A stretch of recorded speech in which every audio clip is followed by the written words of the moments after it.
Hello, everyone, and welcome to the course. We are about to embark on a journey, exploring crucial aspects of human resources, aiming to unlock excellence in both fundamental skills and strategic leadership. This course is designed to equip you with the knowledge and capabilities needed to navigate the complexities of the modern HR landscape effectively. Our primary goal is to build a solid foundation in core HR functions while simultaneously developing your strategic thinking and leadership potential within the HR domain. The structure of this course is thoughtfully planned to guide you from foundational concepts to advanced strategic applications. We will begin by establishing a robust understanding of core HR fundamentals, covering essential operational areas that form the backbone of effective human resource management. Following this, we will delve into the critical realm of HR analytics and technology, exploring how data and digital tools transform HR practices. Subsequently, the course progresses to focus on strategic leadership and influence, examining how HR can elevate its role to become a true partner in driving organizational success. By the end of our time together, you should possess both the practical expertise to manage core HR processes and the strategic acumen to contribute meaningfully to business goals. These key learning outcomes are designed to empower you in your professional journey. Thanks for joining me for this introduction. See you in the next lecture. Hello again. We're now moving into the core fundamentals of HR, and this first lesson lays the groundwork by exploring the essential role HR plays in any organization today and the critical competencies needed to fulfill that role effectively. Understanding this foundational piece is absolutely crucial before we delve into specific areas like recruitment or performance management. For a long time, the perception of human resources was primarily administrative. Think paperwork, payroll processing, benefits enrollment, and maintaining employee files. Vital tasks, yes, but often seen as supporting functions rather than drivers of business outcomes. This perception has shifted dramatically over the past couple of decades, driven by changes in the workforce, technology, and the increasing recognition that people truly are an organization's most valuable asset.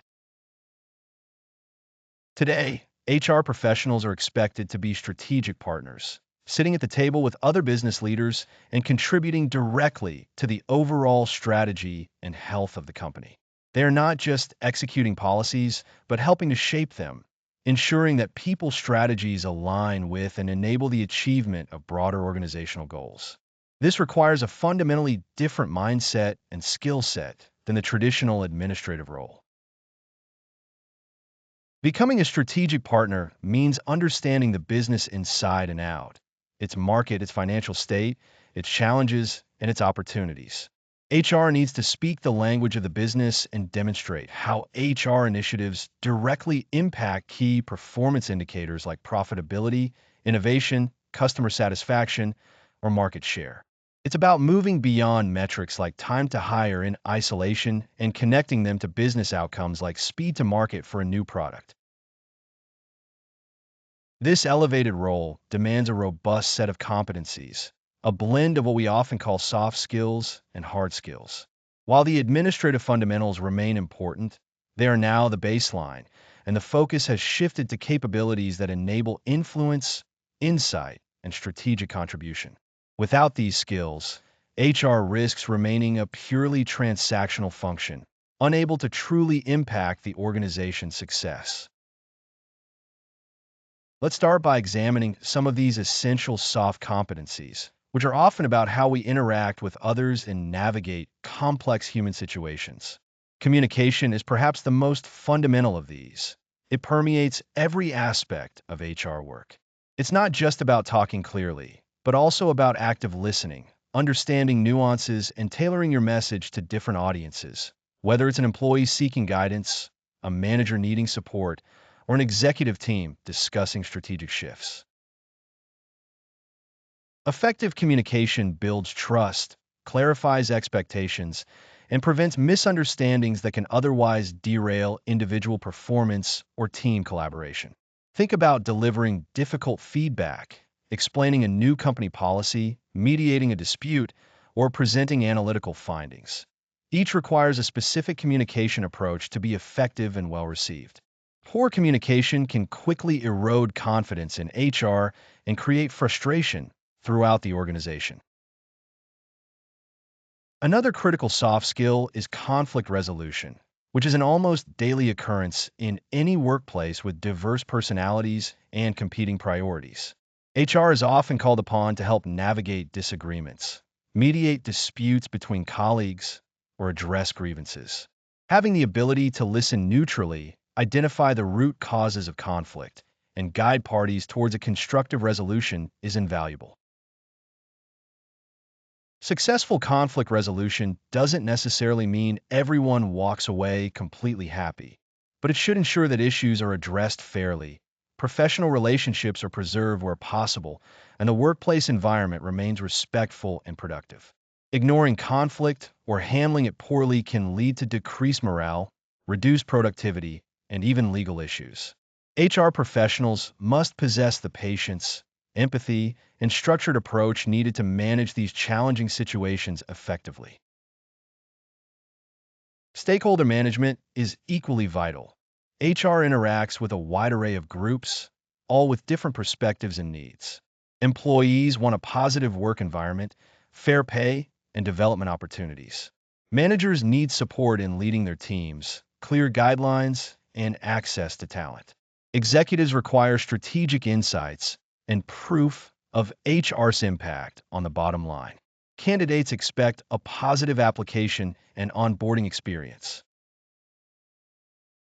Managing these diverse stakeholder expectations requires understanding their perspectives, communicating effectively about how HR initiatives impact them, building relationships, and gaining buy-in for changes or new programs.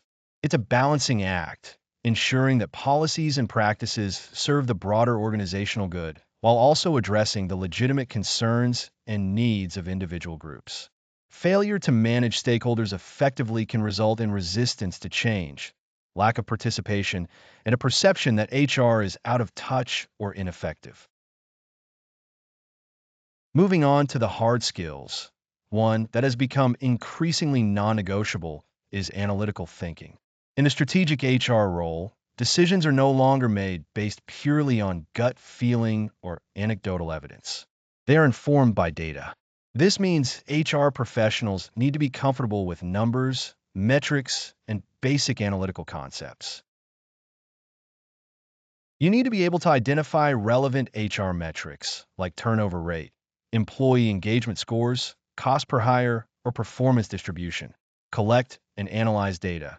Interpret what the numbers mean and translate those insights into actionable recommendations for the business. This doesn't mean everyone needs to be a data scientist, but a foundational understanding of data literacy and critical thinking to question assumptions and identify trends is essential for making informed, data-driven decisions. Ethical leadership is another non-negotiable competency, perhaps more critical in HR than in many other functions due to the sensitive nature of employee information and the inherent power dynamics involved. HR professionals are privy to confidential personal data and are responsible for ensuring fairness, equity, and legal compliance across the organization. Maintaining the highest ethical standards builds trust and establishes HR as a guardian of organizational integrity. This competency involves making sound ethical decisions even when faced with difficult trade-offs, handling confidential information with discretion, ensuring fairness and impartiality in processes like performance reviews or investigations, and championing ethical behavior throughout the organization. Ethical failures in HR can be devastating, leading to legal consequences, reputational damage, and a breakdown of trust among employees and leadership. Ethical leadership is the bedrock upon which effective HR practice is built. Collectively, these competencies enable HR to transition from an administrative function to a strategic powerhouse. By mastering communication, conflict resolution, stakeholder management, analytical thinking, and ethical leadership, HR professionals can build credibility, influence decisions, contribute valuable insights, and directly impact the organization's ability to attract, develop, and retain the talent needed to succeed in a competitive landscape. These aren't just desirable skills, they are fundamental requirements for driving organizational success in a modern world. In essence, the HR professional of today and tomorrow is a business leader with deep expertise in people. They understand the human element of the business just as finance understands the money element or marketing understands the customer element. Their core competencies allow them to translate business needs into people strategies and challenges into opportunities for growth and improvement. Developing these competencies requires continuous effort and learning. It's not a one-time achievement, but an ongoing journey of refining skills, seeking feedback, and staying current with best practices.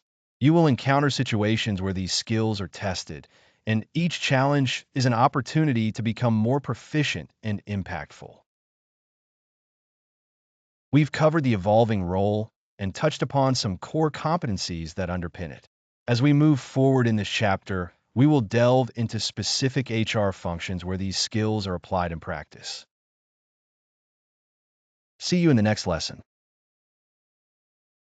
Hello, everyone. Welcome back.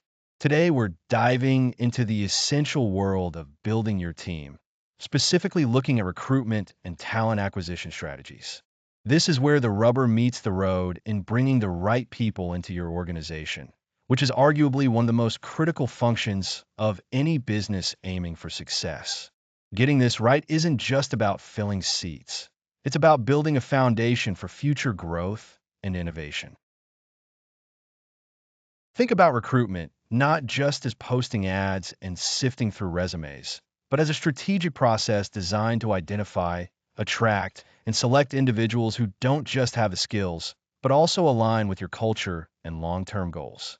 In a competitive talent market, a well-defined and thoughtful approach can be the key differentiator between a thriving company and one struggling to keep pace.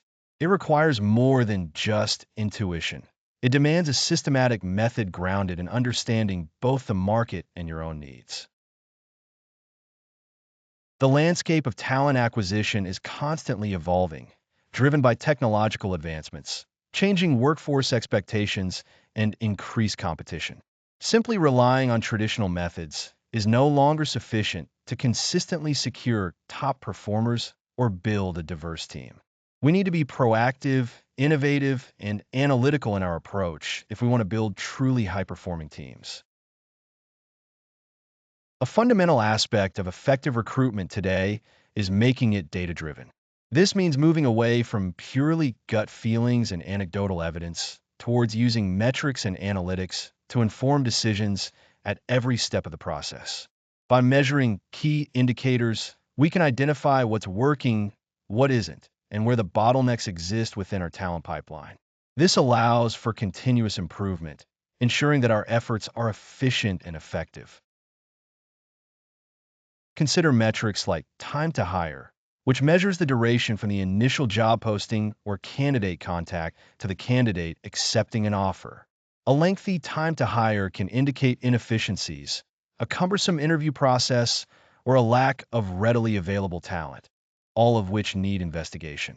Similarly, cost per hire helps us understand the financial investment associated with bringing a new employee on board, encompassing advertising costs, recruiter time, and assessment tools. Tracking this metric allows us to budget effectively and evaluate the ROI of different sourcing channels. Analyzing the source of hire data is incredibly powerful. This tells us which channels, whether it's job boards, employee referrals, social media, or recruitment agencies, are most effectively yielding qualified candidates who not only get hired, but also perform well and stay with the company. By understanding which sources provide the highest quality hires, we can strategically allocate our recruitment budget and focus our efforts where they will have the greatest impact. It directs us towards the wells that are actually producing clean, usable water rather than chasing mirages. Going deeper into the process, data can illuminate conversion rates at each stage of the recruitment funnel. For example, what percentage of applicants make it to the first interview? What percentage of first interviews lead to a second? By tracking these ratios, we can pinpoint exactly where candidates are dropping off or where screening methods might be too strict or too lenient. This level of detail allows for targeted interventions, like refining screening questions or providing additional training to interviewers to improve efficiency and candidate quality. Furthermore, data on candidate experience can provide invaluable insights. Gathering feedback from both successful and unsuccessful candidates through surveys can reveal perceptions of your process, communication, and employer brand. Negative feedback, even from those not hired, can point to areas needing improvement to protect your reputation and ensure a positive interaction, as today's candidate might be tomorrow's customer or referral source. Analyzing this feedback helps in creating a more streamlined, respectful, and ultimately more attractive recruitment journey. Building a diverse team isn't just a compliance exercise or a feel-good initiative. It's a strategic imperative proven to drive innovation, improve problem solving, and better reflect your customer base. Sourcing diverse candidates requires moving beyond traditional networks and actively seeking out individuals from underrepresented groups. This means intentional outreach and building relationships with diverse professional organizations, community groups, and educational institutions. It's about widening the net considerably and casting it in different waters than you might have before. Examining your current sourcing channels through a diversity lens is also critical. Are certain channels predominantly yielding a specific demographic? If so, you need to explore why that might be and find alternatives or supplementary sources that target different talent pools. This isn't about lowering standards, but about ensuring equal opportunity and access for candidates who might previously have been overlooked due to systemic barriers or unconscious bias embedded in traditional recruitment methods. Addressing unconscious bias is paramount throughout the entire process, not just in sourcing. This includes reviewing how resumes are screened, how interviews are conducted, and how hiring decisions are made. Implementing techniques like blind resume review, where identifying information is removed, or structured interviews with standardized questions and scoring criteria, can help mitigate bias and focus purely on qualifications and fit. Training hiring managers and interview panels on identifying and reducing their own biases is also a necessary investment. Moving on to crafting compelling job postings. This is often the first substantive interaction a potential candidate has with your company as a potential employer. A generic, dry job description is unlikely to stand out in a crowded job market or attract top-tier talent who have multiple options. A compelling posting goes beyond listing responsibilities. It tells a story about the role, the team, the company culture, and the impact the successful candidate will have. It's an advertisement for an opportunity, not just a task list. Effective job postings use inclusive language, avoiding jargon that might alienate certain groups, and paying attention to gendered language that research shows could deter female applicants. They clearly articulate the required skills and experience, but may also differentiate between must-haves and nice-to-haves to encourage a broader range of candidates to apply, including those from non-traditional backgrounds. Transparency about salary ranges, benefits, and company values can significantly increase the attractiveness of a posting and manage candidate expectations up front. Highlighting your company culture and values within the job posting is crucial for attracting candidates who will be a good fit long term. Provide genuine insights into what it's like to work there, the team environment, opportunities for growth, and the company's mission. Using authentic photos or links to videos showcasing your workplace and employees can make the opportunity feel more real and engaging. It's about painting a picture that resonates with individuals looking for more than just a job. The concept of employer branding ties all of this together. Your employer brand is essentially your reputation as an employer. What is it like to work at your company? This isn't something you can simply declare. It's built over time through every interaction candidates and employees have with your organization, from the initial job posting to the exit interview. A strong employer brand attracts more qualified candidates, reduces cost per hire, and improves employee retention. It's about influencing perception based on reality, much like a good product brand affects purchase decisions. Leveraging employer branding involves consistent messaging across all platforms where potential candidates might encounter your company. This includes your company website's careers page, social media profiles, LinkedIn, Glassdoor, etc., and even how your current employees talk about their workplace. Encourage employees to share their experiences and stories, as authentic testimonials can be much more powerful than corporate messaging. Treat candidates with respect throughout the process, as their experience, positive or negative, will contribute to your brand perception. A positive candidate experience, regardless of the hiring outcome, is a significant contributor to a strong employer brand. Candidates who feel they were treated professionally, communicated with clearly, even regarding rejection, and respected throughout the process are more likely to view your company positively and potentially reapply for future roles or recommend your company to others. This long-term perspective is vital for building a sustainable talent pipeline. Ignoring this is like setting fire to your future recruiting efforts. Ultimately, the goal of these strategies is to attract and select top talent that is aligned with your organizational objectives. This alignment goes beyond just matching skills to job requirements. It involves assessing a candidate's potential, their cultural fit, their values, and their ability to contribute to the company's mission and strategic direction. A truly aligned employee is not just productive. They're engaged, motivated, and more likely to stay with the company long term, reducing costly turnover. Effective selection methods are key to this alignment. Beyond standard interviews, consider structured behavioral interviews designed to assess past behavior in situations relevant to the job requirements.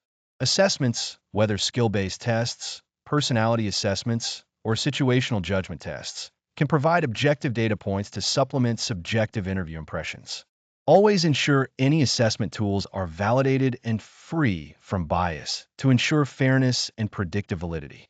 The aim is to reduce guesswork and increase the probability of successful hire. The recruitment and talent acquisition process is a continuous cycle of planning, executing, measuring, and refining. By embracing data, actively seeking diversity, crafting compelling communications, and strategically leveraging your employer brand, you position your organization to attract not just a candidate, but the right candidates who will help drive your organizational objective forward. It requires investment, intentionality, and a commitment to treating candidates as valuable stakeholders, regardless of the hiring outcome. Getting these fundamentals right is not a luxury, but a necessity for building the kind of team that can navigate challenges, seize opportunities, and sustain success in today's dynamic business environment. It's the engine that powers growth and innovation within any organization. All right, that covers our strategic approach to recruitment and talent acquisition. I hope this provides a solid framework for thinking about how you can enhance these critical processes within your own context. See you in the next lecture. Hello again. We've spent time discussing how to identify and attract great people, bringing them to the doorstep of our organization. The critical phase that follows, however, is ensuring they walk through that door smoothly and then feel compelled to stay, becoming integral and productive members of the team for the long haul. This involves deliberate practices around integrating new hires and cultivating an environment where existing talent thrives, which are the cornerstones of effective onboarding and employee retention. Think about the first few days or weeks in a new job. It's often a period of high anxiety mixed with cautious optimism. An effective onboarding process doesn't just focus on completing paperwork or assigning a desk. It's a strategic intervention designed to integrate the new employee into the company culture, provide clarity on their role and expectations, and help them build necessary relationships quickly. This rapid integration is paramount, setting the stage for their future success and sense of belonging within the organization. A truly seamless transition goes far beyond the logistical checkboxes.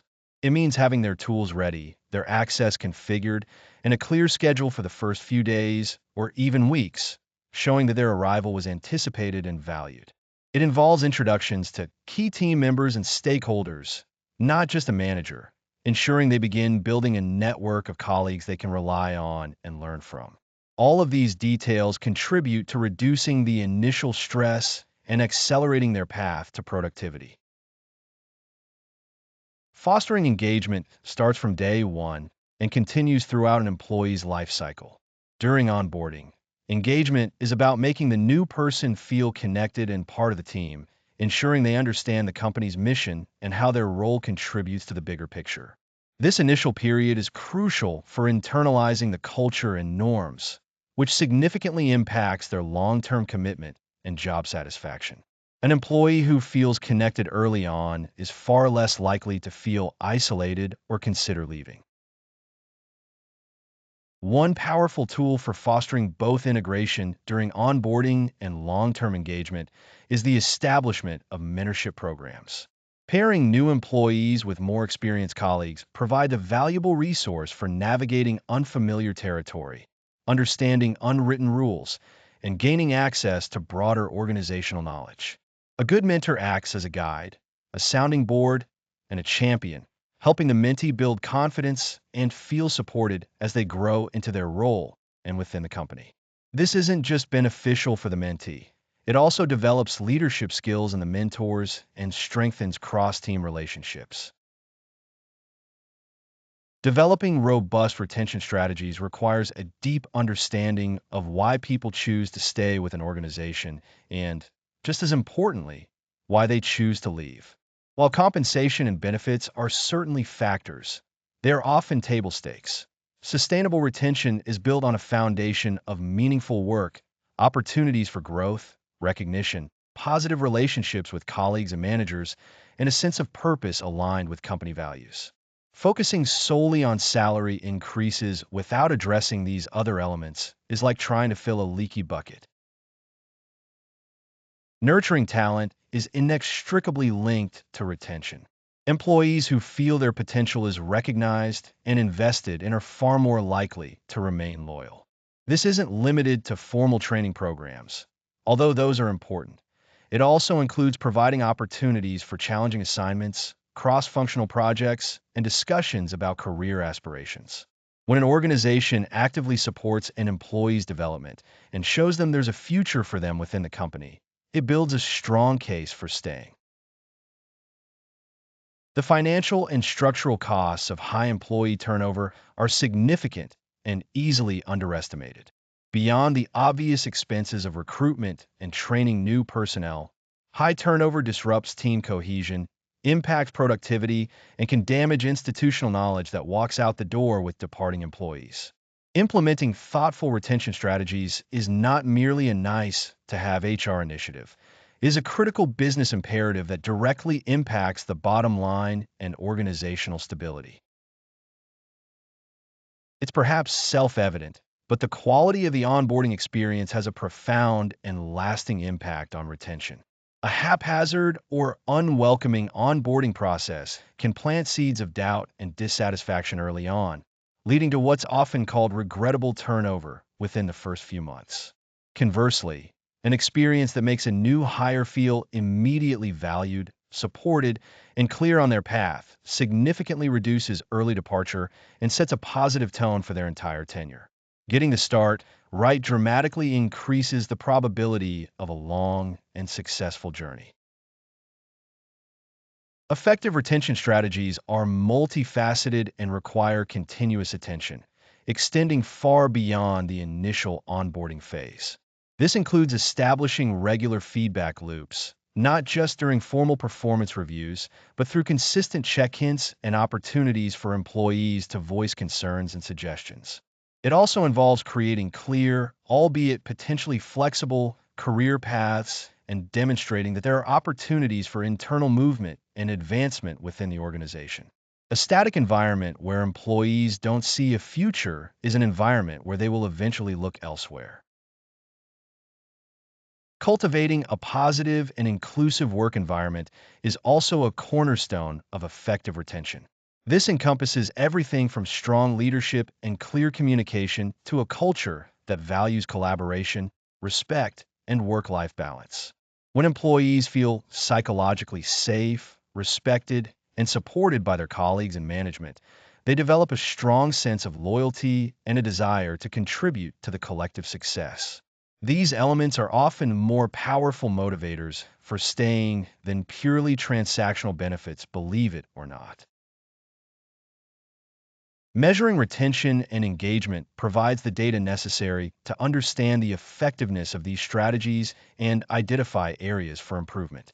While high-level metrics like overall turnover rate are a start, diving deeper into voluntary versus involuntary turnover, analyzing exit interview data, and conducting regular engagement surveys provide more nuanced insights.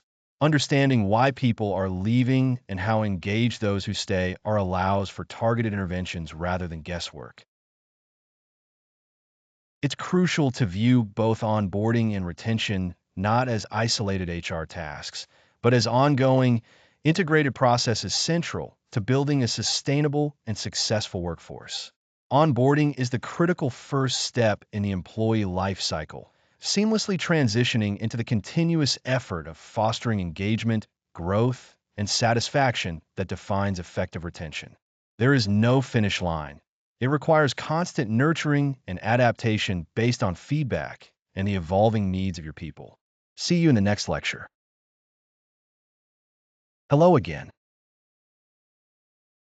Today, we're going to delve into the mechanics of performance management, a fundamental system within any organization aimed at ensuring that individual contributions effectively drive collective success. Think of it not just as an annual review exercise, but as a continuous organizational process designed to align, monitor, and develop employee performance in service of strategic goals. An effective performance management system serves as the backbone for talent development, succession planning, and ultimately, achieving business objectives. At its core, performance management operates as a cycle, typically encompassing planning, monitoring, developing, rating, and rewarding performance. This cycle isn't a rigid, one-size-fits-all structure, but a flexible framework that must adapt to the specific context and culture of an organization. Understanding each phase is crucial to building a system that fosters growth rather than just acting as a bureaucratic hurdle. The planning phase begins with setting clear expectations and objectives, often articulated as goals that are mutually understood between the employee and their manager. This stage establishes the direction and yardsticks against which performance will ultimately be measured. Without clear goals up front, any subsequent evaluation risks becoming subjective and frustrating for everyone involved. Following planning comes the monitoring phase, which involves regular check-ins and informal feedback sessions throughout the performance cycle. This isn't about micromanagement. It's about providing timely coaching, removing obstacles, and ensuring performance stays on track towards the agreed-upon goals. Continuous monitoring prevents surprises down the line and allows for necessary adjustments. Development is woven throughout the process, identified through observing performance, discussing career aspirations, and addressing skill gaps during check-ins and feedback sessions. Performance management should inherently link to learning and development opportunities. If a goal requires a new skill, the system should support identifying and acquiring that skill. The rating phase, often associated with a formal appraisal, involves evaluating performance against the set goals and expectations, typically at the end of a cycle. This requires careful consideration of demonstrated behaviors and achieved results throughout the period. The aim is to provide an overall assessment that is fair, objective, and well supported by evidence gathered during the monitoring phase. Finally, effective performance management systems link outcomes to consequences, such as recognition, rewards, compensation adjustments, or further development planning. This closing phase validates contributions, motivates future performance, and reinforces the connection between individual effort and organizational outcomes. It closes the loop, preparing for the planning phase of the next cycle. Now, let's focus on setting those initial expectations through objectives, often utilizing the SMART goals framework. While seemingly simple, effectively writing SMART goals is key to providing employees with a clear target and managers with a tangible measure for evaluation. Merely saying improve customer satisfaction isn't enough. We need more precision. A SMART goal is specific, meaning it clearly defines what needs to be done, by whom, and under what conditions. It should leave no room for ambiguity about the exact task or outcome expected. For instance, instead of improve customer satisfaction, a specific goal might be increase the average customer satisfaction score reported in post-service surveys. The M stands for measurable, requiring that the goal's progress and completion can be quantified. This moves the assessment from subjective opinion to objective data. To continue the example, the measurable aspect is the average customer satisfaction score, which can be tracked numerically. Achievable or attainable means the goal should be challenging but realistic given the resources and constraints available to the employee.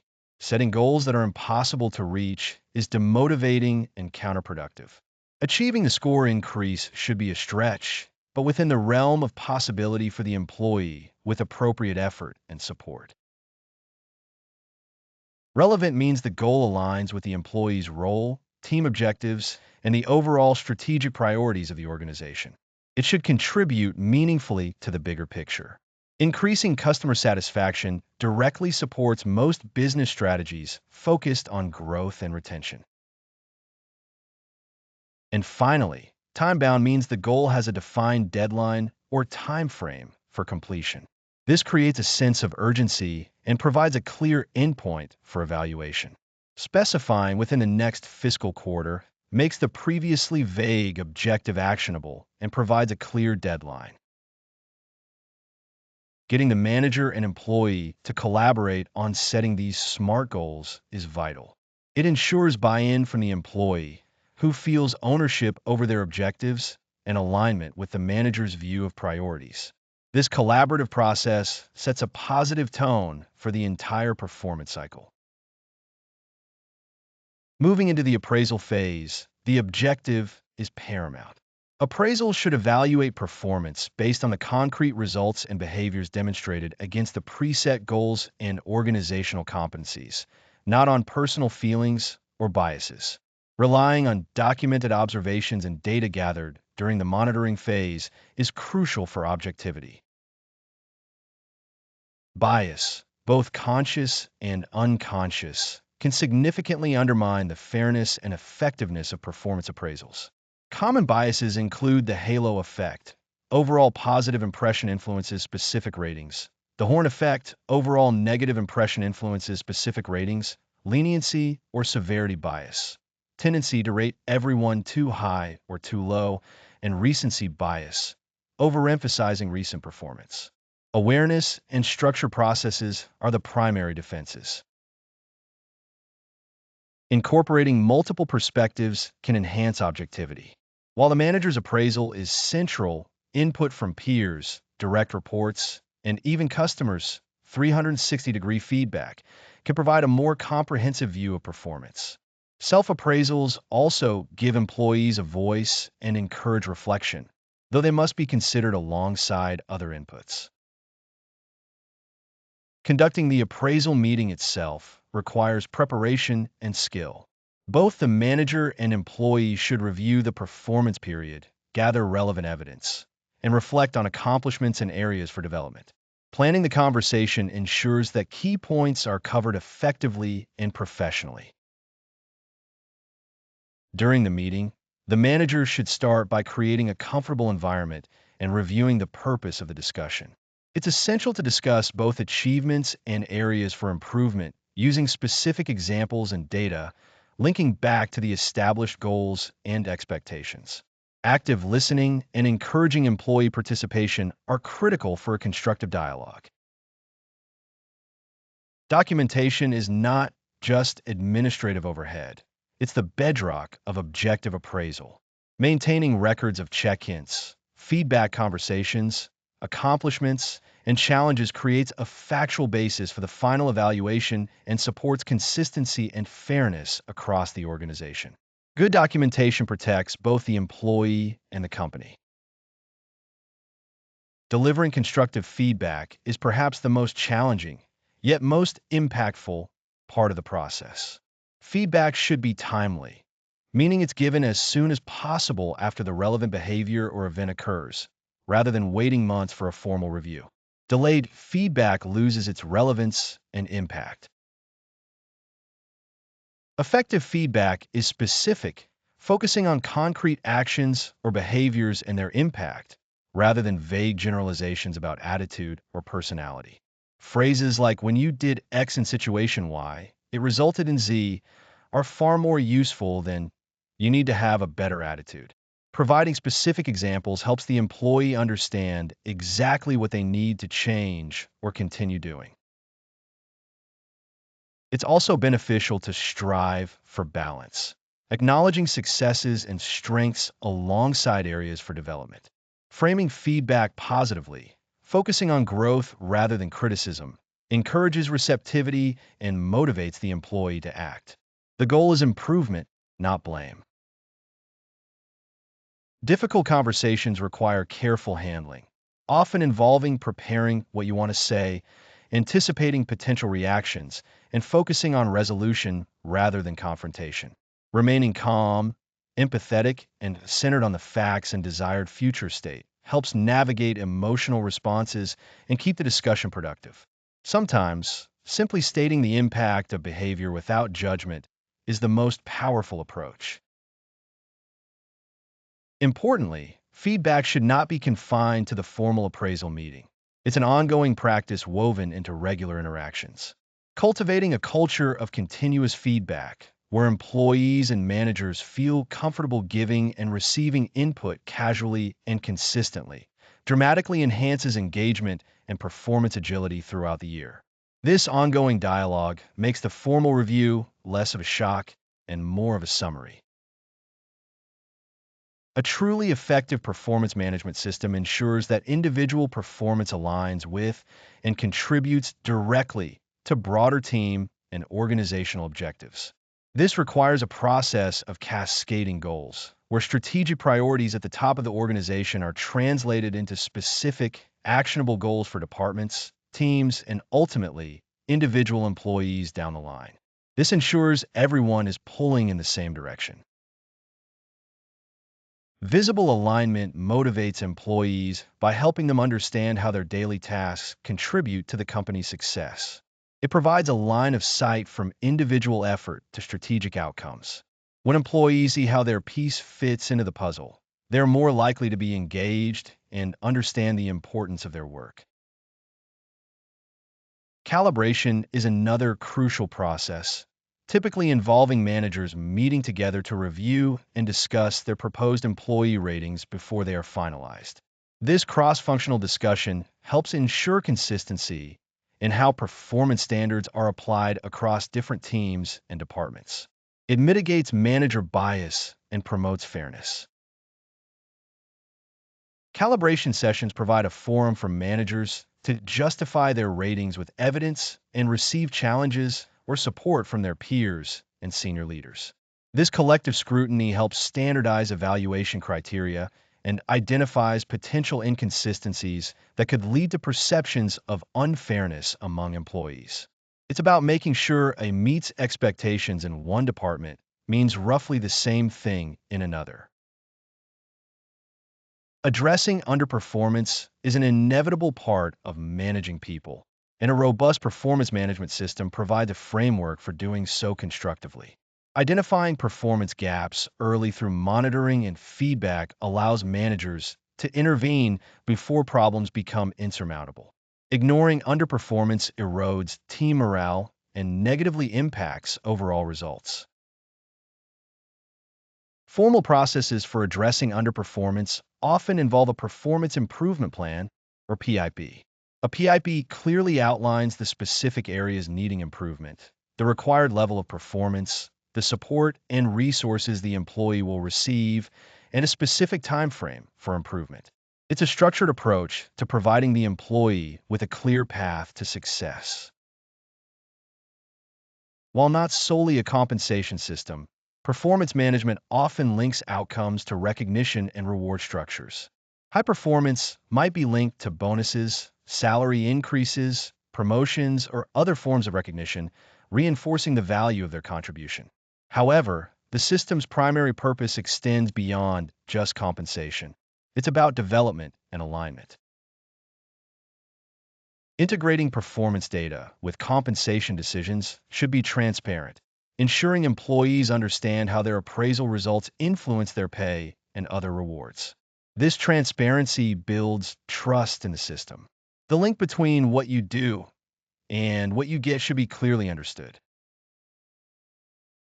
Ultimately, the efficacy of a performance management system hinges on it being viewed and executed as a continuous process, not merely an annual administrative task.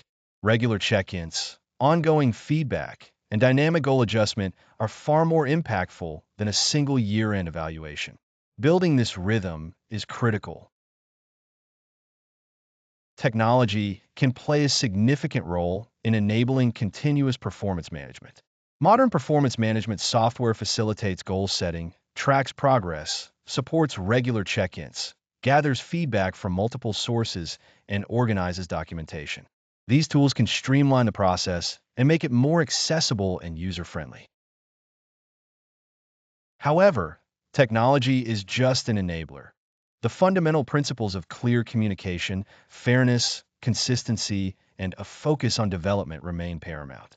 A poorly designed process won't be fixed by software, but a well-designed process can be significantly enhanced by it. The human element, particularly the manager-employee relationship, is non-negotiable. Common pitfalls include setting vague goals, infrequent feedback, lack of manager training, inconsistent application of standards, and focusing too narrowly on just the formal review meeting. Avoiding these requires commitment from leadership, clear communication about the process, and ongoing training for managers on how to effectively coach and evaluate performance. A performance management system, like any system, requires care and understanding of its purpose to function as intended. See you in the next lecture. Hello everyone, welcome back.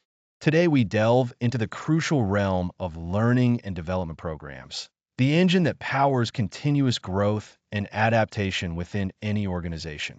Understanding how to effectively equip your workforce with the necessary skills isn't merely an HR function. It's a strategic imperative that directly impacts business performance and long-term viability. We'll explore the life cycle of L&D, from identifying what needs to be learned all the way through understanding the impact of our efforts. Our journey begins with a foundational step that often gets overlooked or rushed: assessing the true training needs of the organization and its people. Without a clear understanding of the gaps between current capabilities and required competencies, any L&D effort risks being misdirected, wasting valuable resources on topics that don't address the actual challenges or future demands. This isn't just about asking people what training they'd like. It requires a systematic process to uncover the real requirements. Identifying these needs involves looking at the situation from multiple angles. One perspective is the organizational level, considering strategic goals and the skills needed to achieve them, perhaps through analysis of business plans or performance indicators. Another is the team or departmental level, examining how specific teams are performing against objectives and what collective capabilities are necessary for their success. Finally, and perhaps most granularly, We look at the individual level, assessing the skills and knowledge each person needs based on their role and career path. Several methods can be employed to gather this crucial needs assessment data. Surveys are common, allowing you to collect input from a large number of employees about their perceived development gaps and interests. Interviews provide deeper qualitative insights, letting you probe specific roles or challenges and understand individual perspectives more thoroughly. Observing employees in their work environment can reveal practical skill deficiencies or process inefficiencies that might not surface in surveys or interviews. Performance reviews and data offer another valuable source of information, highlighting areas where individuals or teams are falling short of expectations due to skill deficits.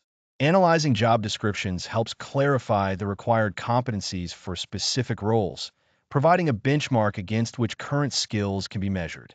Furthermore, considering future trends, technological advancements, or strategic shifts allows us to proactively identify skills that will be needed down the line, enabling forward-thinking L&D initiatives. Once we have a clear picture of the needs, the next phase involves designing impactful learning and development initiatives. This isn't just about picking training topics. It's about structuring experiences that genuinely facilitate learning and behavioral change. Effective design hinges on understanding adult learning principles, recognizing that adults learn best when the material is relevant to their work, when they can actively participate, and when they understand the why behind what they are learning. The context and practical application are paramount. Every well-designed program starts with clearly defined learning objectives. What specific knowledge, skills, or attitudes should participants acquire or modify by the end of the program? These objectives should be clear, measurable, and aligned directly with the identified needs, providing a roadmap for both the designer and the learner. Building a curriculum involves structuring the content logically to achieve these objectives, breaking down complex topics into manageable modules, and ensuring a natural flow of information and activities. Developing or curating the actual learning content is a significant step in the design process. This could involve creating presentations, videos, exercises, case studies, or selecting existing resources like articles, books, or external online courses. The content must be accurate, engaging, and relevant to the audience and the learning objectives. Think about how different people learn and try to incorporate variety in the material and delivery methods. Perhaps one of the most critical aspects of design is ensuring that the initiative aligns with the broader business strategy. Learning and development should not operate in a vacuum. It should be a key enabler of organizational goals. If the company is focusing on digital transformation, L&D needs to build digital literacy across the workforce. If the goal is to improve customer satisfaction, training might focus on communication and service skills. This strategic alignment ensures that L&D investments yield maximum return and aren't seen merely as a cost. With the design in place, we move to the delivery phase, which involves leveraging various modalities to reach learners effectively. There is no single best way to deliver learning. The optimal approach depends on the specific content, target audience, budget, and logistical constraints. A blended approach, combining different methods, often yields the best results, catering to diverse learning preferences and reinforcing concepts through multiple exposures. Consider the nature of the skill being taught. Technical skills might require hands-on practice, while conceptual understanding might be better suited to discussion or reading. Traditional classroom training remains a valuable modality, particularly for subjects benefiting from face-to-face interaction, group activities, and immediate feedback from an instructor. It allows for dynamic discussions, role-playing, and building rapport among participants. However, it can be expensive and logistically challenging, especially for dispersed teams, and requires participants to be physically present, taking time away from their regular duties. The energy of a good facilitator can make a significant difference in this setting. Online learning, encompassing e-learning modules, MOOCs, massive open online courses, and virtual classrooms offer significant flexibility and scalability. Employees can often access training from anywhere, at any time, learning at their own pace, making it ideal for foundational knowledge or widespread topics.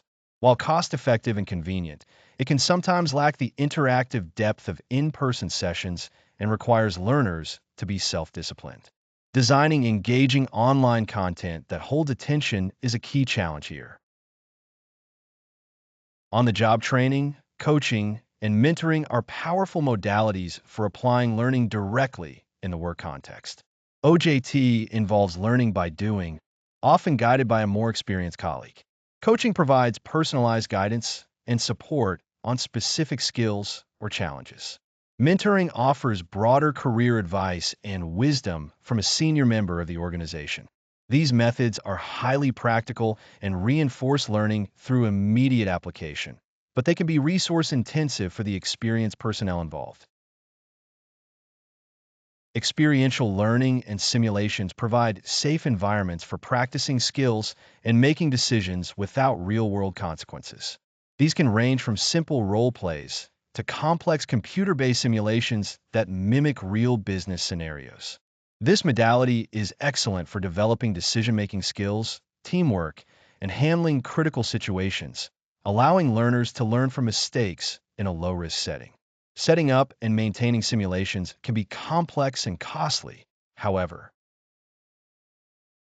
Microlearning, delivering content in short, focused bursts, e.g., short videos, quick quizzes, infographics, is perfect for busy employees needing just-in-time knowledge or reinforcement of concepts. It's easily digestible and fits into small pockets of time throughout the workday.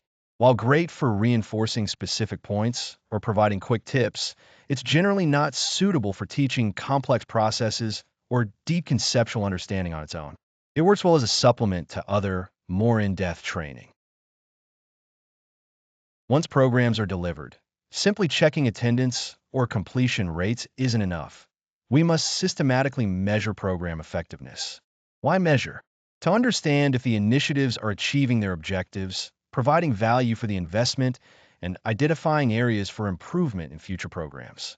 Measurement provides the data needed to demonstrate the impact of L&D on individual, team, and organizational performance, justifying the resources allocated to it. A widely used framework for evaluating training effectiveness is Kirkpatrick's 4 levels. Level 1, reaction, measures participant satisfaction.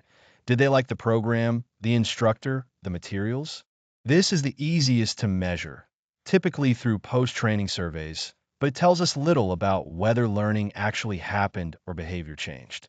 While important for gathering feedback and improving the learning experience, it should never be the sole measure of success.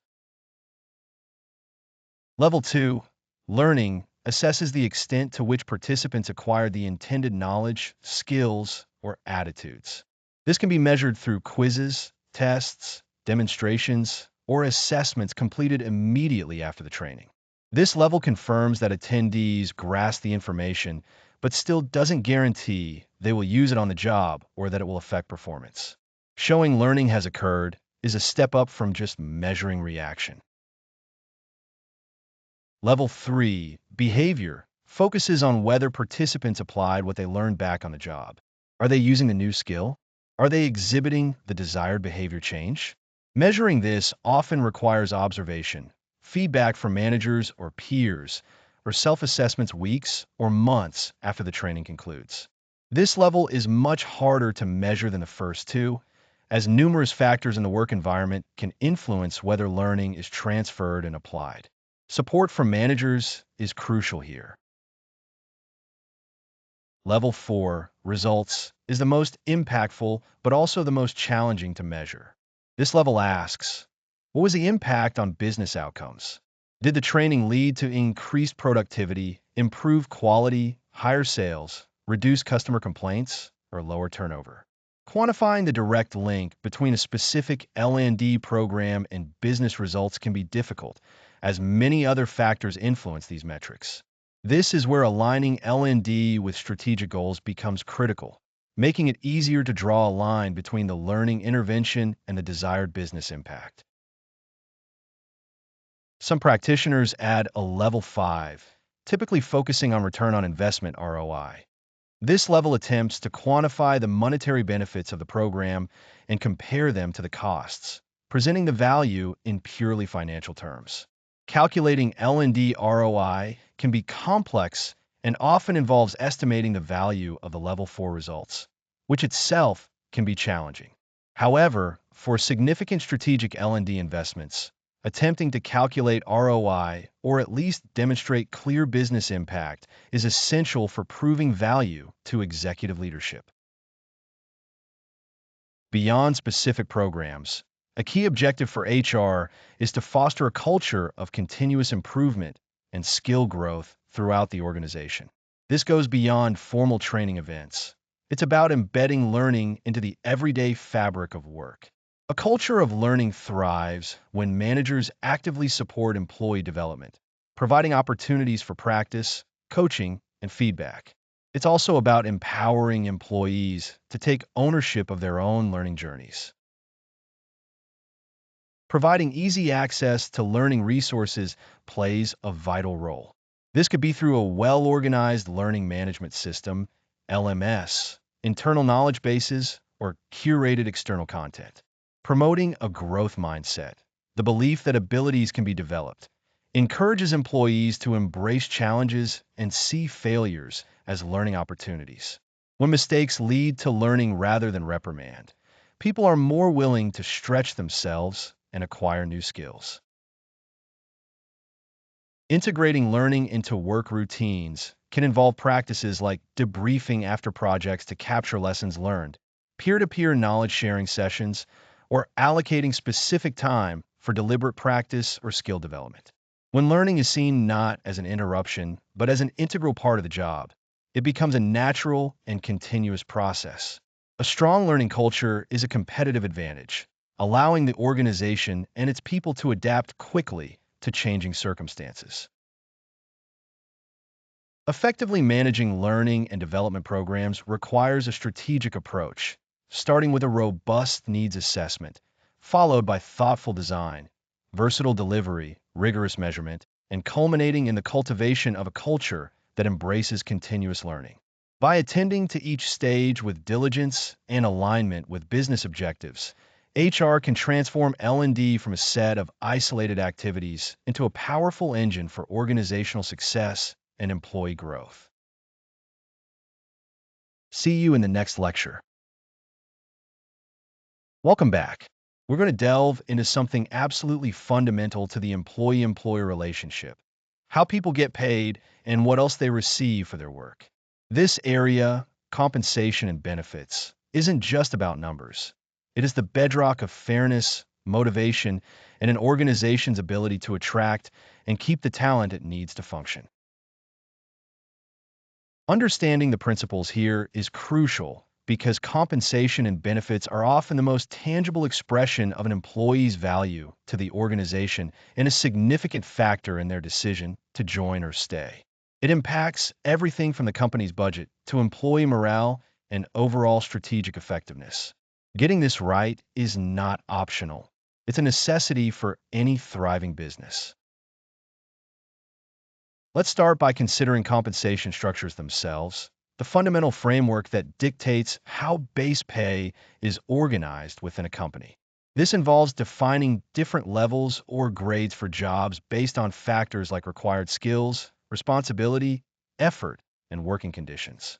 Think of these structures as the internal scaffolding supporting the entire pay system, ensuring that roles of similar value within the organization are treated equitably from a base pay perspective. A typical structure might involve salary bands, where each band represents a range of pay for a set of jobs deemed to be of similar value or level. These bands usually have a minimum, midpoint, and maximum, allowing for employee growth and progression within the band or through promotion to a higher band. Establishing clear bands helps manage internal consistency and sets expectations for employees about their potential earning capacity in a role. Now, while internal equity is vital, you also have to consider external equity, how your pay rates compare to the market outside your organization. This is where salary benchmarking comes into play, which is the process of comparing your organization's compensation levels and practices against those of other employers. It's essentially taking the pulse of the external job market to understand prevailing wage rates for specific roles. Benchmarking is typically done using reputable salary surveys that collect data from many different companies across various industries, locations, and sizes. By participating in or purchasing these surveys, you gain access to aggregated data on pay for roles similar to those in your own organization. You can then compare your current pay ranges or individual salaries against the market data to see where you stand. The goal of benchmarking isn't necessarily to pay the absolute highest wages, though that's an option for some. It's usually about understanding where you fit within the market continuum and making informed decisions about your pay strategy. Are you aiming to lead the market, match the market average, or perhaps lag slightly behind because other elements of your total rewards package are particularly strong? Benchmarking provides the necessary data to answer these strategic questions. Moving beyond base pay, we encounter incentive plans, which are designed to motivate employees and direct their efforts towards achieving specific goals, whether those goals are individual, team-based, or organizational. These plans add a variable component to compensation, meaning the payout is contingent on performance or results. They're a direct way to link pay to productivity, quality, sales, or profitability. Think about sales commissions, a classic example where compensation is directly tied to revenue generated. Or consider annual bonuses, which might be based on achieving specific key performance indicators for an individual or the overall financial performance of the company. Profit-sharing plans distribute a portion of company profits to employees, creating a shared interest in the organization's success. Stock options, particularly common in technology and executive compensation, give employees the right to buy company stock at a predetermined price, aligning their financial interests with the long-term appreciation of the company's value. Each type of incentive plan serves a slightly different purpose, but the core idea is to provide compensation beyond the fixed base salary that encourages specific behaviors and outcomes beneficial to the business. Designing effective incentive plans requires careful consideration of what behaviors you want to drive and how you will measure success, ensuring that the measures are clear, fair, and within the employee's control to influence. A poorly designed plan can inadvertently encourage unintended or even detrimental behaviors, so clarity of purpose and transparent criteria are absolutely essential for these variable pay elements. Now, let's shift our focus to employee benefits, which constitute the non-wage forms of compensation provided to employees. These are often a significant part of the total compensation package and play a crucial role in attracting and retaining talent, sometimes even more so than base salary for certain individuals. Benefits contribute significantly to employee security, well-being, and work-life balance. Common examples include health insurance, covering medical, dental, and vision care, which is a critically important benefit for most employees and their families. Retirement savings plans, such as 401(k) in the U.S. or similar programs elsewhere, with potential employer contributions, are vital for helping employees plan for their financial future and are a powerful retention tool.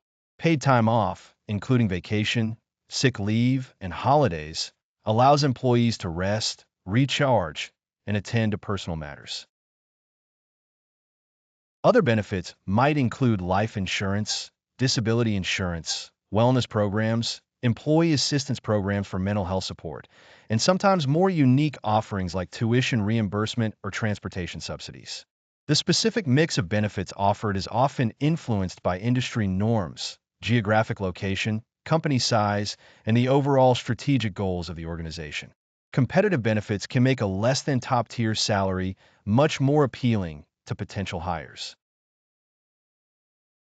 Designing a benefits package involves understanding the needs and preferences of your workforce, the cost implications for the company, and relevant legal requirements. Many companies offer flexible benefits programs or cafeteria plans, allowing employees to choose from a menu of options based on their individual circumstances and priorities. This level of customization can increase the perceived value of the benefits package without necessarily increasing the overall cost dramatically. Ultimately, both compensation and benefits are components of what is increasingly referred to as total rewards. This is a broader concept that encompasses all the ways an employee is compensated and rewarded, extending beyond just base pay and traditional benefits. It acknowledges that people are motivated and retained by a variety of factors, both financial and non-financial. Total rewards includes compensation, base pay, variable pay, benefits, health, retirement, time off, work-life balance, flexible schedules, remote work options, recognition, formal and informal acknowledgement of contributions, and development opportunities, training, career progression. Viewing these elements holistically allows organizations to create a more compelling and sustainable employee value proposition. It's about understanding everything the employee receives and perceives as valuable in return for their work. By strategically designing and communicating their total rewards package, companies can differentiate themselves as employers, enhance employee engagement, and reinforce their desired culture. A strong total reward strategy aligns with the business strategy, attracting individuals with the right skills and motivations and encouraging them to perform at their best. It's not just about paying people. It is about motivating, supporting, and valuing them in a comprehensive manner. Let's consider how compensation and benefits specifically work to motivate performance. While base salary is a fundamental motivator enabling employees to meet their financial needs, incentive plans directly link extra effort and successful outcomes to increased earnings. This provides a clear financial incentive to achieve specific objectives aligned with business goals.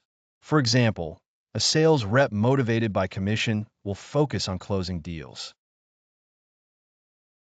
Beyond financial incentives, benefits also play a motivational role by providing security and promoting well-being, allowing employees to focus on their work without undue stress about healthcare or retirement. A company that invests significantly in employee benefits communicates that it cares about its people's long-term welfare, which can foster loyalty and commitment. Wellness programs, for instance, might motivate healthy behaviors, reducing absenteeism and increasing productivity. Ensuring equity, both internal and external, is another critical function of compensation and benefit systems. Internal equity means employees performing similar work or work of similar value within the organization are paid comparably, regardless of their department or team. Perceived inequity can be a major source of dissatisfaction and lead to decreased morale and increased turnover. Methods like job evaluation systematically assess the value of different roles within the organization based on predefined criteria, providing a rational basis for establishing pay grades and ranges to promote internal fairness. External equity, as we discussed with benchmarking, ensures that your pay rates are competitive with the market. This combination of internal and external fairness is essential for attracting and retaining talent effectively. Finally, through these combined strategies, compensation and benefits play a vital role in maintaining a company's competitive positioning in the labor market. In today's environment, talent is a key differentiator, and the ability to attract and retain skilled individuals is directly impacted by the compensation and benefits package offered. A leading package can give a company a significant edge, while a lagging one can make recruitment and retention a constant struggle. This doesn't necessarily mean you have to be the highest payer in town for every single role. A strong total rewards approach, where benefits, work-life balance, culture, and development opportunities are combined with competitive pay, can be just as powerful, if not more so. By strategically designing and managing compensation and benefits, HR professionals directly influence the organization's ability to succeed by ensuring it can acquire, motivate, and keep the right people. See you in the next lecture. Hello again. We've spent time looking at attracting, managing, and developing individual talent, but an organization is fundamentally a collective of people. Building and maintaining healthy relationships between the organization and its employees and fostering connection amongst the employees themselves is paramount. This lecture dives into the essential areas of employee relations and engagement. Employee relations is concerned with the ongoing relationship between employers and their workforce, focusing on maintaining positive relationships while navigating potential conflicts and ensuring fair treatment. It involves interpreting and applying company policies, managing grievances, and ensuring compliance with relevant regulations to create a stable and equitable work environment. Effective employee relations practices aim to resolve issues proactively, build trust, and ultimately contribute to a more harmonious and productive workplace. Employee engagement, on the other hand, is about the emotional commitment and enthusiasm employees have towards their work, their team, and the organization itself. It's not merely job satisfaction, which is a passive feeling, but an active state of mind and contribution where individuals feel motivated to give their best effort and are invested in organizational success. High engagement correlates strongly with increased productivity, lower turnover, improved customer satisfaction, and enhanced profitability, making it a critical focus for HR professionals and leaders. One of the foundational elements in managing employee relations involves establishing and consistently applying clear policies and procedures. These documents formalize expectations, define acceptable conduct, and outline processes for managing various workplace situations, serving as a common reference point for both employees and management. Think of policies as part of the organization's underlying contract with its employees, providing essential structure and reducing ambiguity in daily interactions. Policies covering areas such as codes of conduct, disciplinary procedures, grievance handling, and equal opportunity employment provide a framework for fairness and consistency. Their existence demonstrates the organization's principles, but their true value comes from how they are communicated, understood, and enforced across all levels. When policies are clear, accessible, and applied impartially, employees are more likely to perceive the workplace as just and predictable.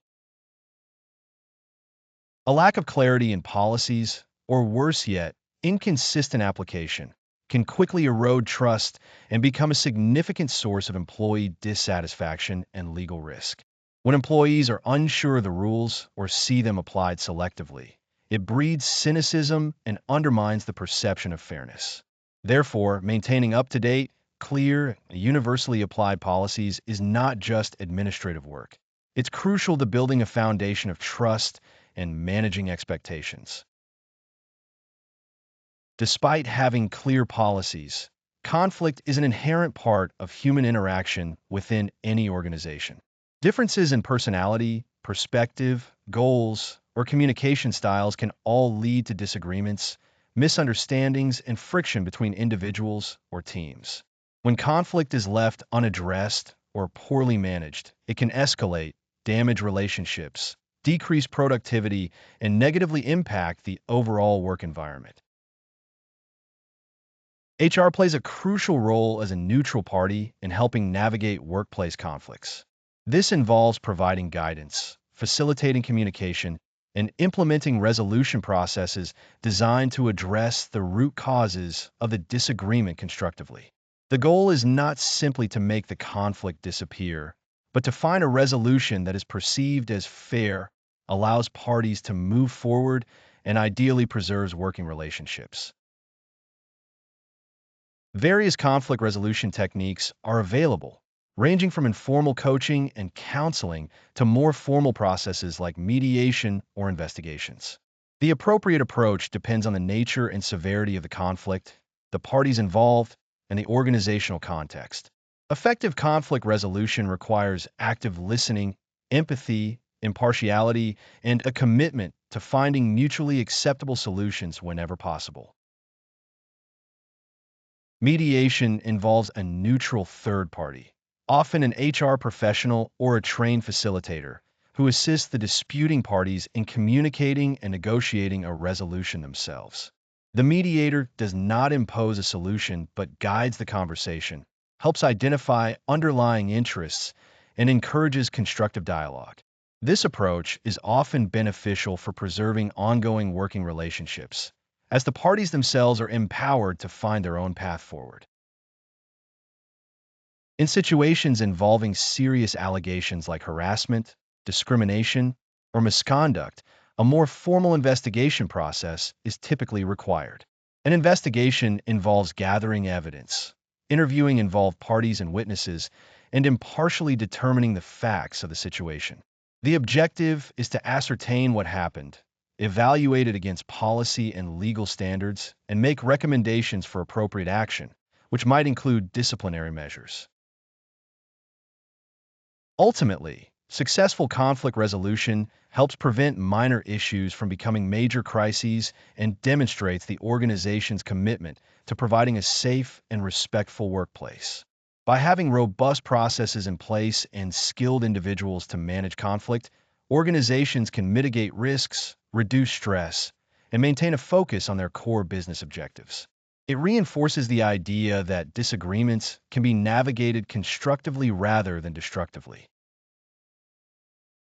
Shifting our focus slightly, while employee relations addresses the structural and often reactive aspects of the employee-organization relationship, employee engagement is more proactive and focuses on cultivating positive discretionary effort.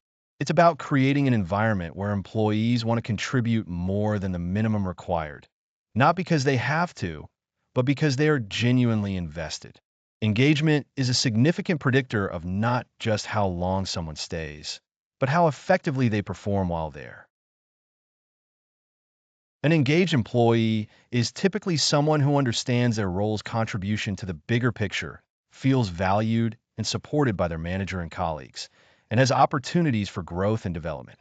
They demonstrate commitment not just to their tasks, but to the success of the team and the organization as a whole. This high level of psychological energy translates into tangible business benefits. Higher employee engagement reliably leads to increased productivity and innovation, alongside reduced absenteeism and voluntary turnover. When people feel connected and motivated, they are more resilient in the face of challenges and more likely to go the extra mile. Measuring and actively working to improve engagement is therefore a strategic imperative, not merely a nice to have. One of the primary mechanisms for understanding the state of employee engagement within an organization is through employee surveys.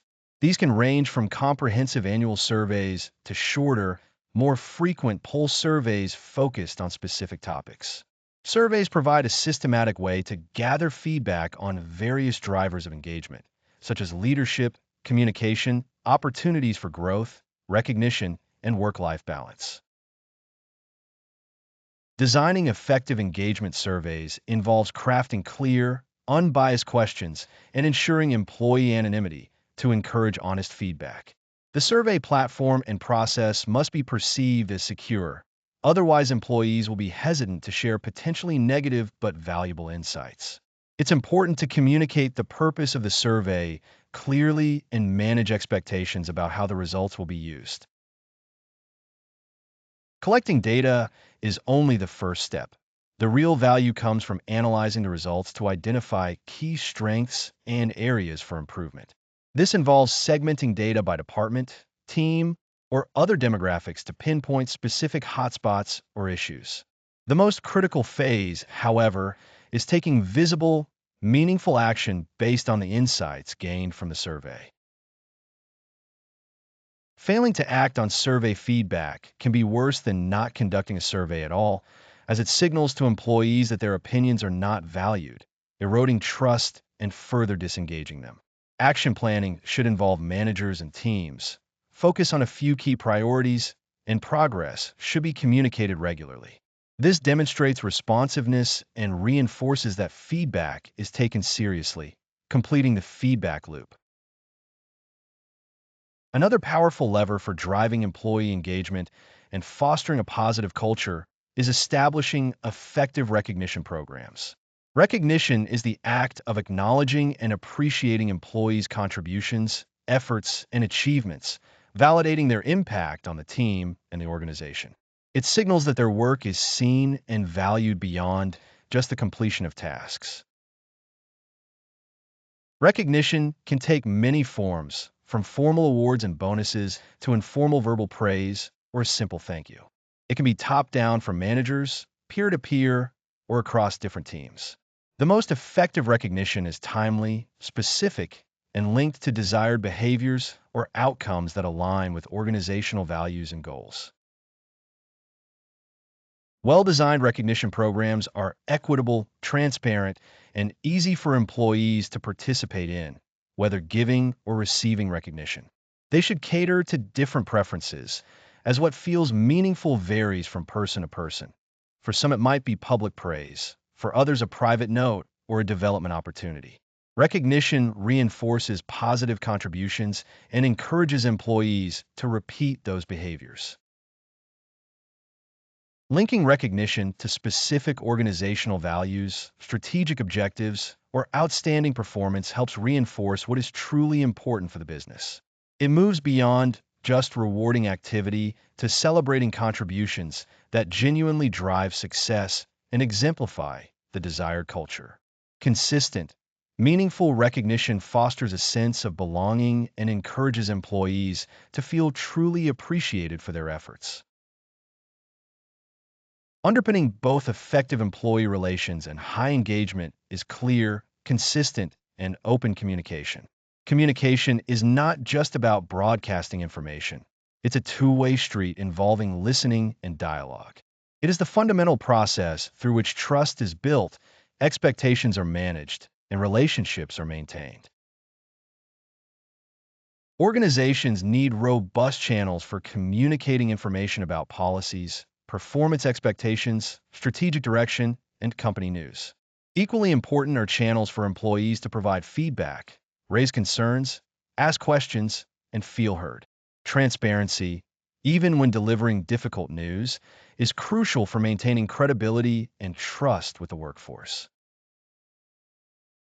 Managers play a particularly vital role in day-to-day communication, serving as the primary link between employees and the broader organization.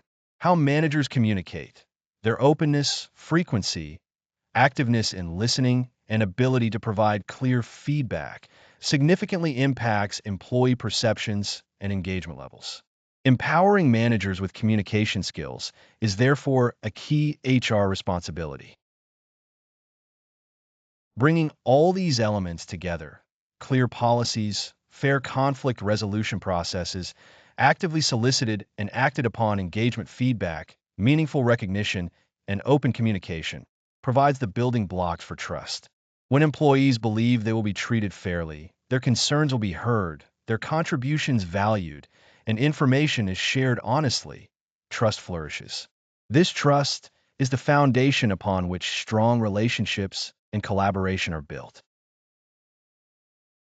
Collaboration thrives in an environment where employees feel safe expressing ideas, offering constructive criticism, and working together without fear of reprisal or unfair treatment. Policies that promote respect, processes that resolve conflict constructively, and communication that encourages dialogue all contribute to a collaborative atmosphere. When people trust each other and the organization, they're far more willing to cooperate and pool their efforts towards common goals. Ultimately, the collective result of effectively managing employee relations and fostering engagement is the shaping of the workplace culture. Culture isn't something HR dictates. It emerges from the shared values, beliefs, behaviors, and interactions that occur daily within the organization. The tools and practices we've discussed are powerful levers HR can use to influence that emergent culture. A culture characterized by high trust, open communication, respect, and a feeling of value is inherently supportive of both strong employee relations and high engagement. It becomes a self-reinforcing cycle. Positive interactions build trust and engagement, which in turn strengthens the positive culture. Therefore, investing time and resources into these areas is an investment in the very fabric of the organization. Understanding and skillfully applying the principles of employee relations and engagement management is essential for HR professionals aiming to build a thriving, resilient, and high-performing organization. It requires a proactive approach, consistent effort, and a genuine commitment to the well-being and contribution of every employee.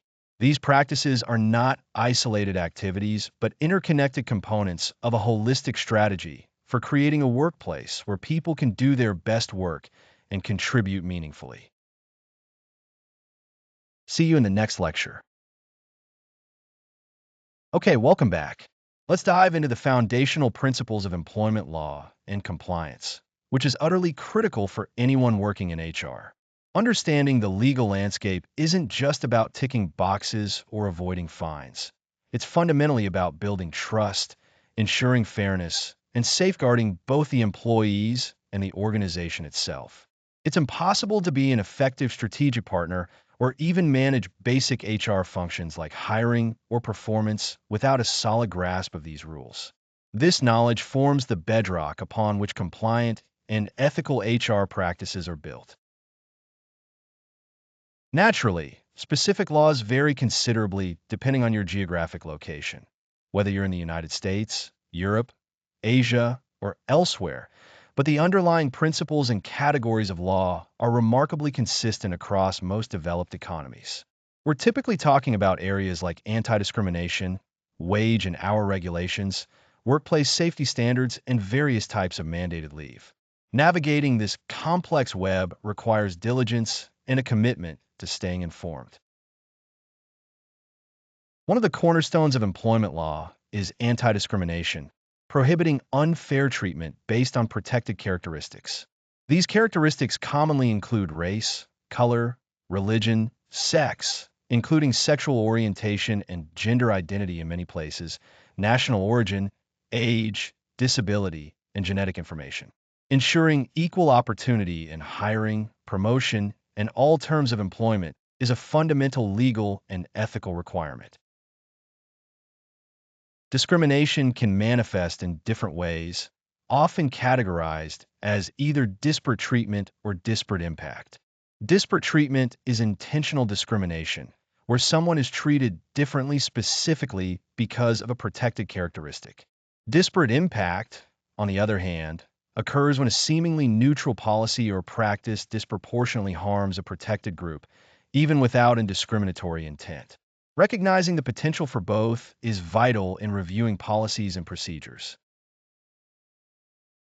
For instance, a requirement that all applicants for a physically demanding job must be over 6 feet tall might not be intended to discriminate, but it could have a disparate impact on women or certain ethnic groups. Similarly, intentionally paying women less than men for performing the same work is a clear example of disparate treatment. Understanding these distinctions helps identify and rectify discriminatory practices. Another critical area is wage and hour law, which governs minimum wage, overtime pay, and proper classification of employees. Misclassifying an employee who should be eligible for overtime as exempt or failing to pay minimum wage for all hours worked can lead to significant legal and financial penalties for an organization. Accurate timekeeping is not just administrative overhead. It's a legal requirement tied directly to these laws. These regulations often stipulate how many hours constitute a standard workweek and under what conditions employees must receive premium pay for working beyond those hours. They also define the complex criteria for classifying roles as exempt from overtime rules, typically based on duties, responsibilities, and salary level. Getting these classifications wrong is a common pitfall, making a thorough understanding of the test for exemption crucial. Workplace safety and health regulations are designed to ensure employees have a safe working environment, free from undue hazards. Laws mandate employers to identify and mitigate risks, provide necessary safety training, and maintain records of workplace injuries and illnesses. Creating a culture where safety is paramount benefits everyone, reducing incidents and their associated costs. Compliance in this area involves conducting regular safety inspections, implementing safety protocols specific to the work being performed, and providing personal protective equipment where needed. It also requires having procedures in place for reporting hazards and incidents without fear of retaliation. Proactive safety measures are far more effective and less costly than dealing with the aftermath of an accident. Mandated leave laws provide employees with the right to take time off for specific reasons without losing their job or benefits. Common examples include leave for serious health conditions, caring for a family member, childbirth or adoption, or military service. The specifics regarding eligibility, duration, and employer obligations vary significantly depending on the jurisdiction and the size of the employer. Navigating leave requests requires careful attention to detail and adherence to legal requirements, such as notice provisions and designation procedures. Improperly denying leave or retaliating against an employee for taking protected leave can result in legal action. Having clear policies and training managers on their responsibilities under these laws is essential for compliance. Beyond understanding the individual laws, building robust compliance involves implementing best practices across the organization. This starts with developing clear, accessible, and legally sound HR policies that reflect current laws and company values. These policies serve as the official guide for employee conduct, manager actions, and the organization's commitments. Policies need to be communicated effectively to all employees, often through handbooks, training sessions, and readily available online portals. Simply having a policy isn't enough.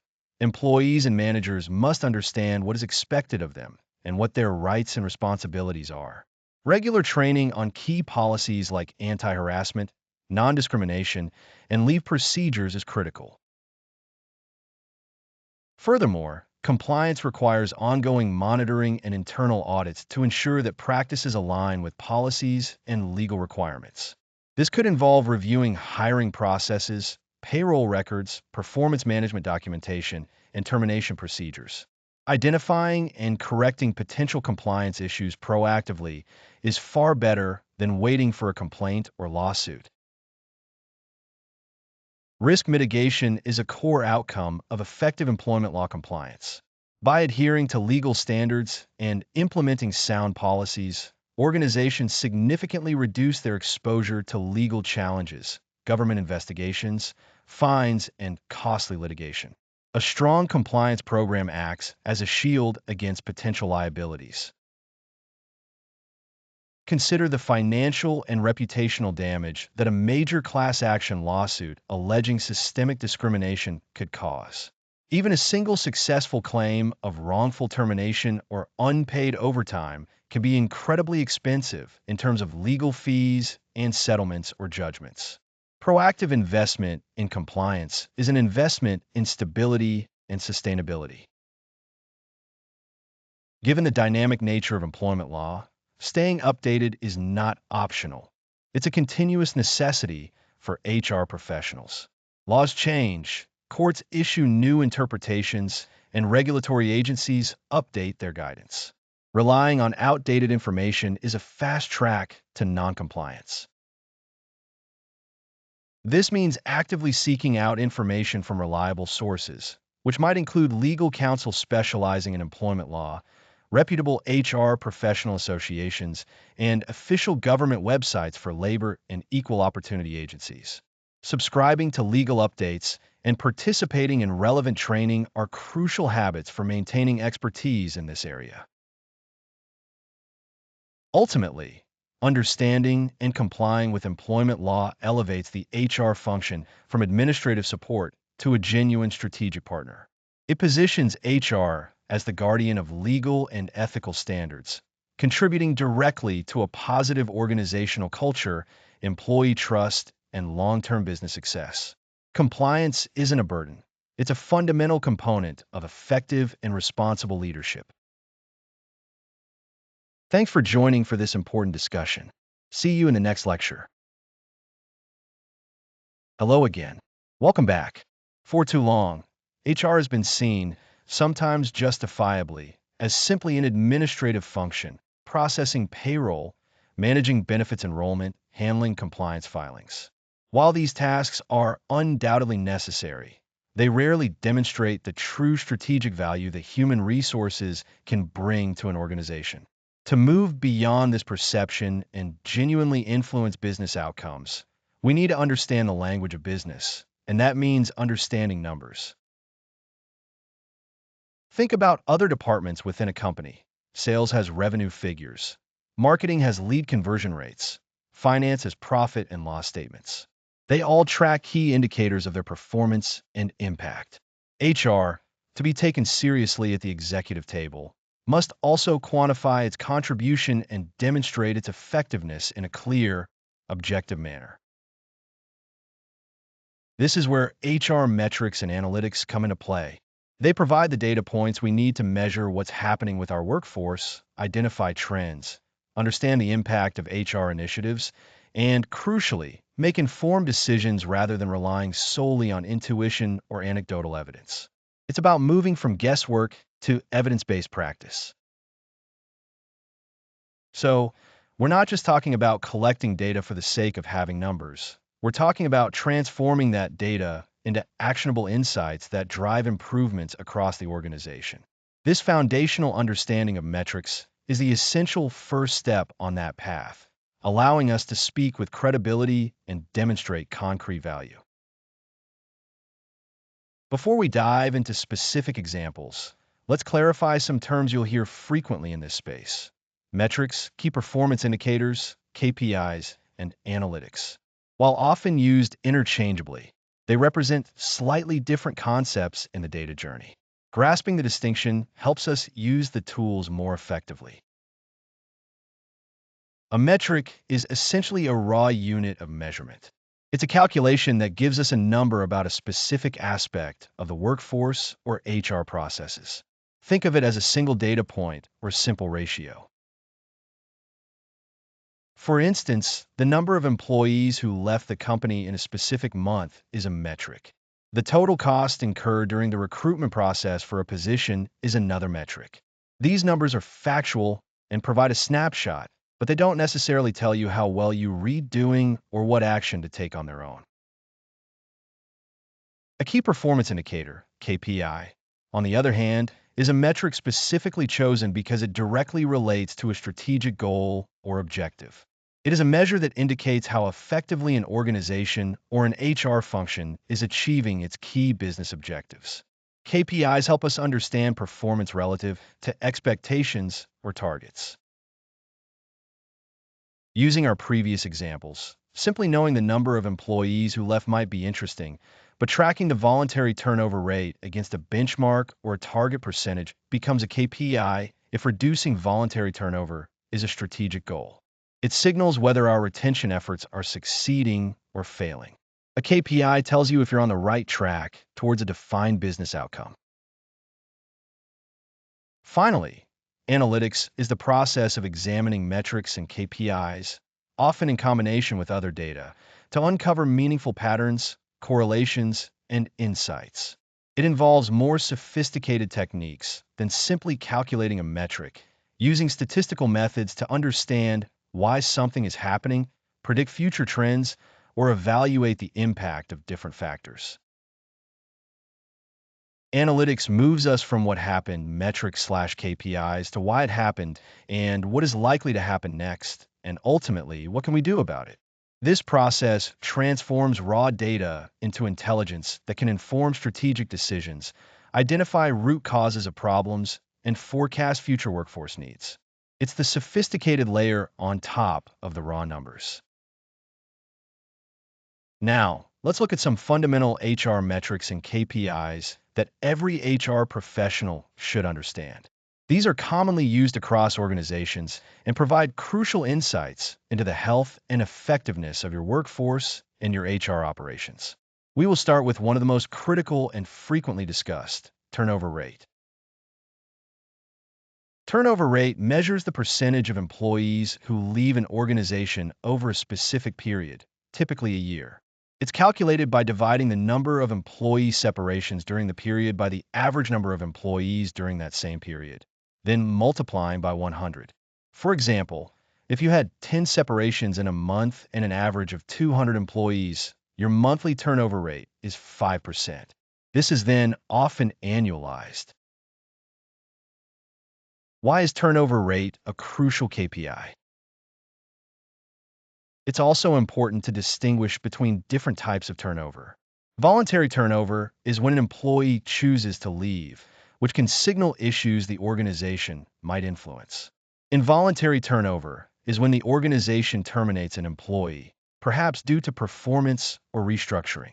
Regretted turnover refers specifically to the loss of high-performing or critical employees, which is often the most damaging type.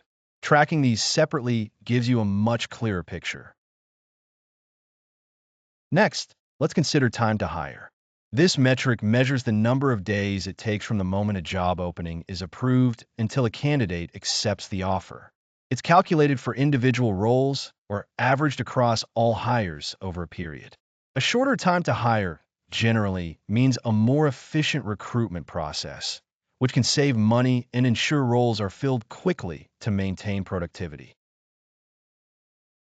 A long time to hire can indicate bottlenecks in the process, perhaps delays in getting approvals, slow response times from hiring managers, or difficulties sourcing suitable candidates. In competitive talent markets, a lengthy hiring process can also mean losing top candidates to faster-moving competitors. Tracking this helps optimize your recruitment pipeline. Closely related is cost per hire. This metric quantifies how much it costs the organization, on average, to recruit and onboard a new employee. It typically includes expenses like advertising fees, recruiting software costs, agency fees, if applicable, relocation assistance, and even the internal time spent by recruiters and hiring managers on the process. Divide the total recruitment costs by the number of hires in a period to get the average. Understanding your cost per hire is vital for budget management and evaluating the efficiency of different recruitment channels. Are you spending too much? Are certain sourcing methods more cost-effective than others? Knowing this allows HR to allocate resources wisely and demonstrate the financial efficiency of the talent acquisition function. Lowering cost per hire while maintaining higher quality is often a key objective. Another increasingly important area is measuring employee engagement. While engagement is often measured through surveys, the score or index derived from these surveys serves as a critical KPI. Engagement reflects employees' emotional commitment to their work, team, and organization. High engagement is correlated with higher productivity, lower absenteeism, and better retention. Tracking engagement scores over time and using them to identify areas for improvement, perhaps specific departments or aspects of company culture, allows HR to proactively address issues that could otherwise lead to dissatisfaction and turnover. Analyzing which factors influence engagement most significantly within your organization is a key analytical activity. It's not just the score, but understanding the drivers behind it. Absenteeism rate is another straightforward, yet informative, metric. It measures the percentage of scheduled workdays or hours that employees miss due to unplanned absences. It's calculated by dividing the total number of absent workdays or hours by the total number of scheduled workdays or hours for the period multiplied by 100. Persistent high absenteeism can disrupt operations and place additional burdens on present employees. Analyzing absenteeism data by department, manager, or reason can reveal underlying issues such as workplace stress, poor ergonomic conditions, or a lack of adequate leave policies. While some absenteeism is unavoidable, consistently high rates often signal deeper problems that HR needs to investigate.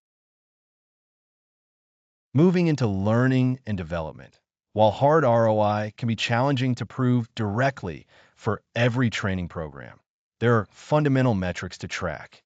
Training effectiveness can be initially measured by things like participant satisfaction scores immediately after the training, assessments of learning or skill acquisition shortly after, and eventually, efforts to measure the impact on job performance or relevant business metrics further down the line.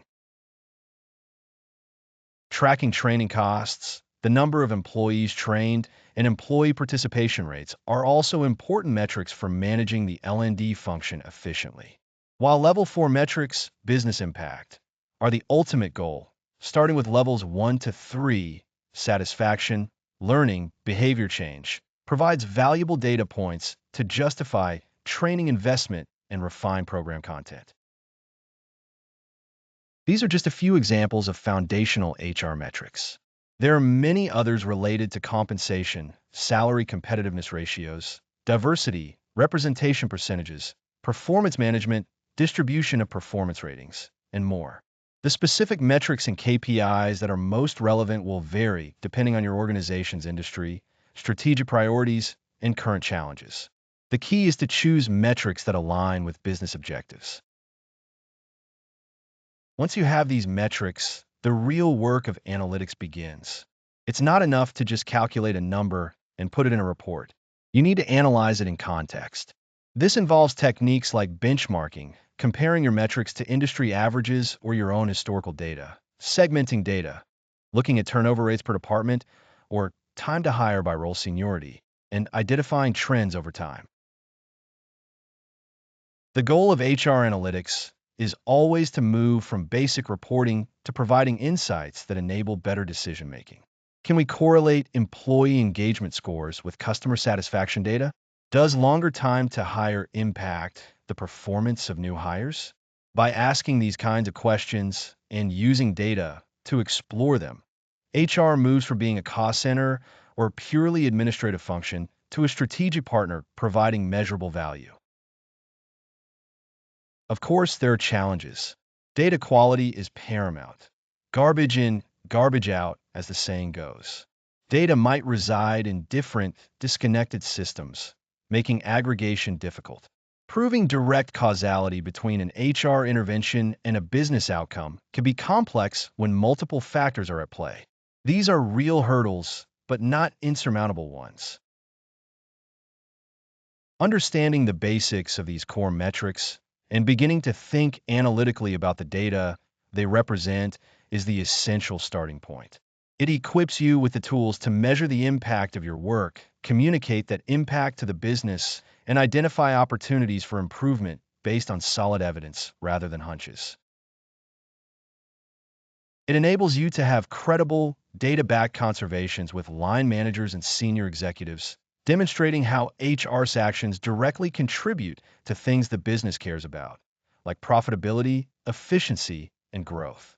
Without this numerical foundation, HR remains relegated to the sidelines. We've laid the groundwork here by defining the terms and exploring what some key metrics mean and why they matter. In the following lessons, we'll build on this by looking at how to collect, analyze, and interpret this data more deeply to truly drive data-driven decisions in HR. Thanks for joining me for this lesson on the basics of HR metrics and analytics. See you in the next lecture. Hello again, everyone. In our last discussion, we touched upon the fundamental HR metrics and indicators that serve as the building blocks for understanding your workforce data. Collecting metrics like turnover rate, time to hire, or employee engagement scores is certainly a necessary first step in bringing a quantitative lens to HR operations. However, Simply reporting these numbers isn't enough to drive meaningful organizational change or demonstrate the strategic value of HR within the business context. What differentiates truly impactful HR from purely administrative function is the ability to move beyond simple reporting and harness the power of data to inform actual decisions. This is where the concept of data-driven decision making comes into play, transforming raw data into actionable insights that can shape workforce strategies, predict future trends, and ultimately optimize the effectiveness and efficiency of HR interventions for greater business impact. It's about asking why, based on the numbers you see, and then using that understanding to guide your actions. Consider the classic scenario where a department experiences high turnover. Knowing the turnover rate, let's say it's 20%, is a piece of information, albeit a rather alarming one. But that number alone doesn't tell you the cause, nor does it suggest the right solution. Throwing resources at retention programs without understanding the root cause is akin to shooting in the dark. Becoming data-driven means digging deeper into that 20% turnover figure. You'd start by collecting more specific data. Who is leaving, which roles, which managers, how long were they there, and perhaps most crucially, why are they leaving, perhaps gathered through exit interviews or surveys. This supplementary data begins to paint a richer picture beyond the single aggregate metric. The analysis phase involves examining this collected data for patterns and correlations. Are most leavers in junior roles under a specific manager? Is there a correlation between tenure and departure cause, perhaps indicating issues with career progression after a certain point? Are people citing compensation, work-life balance, or management as primary reasons? Statistical techniques, simple cross-tabulations, or more complex regression analysis, depending on your skill set and tools, can help uncover these relationships. Interpreting these findings translates the statistical output into practical business language. If the data shows a strong correlation between departures and a particular manager, the interpretation might be that the manager's leadership style or skill set is contributing significantly to the turnover problem in their team. Or, if most leavers cite lack of growth opportunities after 2 years, the interpretation is a systemic issue with career pathing or development within the organization. It's these interpretations that directly inform talent strategies. Armed with the insight about the specific manager, a data-driven HR team wouldn't just implement a company-wide retention bonus. They would instead focus on targeted interventions for that manager, perhaps management training, coaching, or even performance management specific to leadership skills. This is a far more efficient and likely effective use of resources than a blanket approach. Similarly, understanding that stagnation after 2 years drives departures would lead to optimizing HR interventions specifically around career pathing and development programs for employees approaching that tenure milestone. This involves applying the insights gained from data analysis to refine existing HR processes or introduce new, targeted initiatives designed to address the identified root causes directly. The goal is to move from reactive problem solving based on anecdote to proactive strategy based on evidence. Data-driven decision making also extends beyond reacting to current problems. A sophisticated use of data involves forecasting workforce trends. By analyzing historical data on hiring rates, promotion rates, internal transfers, and anticipated retirements, combined with business projections for growth or changes in required skills, HR can proactively model future talent needs and potential gaps. This allows for strategic workforce planning, ensuring the organization will have the right people with the right skills at the right time. For instance, if data indicates a significant number of employees in critical leadership roles are nearing retirement age within the next 5 years, coupled with slow internal promotion rates into those roles historically, the forecast points to a potential leadership gap. The data-driven decision here would be to accelerate or introduce leadership development programs and succession planning, specifically targeting those critical roles well in advance. The final, crucial step in the data-driven cycle is measuring the impact of the implemented interventions. After putting that targeted management training in place or launching enhanced career pathing, you must track the relevant metrics again. Did turnover decrease in that specific team? Did the number of internal promotions or employees pursuing development opportunities increase? This measurement closes the loop, validating whether the data-driven decision had the intended effect and providing data for further refinement. Let's consider another example related to recruitment. Tracking source of hire data, where applicants and hires are coming from job boards, employee referrals, LinkedIn, career fairs, etc., is a common practice. However, a data-driven approach goes further by calculating the cost per hire and quality of hire by source. Analyzing this data might reveal that while a particular job board brings in a high volume of applicants, the quality of candidates from that source, measured by interview-to-offer ratio or even post-hire performance, is significantly lower than employee referrals.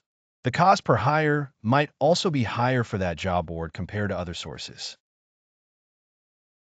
The data-driven decision flowing from this analysis would be to reallocate recruitment budget away from the underperforming, expensive source and invest more heavily in the sources that yield high-quality candidates at a lower cost, such as bolstering the employee referral program with improved incentives or focusing recruiter time on networks that historically produce better fits. This isn't just tactical. It's an optimization driven directly by evidence of effectiveness and efficiency. Implementing data-driven decision-making isn't without its challenges. A primary hurdle is often data cleanliness and integration.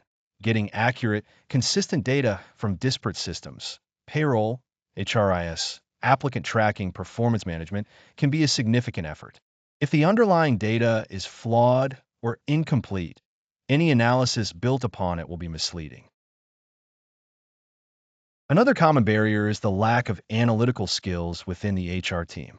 Moving beyond basic reporting requires individuals comfortable with statistical concepts, data visualization tools, and critical thinking to interpret complex data sets. Investing in training or hiring individuals with these capabilities is essential for a truly data-driven function. Resistance to change can also impede progress.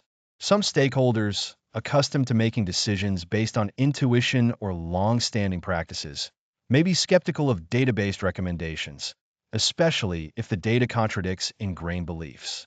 Effectively communicating the insights and building a culture that values evidence over anecdote is crucial. Furthermore, ethical considerations and data privacy are paramount when working with sensitive employee data. Ensuring compliance with regulations like GDPR or CCPA, anonymizing data where necessary, and being transparent with employees about how their data is used builds trust and mitigates risk. It's not just about can you analyze the data, but should you and how you protect it. Ultimately, adopting a data-driven approach transforms HR from a cost center or purely administrative function into a strategic powerhouse capable of demonstrating tangible business impact. By using data to understand the workforce deeply, predict future needs, optimize processes, and measure the effectiveness of interventions, HR leaders can make informed decisions that directly contribute to organizational success. Whether that's through improved productivity, reduced costs, enhanced employee experience, or competitive advantage in talent attraction and retention. It's about elevating the conversation from headcount and benefits administration to strategic talent management aligned with core business objectives. See you in the next lecture. Hi everyone, welcome back. Today we're shifting our focus from the what and why of HR data and analytics to the how. Specifically, the technology that enables modern HR practices and data-driven decision-making. Technology isn't just a support function anymore. It's an indispensable enabler that transforms HR from an administrative overhead into a strategic engine. Understanding the tools available is crucial for any HR professional aiming for excellence and impact in today's digital landscape. At the absolute core of HR technology lies the Human Resources Information System, or HRIS. Think of the HRIS as the central nervous system for all employee-related data within an organization. This system is where you find records about employees' personal information, their employment history, roles, compensation, benefits details, and much more, providing a single source of truth for fundamental workforce data. One of the primary functions handled by an HRIS is payroll processing and benefits administration. Managing payroll accurately and on time across potentially diverse employee populations, different pay cycles, and complex tax regulations is a massive undertaking. The HRIS automates many of these calculations, manages deductions, and handles the tax reporting necessary to stay compliant, significantly reducing manual effort and the risk of errors.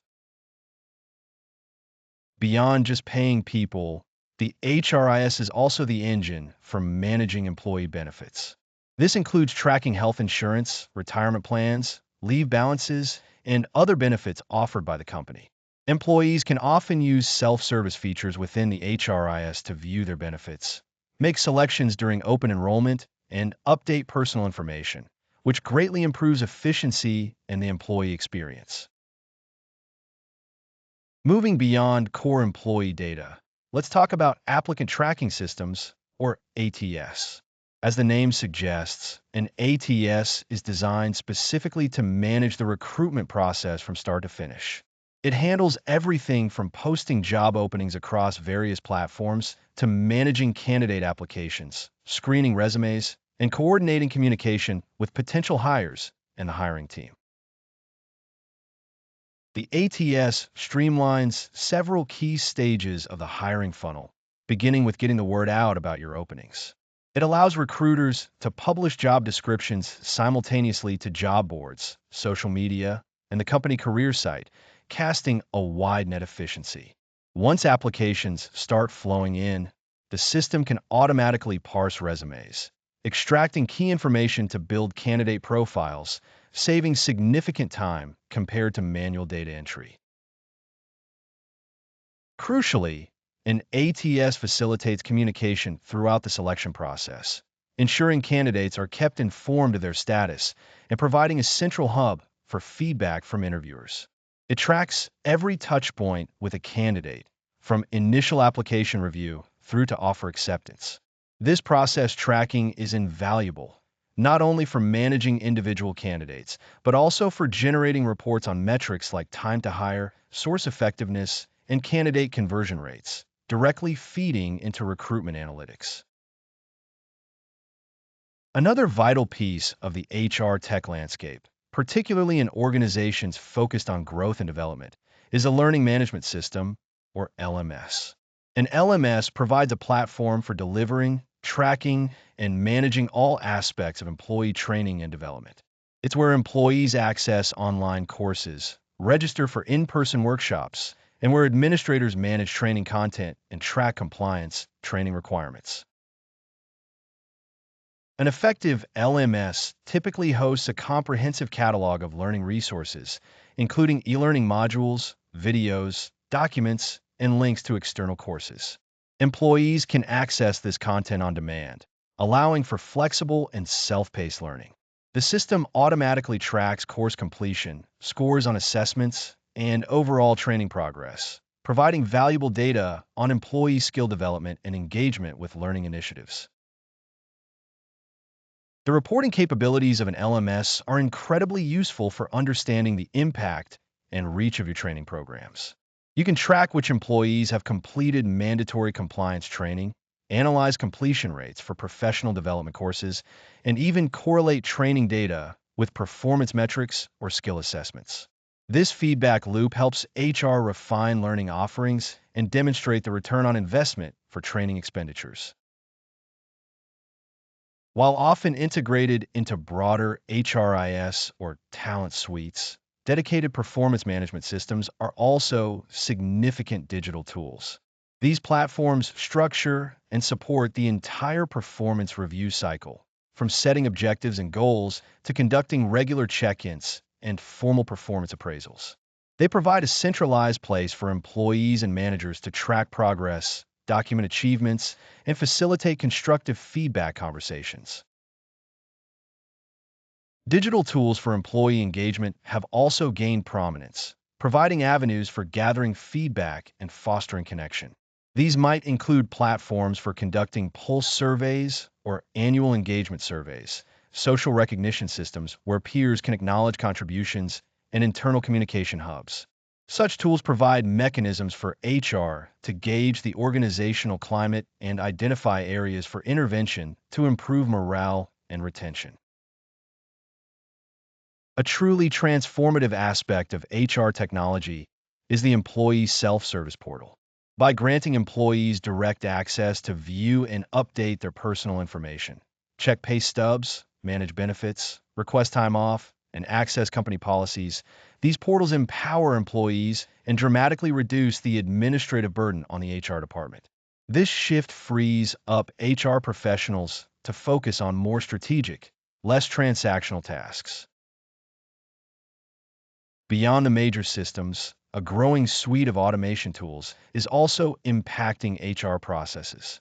This can range from simple workflow automation for approvals to more sophisticated applications like chatbots for answering common employee questions or AI-powered screening tools for resumes. The goal here is to eliminate repetitive, manual steps and accelerate processing times wherever possible. Ultimately, the collective power of these different HR technologies lies in their ability to streamline HR processes end to end. By automating tasks like data entry, approvals, notifications, and basic inquiries, they remove significant friction from workflows such as onboarding, leave requests, payroll adjustments, and performance reviews. This streamlining isn't just about making things faster. It's about making them more reliable and less prone to human error. When processes are streamlined and automated, the overall efficiency of the HR function sees a dramatic improvement.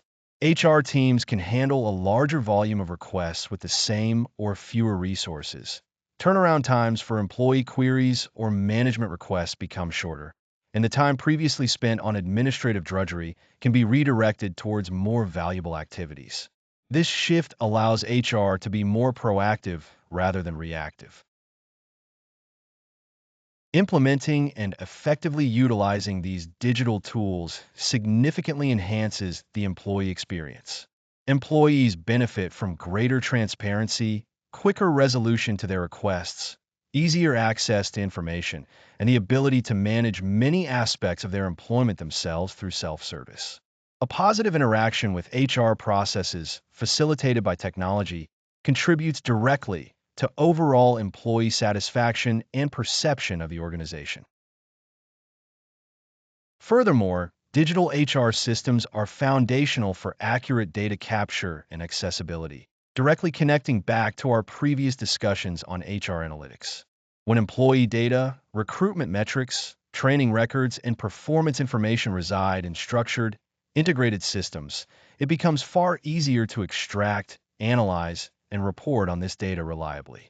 This readily available, clean data is the bedrock upon which meaningful insights are built. Compliance management is also significantly simplified and strengthened by modern HR technology. Systems can track mandatory training completion, store documentation securely, generate required reports for regulatory bodies automatically, and enforce organizational policies through workflow rules.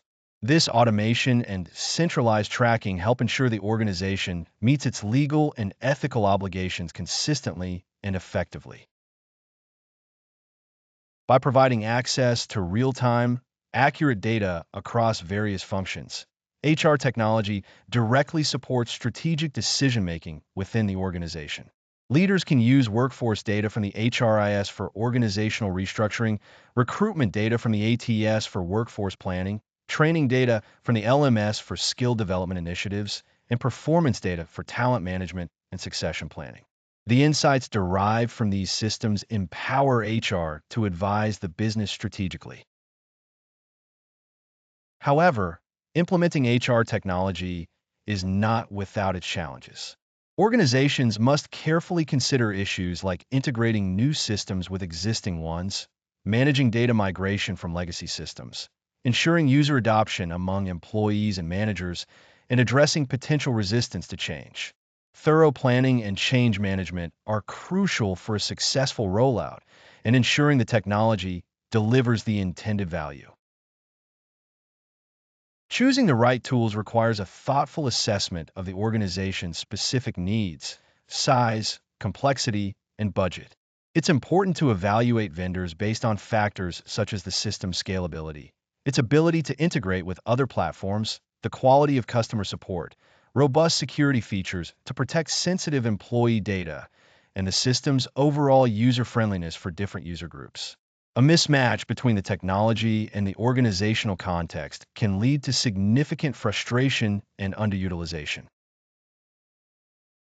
The availability and evolution of HR technology fundamentally change the role of the HR professional itself.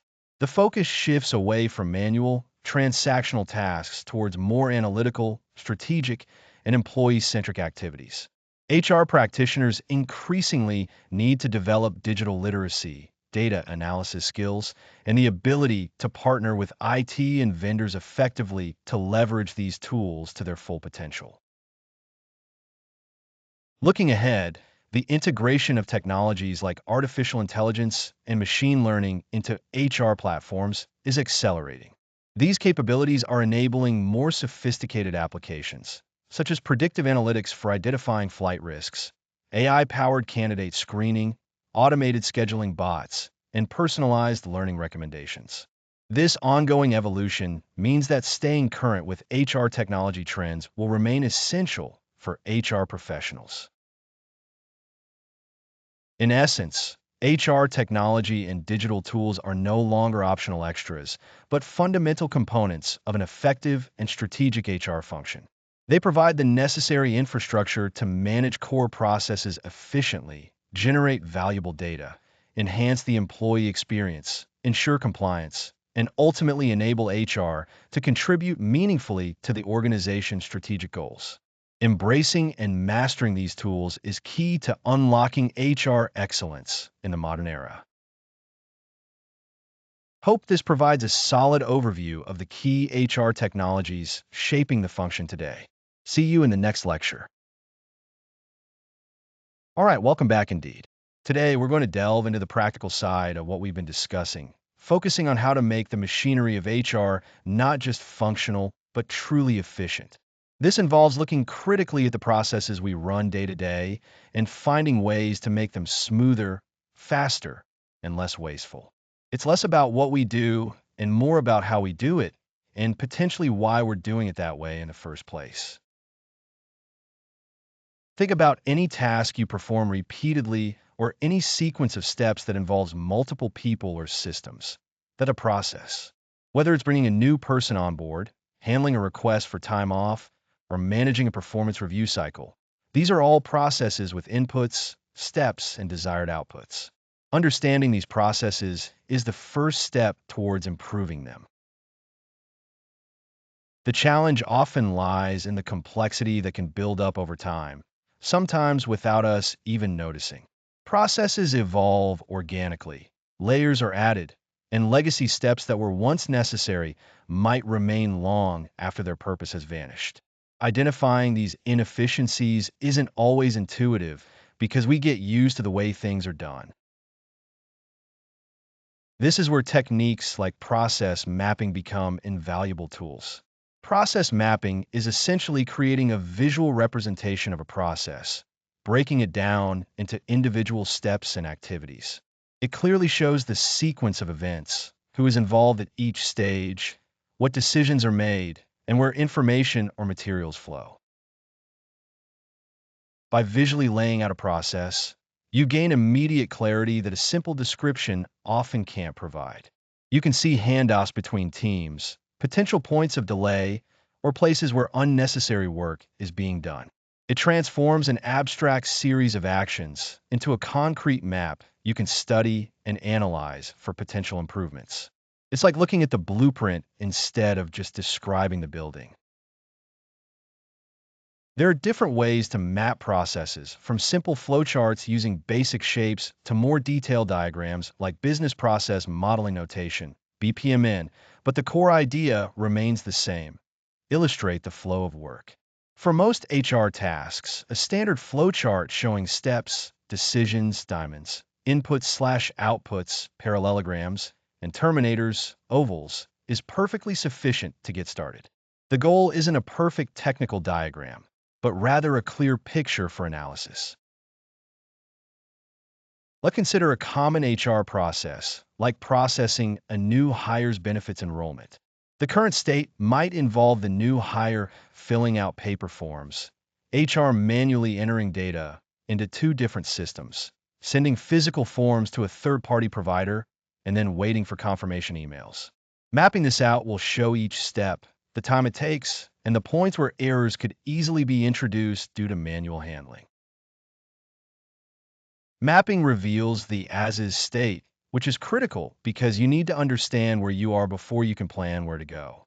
It highlights bottlenecks, which are simply points in the process where the flow slows down or stops, often causing delays further down the line. In our benefits example, the bottleneck might be the manual data entry step or the time it takes for forms to travel and be processed by the third party. Once the process is mapped and bottlenecks are identified, we can turn to principles from Lean methodology.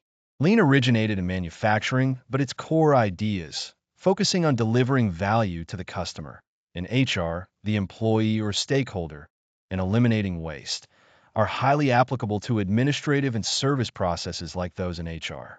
It encourages us to look at every step and ask if it truly adds value from the customer's perspective.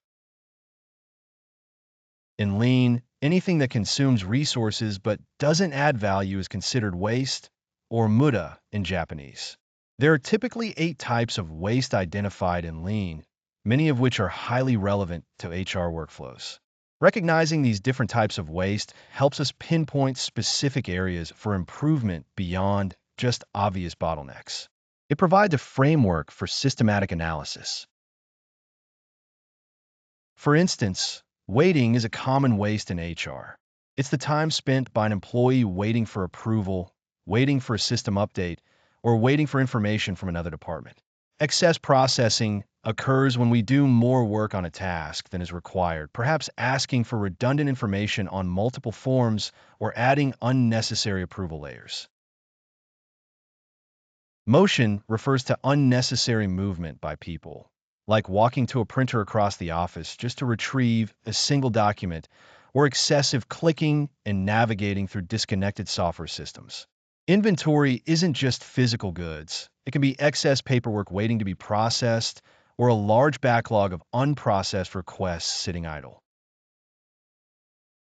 Defects are errors or mistakes that require rework, like incorrect data entry that necessitates corrections later, or a poorly processed application that has to be redone. Overproduction in HR might mean generating reports nobody uses or preparing documents before they are actually needed, tying up resources unnecessarily.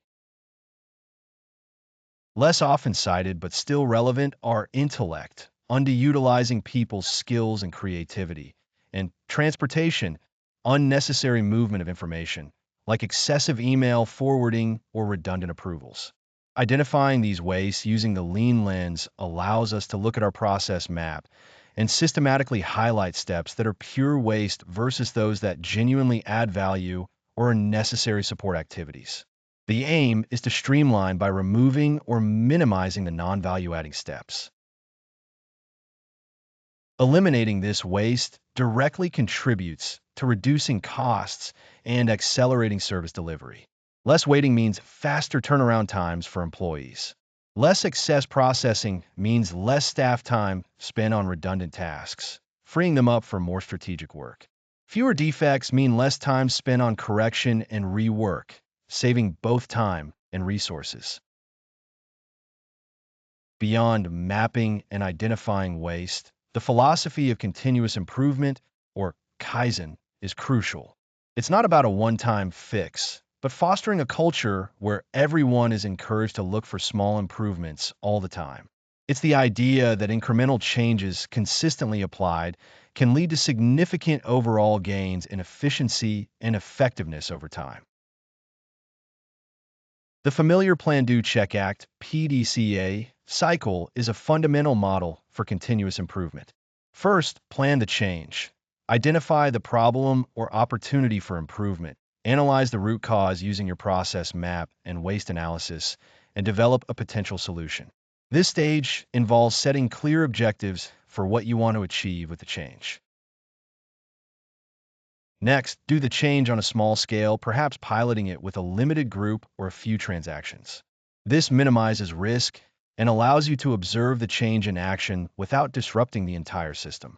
Careful data collection during this phase is important to measure the impact of your proposed improvement. Then, check the results.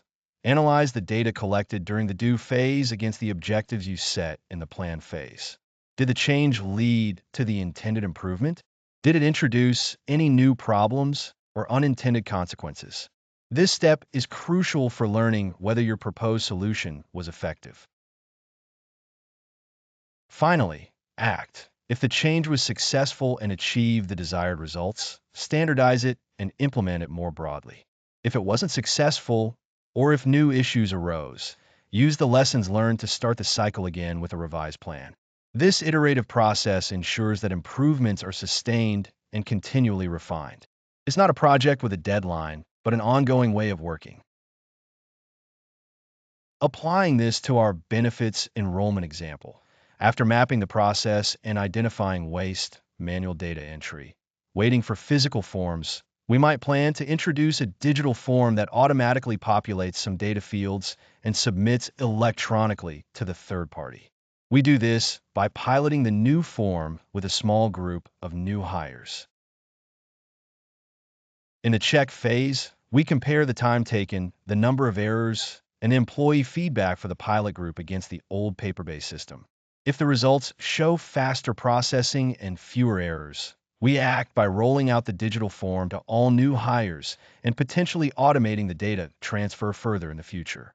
This cyclical approach ensures that the improvement is truly effective. The beauty of these techniques, process mapping, lean principles, and Kaizen, is that they provide a structured way to approach problem solving and efficiency gains in HR. They move you beyond simply reacting to issues or implementing technology without first understanding the underlying workflow. Technology can certainly enable great efficiencies, but automating a bad process just gives you faster bad results. So, before leaping to a new system, map the current process as is, identify the waste and bottlenecks using lean principles, design an improved process to be that eliminates those inefficiencies, and then leverage technology or procedural changes to support that optimized flow. Use the continuous improvement cycle to keep refining it. This systematic approach ensures that your efforts to streamline workflows lead to real reductions in cost and significant acceleration in service delivery for employees and the business alike.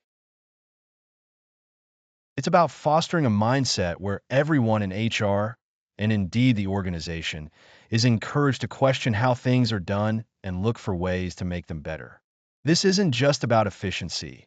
It directly impacts the employee experience and HR's credibility as a forward-thinking, effective function. A smooth, predictable, and fast HR process is a positive experience for everyone involved.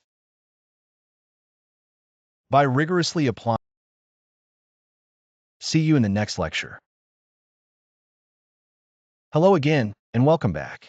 We're diving into a fascinating area today, one that sits squarely at the intersection of strategy and human factors, organizational development and change management. Organizational development, often abbreviated as OD, is essentially a planned process of improving an organization's effectiveness and its ability to cope with change. It's about fostering long-term health and capability within a company, focusing on systematic approaches to enhance how the organization functions through its people, processes, and structure. Think of it as cultivating an environment where the organization can learn, adapt, and thrive in a constantly evolving landscape. It involves interventions designed to improve things like communication, collaboration, leadership, and overall culture. A core principle of OD is that organizations are complex systems, and any significant improvement requires a holistic perspective rather than isolated tweaks. It's not just about fixing a single problem area. It's about understanding how different parts of the organization interact and influencing those dynamics to achieve desired outcomes. This often means involving employees at various levels in the diagnostic and planning stages, fostering a sense of ownership and shared purpose in the change process. Effective OD work is fundamentally about people and relationships within the organizational context. Now, while OD is a broad field focused on continuous improvement in health, change management specifically addresses the challenge of moving from a current state to a desired future state. It's the structured approach for transitioning individuals, teams, and organizations to a new way of working. Change management is often a critical component implemented within a larger OD initiative, providing the specific tools and techniques needed to navigate a particular transformation successfully. Without effective change management, even well-intentioned OD efforts can falter due to resistance or lack of adoption.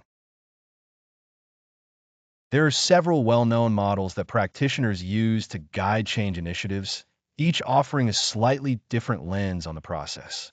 One classic example is Kurt Lewin's three-step model: unfreeze, change, and refreeze.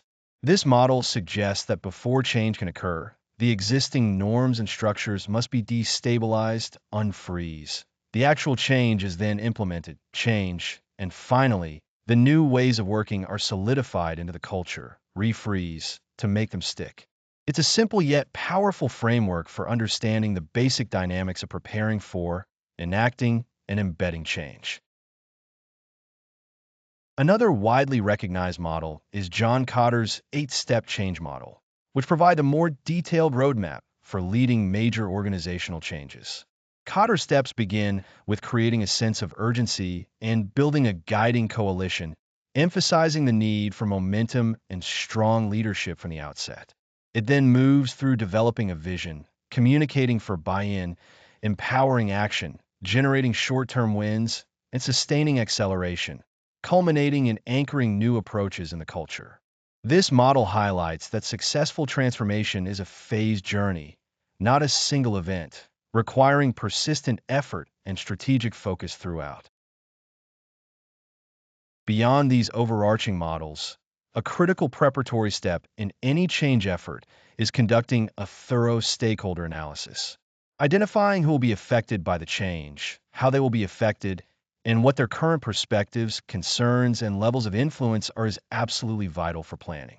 Ignoring key stakeholders or misunderstanding their potential reactions is a surefire way to court resistance and derail the initiative. A good analysis helps anticipate potential roadblocks and identify individuals or groups who can become allies or champions for the change. When performing a stakeholder analysis, you're essentially mapping the landscape of power, interest, and impact. Who has the most influence over the success or failure of the change? Who is most interested in the outcome, positive or negative? How will the change directly impact their daily work, roles, or status? By answering these questions, you can segment stakeholders and tailor your engagement strategies to address their specific needs and concerns, moving from broad communication to more targeted interactions where necessary. Armed with an understanding of your stakeholders, effective communication becomes the linchpin of successful change management. It's not merely about announcing the change. It's about creating an ongoing dialogue that builds understanding, addresses anxieties, and reinforces the rationale behind the transformation. Communication needs to be frequent transparent, and delivered through multiple channels to reach everyone effectively.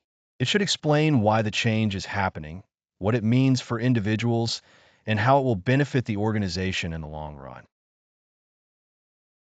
Two-way communication is particularly important during times of change. It provides a mechanism for feedback, allowing leadership to gauge sentiment, clarify misunderstandings, and make necessary adjustments to the plan. Creating forums for questions, concerns, and suggestions, whether through town halls, team meetings, suggestion boxes, or dedicated online channels, signals that employee input is valued. This proactive approach helps to foster trust and reduce the feeling of having change imposed from above. When employees feel heard and understood, they're far more likely to engage positively. Planning and leading organizational transformation involves weaving together all these elements into a coherent strategy. It begins with a clear definition of the desired future state and a robust business case explaining why the change is necessary and what success looks like. This vision then informs a detailed action plan that outlines the specific steps required, the resources needed, timelines, and accountabilities. Effective leaders champion the change, visibly demonstrate commitment, and empower others to take ownership of their roles in the transition.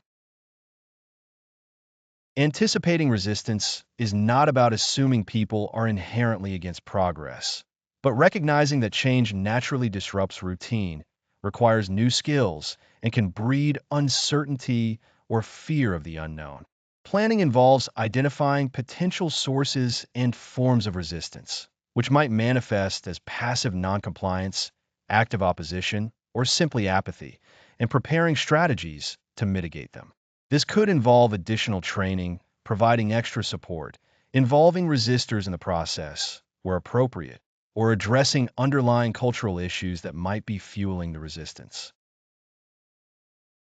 Successful change leaders understand that managing the people side of change is just as, if not more, important than managing the technical aspects of the project. It requires empathy, strong communication skills, and the ability to build coalitions and influence stakeholders across the organization. It's about guiding individuals through their personal transition journeys, helping them navigate the discomfort that often accompanies leaving the familiar behind and embracing something new. This humanistic approach increases the likelihood of true adoption rather than mere compliance. Ultimately, organizational development provides the foundational principles for building a resilient, adaptable organization, while change management offers the structured discipline needed to navigate specific, often disruptive, transitions. Both require a deep understanding of organizational dynamics, human behavior, and strategic objectives. When applied effectively, they empower organizations not just to react to change, but to proactively shape their future and maintain a competitive edge. It's a continuous journey of learning, adjustment, and strategic evolution. See you in the next lecture. Hello again, and welcome back. In this part of our journey, we shift our focus to a critically important application of HR data, understanding and advancing diversity, equity, and inclusion within the organization. This isn't just a matter of ticking boxes or complying with regulations. It's fundamentally about building a stronger, more innovative, and more resilient workplace where everyone has the opportunity to thrive. Leveraging data allows us to move beyond good intentions and anecdotal evidence to make measurable progress on these vital fronts. We'll explore how to define, track, and interpret metrics that shine a light on the current state of DEI and guide our efforts toward a truly inclusive culture. Measurement is the bedrock of making tangible progress in DEI. Without a clear picture of where we stand, our efforts risk being undirected and ineffective. We need to establish baselines across various aspects of the workforce, such as representation by demographic group across different job levels, departments, and leadership roles. This initial step helps us understand the landscape and identify potential areas where disparities might exist today. The type of data we collect for DEI analytics extends beyond simple headcount figures. We must also look at metrics related to the employee life cycle, such as application rates from diverse candidate pools, interview to hire ratios, promotion rates, and internal transfer rates by demographic category.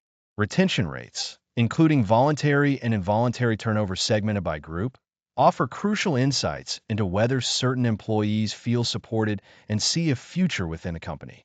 Examining these points allows us to spot potential systemic issues within our processes rather than just observing outcomes. Collecting this sensitive data requires careful consideration of privacy, ethics, and transparency. It's paramount that data collection is voluntary, clearly explained to employees, and that the data management process is secure and respects individual confidentiality. The purpose of collecting this information must be explicitly communicated as being for the advancement of DEI within the organization, building trust with the workforce. Aggregate data is typically used for analysis to protect individual privacy while still revealing overall trends and patterns. Once collected, the data needs rigorous analysis to uncover meaningful insights. Simply presenting raw numbers isn't sufficient. We must interpret what the data tells us about the employee experience and organizational systems. This involves comparing internal metrics against external benchmarks, looking for statistically significant differences between groups, and correlating DI data with other relevant HR data points like performance ratings or engagement survey responses. Advanced analysis might involve exploring intersectionality, understanding the experiences of individuals who belong to multiple underrepresented groups. Identifying representation gaps is a primary function of this type of analysis. This involves comparing the demographic makeup of specific teams, levels, or positions against relevant benchmarks. The benchmark could be the overall composition of the workforce, the local labor market demographics, or even national industry data, depending on the context. Significant deviations from appropriate benchmarks often signal areas that require further investigation and targeted interventions in the recruitment, hiring, or promotion processes. Equity, distinct from mere equality, is another critical area addressed by analytics. While equality means giving everyone the same resources, equity means providing resources based on need to achieve the same outcome. A key manifestation of this is pay equity, ensuring employees in similar roles with comparable experience and performance are compensated fairly regardless of protected characteristics. Conducting a thorough pay equity analysis involves statistical modeling to account for valid factors like experience, location, and performance while identifying unexplained variances that might suggest bias. Analytics provides the necessary evidence base for implementing targeted equity initiatives.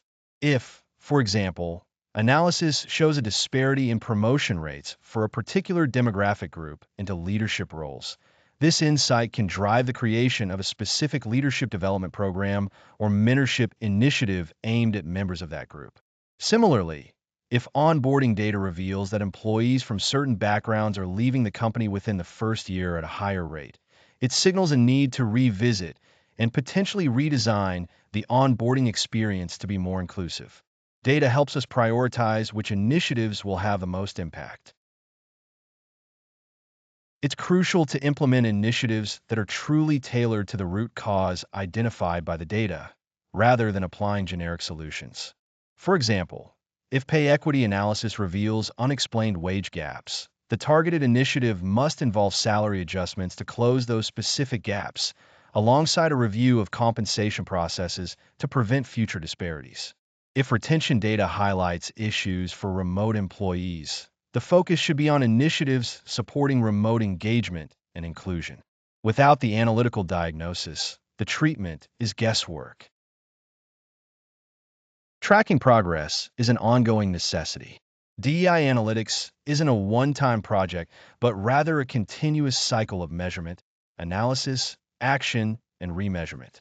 We need to revisit our key metrics regularly, comparing them against the baselines established at the outset and against any targets we have set. This iterative process allows us to assess the effectiveness of implemented initiatives, learn what is working and what isn't, and make necessary adjustments. It provides accountability for the initiatives and demonstrates commitment to long-term change. Defining clear goals and targets is vital before tracking progress. Are we aiming to increase representation in leadership roles by a certain percentage within a specific time frame? Is the goal to eliminate statistically significant pay gaps for specific groups? Setting concrete, measurable targets provides a benchmark against which to evaluate the effectiveness of our programs and demonstrates clear expectations for improvement. These targets should be ambitious yet realistic, grounded in our analytical findings. While quantitative data provides the what and where of disparities, qualitative data provides the why. Employee surveys, focus groups, and exit interviews allow us to gather insights into the lived experiences of employees from different backgrounds. This qualitative feedback helps interpret the numbers, providing context for observed trends and uncovering systemic issues that numbers alone might not reveal, such as subtle biases or lack of psychological safety.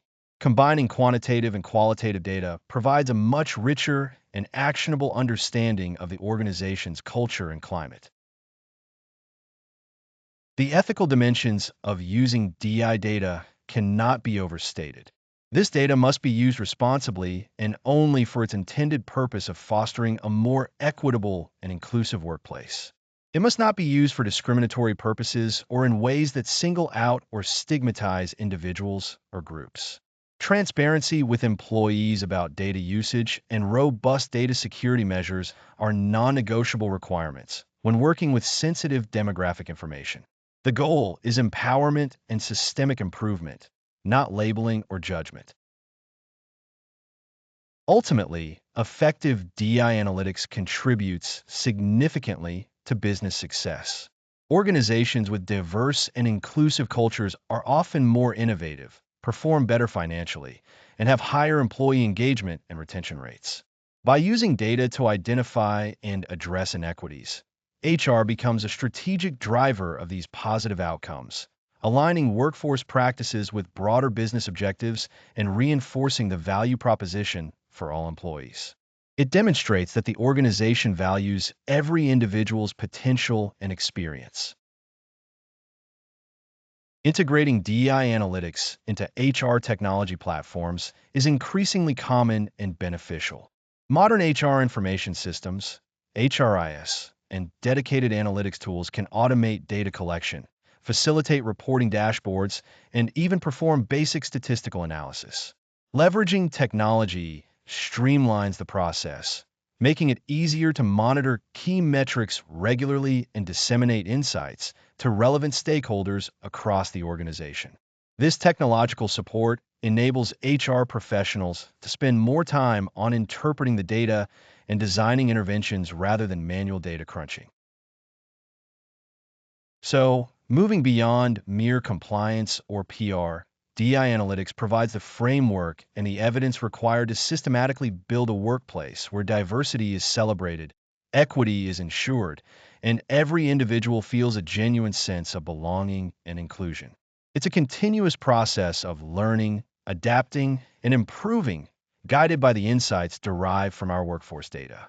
This analytical rigor transforms DEI aspirations into tangible realities. Thanks for following along with this dive into DEI analytics. Hello again. Measuring how your employees experience their daily work and the underlying culture of your organization isn't just a trend. It's a fundamental aspect of understanding the human capital that drives your business forward. While we've touched on engagement and relations previously, this goes deeper, seeking to quantify the qualitative feel of working somewhere. It provides tangible data points that can inform strategic decisions beyond just operational HR tasks, linking the employee sentiment directly to business outcomes like productivity and innovation.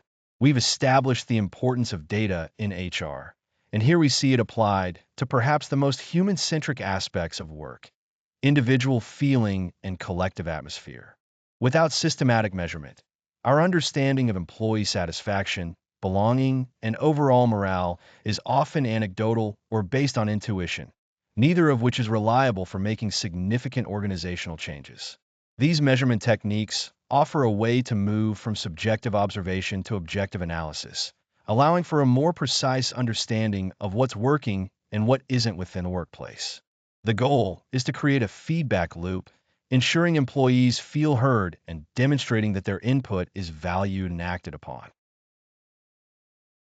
Employee experience fundamentally encompasses all the touchpoints an individual has during their tenure with a company, starting perhaps even before their first day during the recruitment process, through onboarding, daily work, interactions with managers and colleagues, development opportunities, and extending all the way to their offboarding. It's the sum total of perceptions shaped by the organizational environment, technology, processes, and leadership. Thinking about it this way helps us see that experience isn't monolithic. It's a complex tapestry woven from many threads, each potentially influencing overall satisfaction and performance. Addressing negative experiences across these touchpoints is key to building a positive and productive workforce. Organizational culture, on the other hand, describes the shared values, beliefs, attitudes, and behaviors that characterize an organization and guide its members' actions. It's often described as how things are done around here, manifesting in everything from communication styles and decision-making processes to how mistakes are handled and successes are celebrated. Culture provides a sense of identity and belonging, shaping employee behavior and influencing their commitment and motivation. While interwoven with individual experience, culture is a collective phenomenon that reflects the organization as a whole. Measuring employee experience and culture requires a multifaceted approach because both are complex and multidimensional concepts. There isn't a single magic metric, nor is there one perfect tool that reveals everything you need to know. A combination of quantitative and qualitative methods is usually necessary to capture the nuances of how people feel and interact within the organization. This mixed methodology provides both the broad trends and the specific stories that help illuminate the path forward for improvement. One of the most common quantitative methods for measuring employee experience is through surveys. These can range from comprehensive annual employee surveys that delve deep into various aspects like leadership, career growth, compensation, and work-life balance, to more frequent, targeted pulse surveys. Pulse surveys are shorter, more focused questionnaires administered regularly, perhaps weekly, monthly, or quarterly, to gauge specific aspects of experience or monitor sentiment on key topics. They provide a more real-time understanding of employee opinion compared to lengthy annual surveys. Pulse surveys are particularly useful for tracking the impact of recent changes or initiatives, or for keeping a finger on the pulse of employee morale on an ongoing basis. Because they are short, they encourage higher participation rates and reduce survey fatigue, making employees more likely to provide feedback consistently. While they don't offer the breadth of a full culture assessment, their frequency allows for agile responses to potential issues before they escalate. This iterative feedback loop is vital for maintaining a healthy organizational climate. Culture assessments, typically conducted less frequently than pulse surveys, aim to define and measure the current organizational culture against desired states or benchmark against other organizations. These surveys often use frameworks based on organizational behavior theories to assess specific cultural dimensions, such as innovation, collaboration, hierarchy, or customer focus. The results help identify misalignments between espoused values and perceived reality, highlighting areas where cultural shifts are needed. Engaging leadership deeply in the process and results of culture assessments is paramount for driving meaningful change.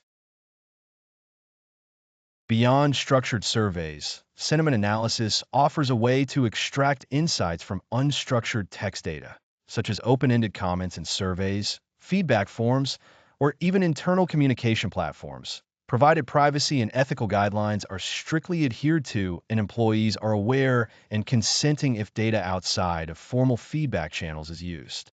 Using natural language processing algorithms, sentiment analysis can identify the emotional tone, positive, negative, or neutral, associated with specific topics or keywords. This allows HR to quickly grasp prevalent feelings about particular initiatives, policies, or aspects of the work environment discussed freely by employees. While powerful, it must be used carefully, respecting employee privacy and focusing on aggregate trends rather than individual monitoring. For delving deeper into complex issues and gathering rich, qualitative data, focus groups are invaluable. These facilitated discussions involve a small group of employees sharing their perspectives, experiences, and ideas on specific topics related to employee experience or culture. Unlike surveys which provide breadth, focus groups provide depth and nuance, allowing participants to elaborate on their answers, build upon others' points, and explore underlying reasons for certain sentiments. They are particularly useful for understanding why survey results show a particular trend, uncovering root causes, and generating potential solutions directly from the employees themselves. Conducting effective focus groups requires skilled facilitation to ensure all voices are heard, discussions remain productive, and a safe space for honest feedback is maintained.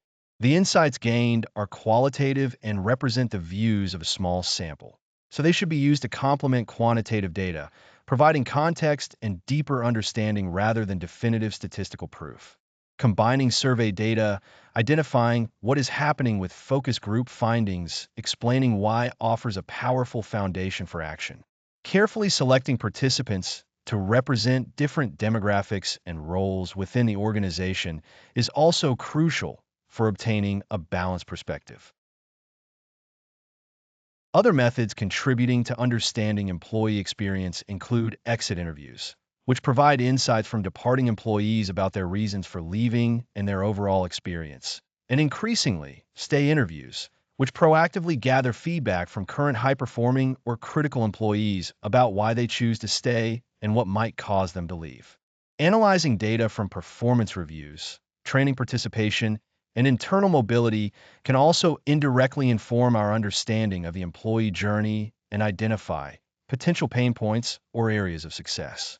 Looking holistically across various data sources provides a more complete picture than relying on a single measurement tool. Collecting data is merely the first step. The real value comes from analyzing the findings and translating them into tangible action plans. Analysis involves identifying key themes, trends, and patterns in the data, potentially segmenting the results by department, manager, tenure, or other relevant demographics to pinpoint specific problem areas or successes. Statistical analysis for quantitative data helps identify correlations or significant differences, while thematic analysis of qualitative data from focus groups or open-ended comments reveals common narratives and feelings. The goal is to move from raw data to actionable insights that clearly indicate where intervention is needed. Prioritizing findings for action is critical, as resources are always limited. Not every issue uncovered can be tackled simultaneously. Prioritization should consider the severity of the issue, e.g., are there signs of burnout or discrimination? The number of employees affected and the potential impact on business outcomes, e.g., is it impacting customer service or innovation?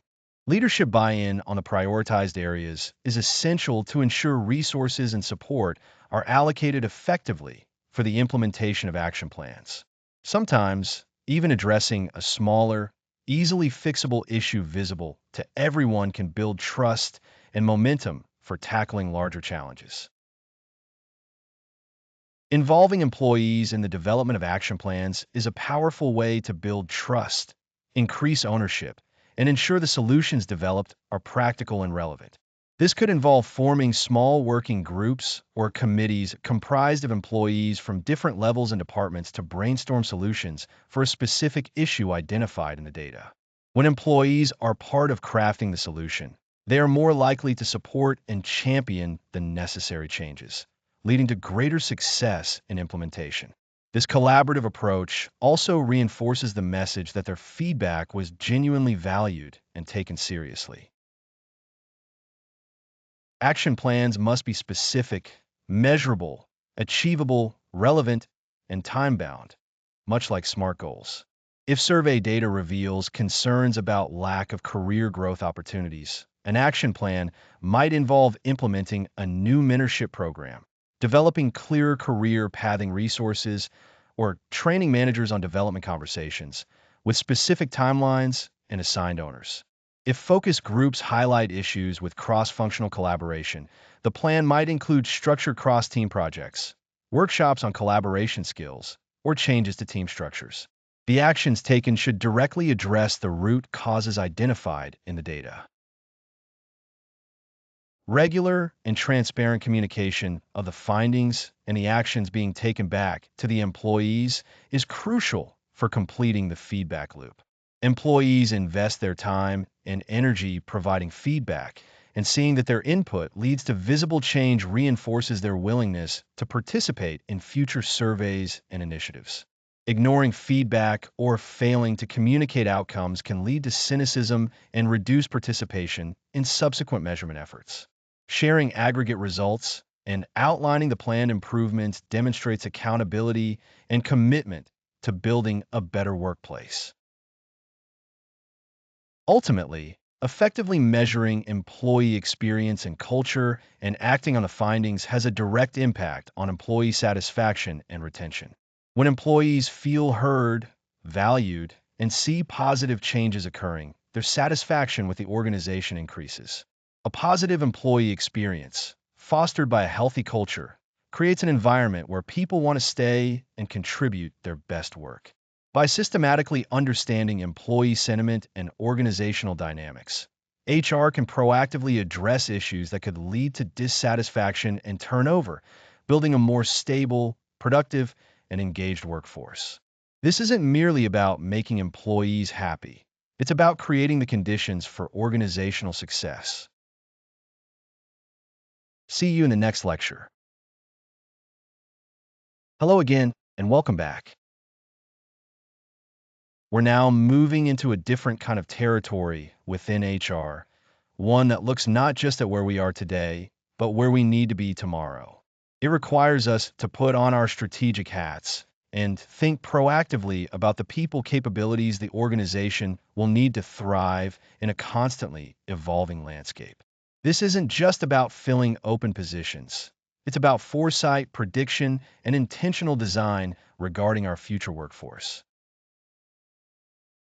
The fundamental idea here is aligning our human capital strategy squarely with the overarching business strategy. If the company plans to expand into new markets, launch innovative products, or adopt disruptive technologies, the people part cannot be an afterthought. We need a clear picture of the skills, roles, structures, and sheer numbers of people required to execute those plans successfully well before the urgent need arises. This proactive stance is what workforce planning is all about, underpinned by diligent analysis and a clear understanding of where we're trying to go. Think of it less like building a static organizational chart and more like charting a course for a ship, anticipating the winds and currents. We have to understand the ship's current capacity, its size, the skills of its crew, and then compare that to the demands of the journey ahead. Stormy weather requiring more experienced navigators, or calm seas where we might need fewer hands on deck, but perhaps new skills like data analysis for route optimization. It's a dynamic process, not a one-time event you do and then forget about. One of the initial steps in effective workforce planning involves clearly defining the future needs driven by that business strategy we just mentioned. This requires close collaboration with leadership across different functions, understanding their growth plans, technological roadmaps, and operational shifts. Are we moving to a more digital service model? That implies a different mix of skills in customer service and IT than a traditional brick-and-mortar approach. Will we be acquiring another company? That adds complexity around integration and redundant roles.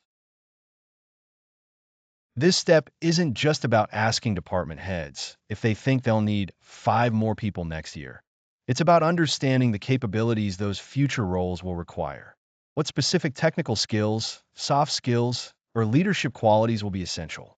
Articulating these needs in detail is crucial because it forms the target we're aiming for, the specification against which we will measure our current state and identify any shortfalls. Without a clear target, our measurements become meaningless, and our planning efforts lack direction. Once we have a handle on the future needs, the next critical step is to analyze our current workforce capabilities. What skills, experience levels, and demographics exist within the organization right now? This involves digging into existing HR data, performance reviews, training records, compensation data, and even basic demographic information. A robust human resource information system, HRIS, or specialized talent management platform can be invaluable here, providing the raw data we need for analysis. We also need to consider the potential evolution of our current employees. Are there ongoing training programs that will upskill existing staff? Are there internal mobility patterns that suggest employees will grow into new roles? Understanding the potential of the existing workforce to adapt and develop is key to painting an accurate picture of our starting point for the journey ahead. This internal supply analysis isn't just about counting heads, but about assessing potential. With both the future state, demand, and the current state, supply, clearly defined, the logical next step is the talent gap analysis. This is where we compare the two pictures to identify discrepancies. Where do we have surpluses, and more importantly, where do we have deficits? These gaps can be quantitative, meaning we simply need more people, or qualitative, meaning we lack specific skills or competencies, even if the headcount is sufficient. It's vital to distinguish between these two types of gaps because they require different strategies to address. A quantitative gap might simply mean needing to ramp up recruitment efforts for entry-level roles due to anticipated growth. A qualitative gap, on the other hand, might reveal a critical shortage of data scientists needed for a new AI initiative, despite having a large IT department overall. Identifying these qualitative gaps requires a detailed look not just at job titles, but the underlying capabilities and skills possessed by employees, necessitating a good skills inventory. Once the gaps are identified and quantified, the final stage of workforce planning involves developing strategies to close them. This is where HR gets down to the practical business of making things happen. If there's a quantitative deficit, recruitment and talent acquisition strategies, as discussed earlier in the course, become paramount. We need to think about sourcing pipelines, employer branding targeted at needed roles, and efficient selection processes. If the gaps are qualitative, the focus shifts towards internal solutions like learning and development programs, another topic we've covered. Can we upskill existing employees in the required areas? Are there opportunities for internal transfers or promotions to leverage existing talent? Sometimes, entirely new roles or departments might need to be created, requiring thoughtful job design and organizational restructuring.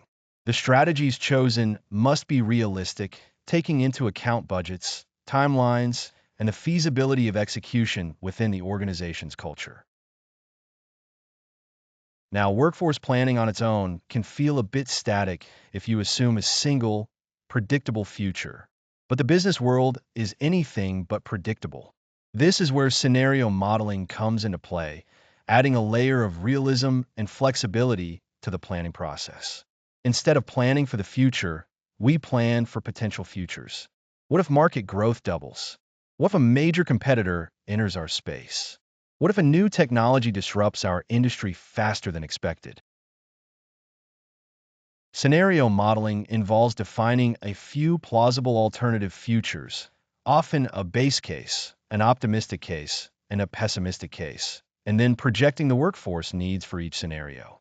This exercise doesn't give you a single answer, but it provides a range of possibilities and prepares you for different outcomes.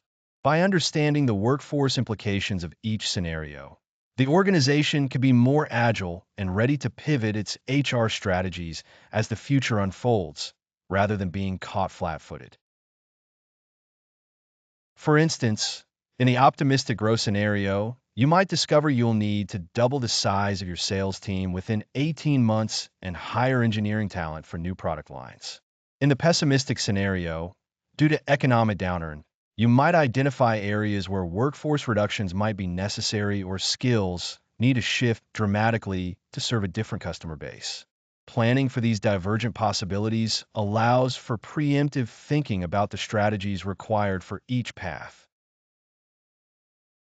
Talent forecasting often works hand in hand with workforce planning, but with a slightly different emphasis. While workforce planning might focus on the number of people and general roles needed, talent forecasting zeroes in on the prediction of future talent availability, both within the organization and in the external market. This is less about raw numbers and more about the quality and type of skills and competencies that will be required. Predicting the future supply of specific talent pools is crucial. If our future business strategy requires a large number of AI specialists, how many are likely to graduate from universities in the coming years? What's the typical turnover rate for people in those roles? Are there competing industries who will be heavily recruiting from the same pool? Understanding these external market dynamics is essential for realistic forecasting and planning. Internally, talent forecasting involves looking at our existing employees through the lens of potential and predicted movement. Who is likely to retire? Who is on a career path that will qualify them for future critical roles? Are there internal development programs producing the necessary skills at the required rate? This internal assessment involves analyzing succession plans, where they exist, employee development pipelines, and retention data, predicting the internal supply of talent to meet future internal demand. Connecting all of this back to data and technology is fundamental in the modern HR landscape. While strategic thinking is key, robust workforce planning and talent forecasting rely heavily on accurate, accessible data. HR analytics tools can help model different scenarios, predict turnover based on historical data, analyze skill inventories, and project future talent needs based on business inputs. Leveraging technology makes the process more efficient and data-driven decisions more reliable. However, it's important to remember that even the most sophisticated models and data sets cannot perfectly predict the future. Workforce planning and talent forecasting are iterative processes that require regular review and adjustment. Business strategies change, market conditions shift unexpectedly, and unforeseen events occur. Therefore, the process isn't a one-off project, but a continuous cycle of planning, monitoring, analyzing, and adapting. Another challenge lies in ensuring buy-in from across the organization. Workforce planning insights need to be shared and understood by business leaders so they can factor them into their own strategic thinking and operational plans. If operational leadership doesn't understand why certain recruitment targets or development programs are being proposed, the best laid HR plans can fall flat. Effective communication and collaboration are just as important as the analytical techniques themselves. To summarize, workforce planning and talent forecasting are proactive strategic exercises that build a bridge between the organization's current human capital reality and its future business aspirations. By methodically defining future needs, analyzing current capabilities, identifying gaps, and developing targeted strategies, HR leadership can ensure the organization has the right people with the right skills in the right places at the right time. It's challenging work, certainly, but absolutely essential for sustainable organizational success in a dynamic world. See you in the next lecture. Welcome back. We are about to shift gears and move into a realm that is absolutely critical for any HR professional who aspires to do more than just administer policies. becoming a strategic partner within the organization, which fundamentally requires developing keen business acumen. Many HR practitioners start their careers focused inwardly on HR processes, payroll, benefits administration, hiring mechanics. But the real impact comes when you can connect these functions directly to the company's bottom line and strategic goals. Historically, HR was often seen as merely a support function, primarily handling administrative tasks and ensuring compliance. This perspective confined HR to a reactive role, responding to issues as they arose rather than proactively shaping the workforce and organizational capability. While these operational tasks remain necessary, they are no longer sufficient to build a high-performing organization in today's dynamic environment.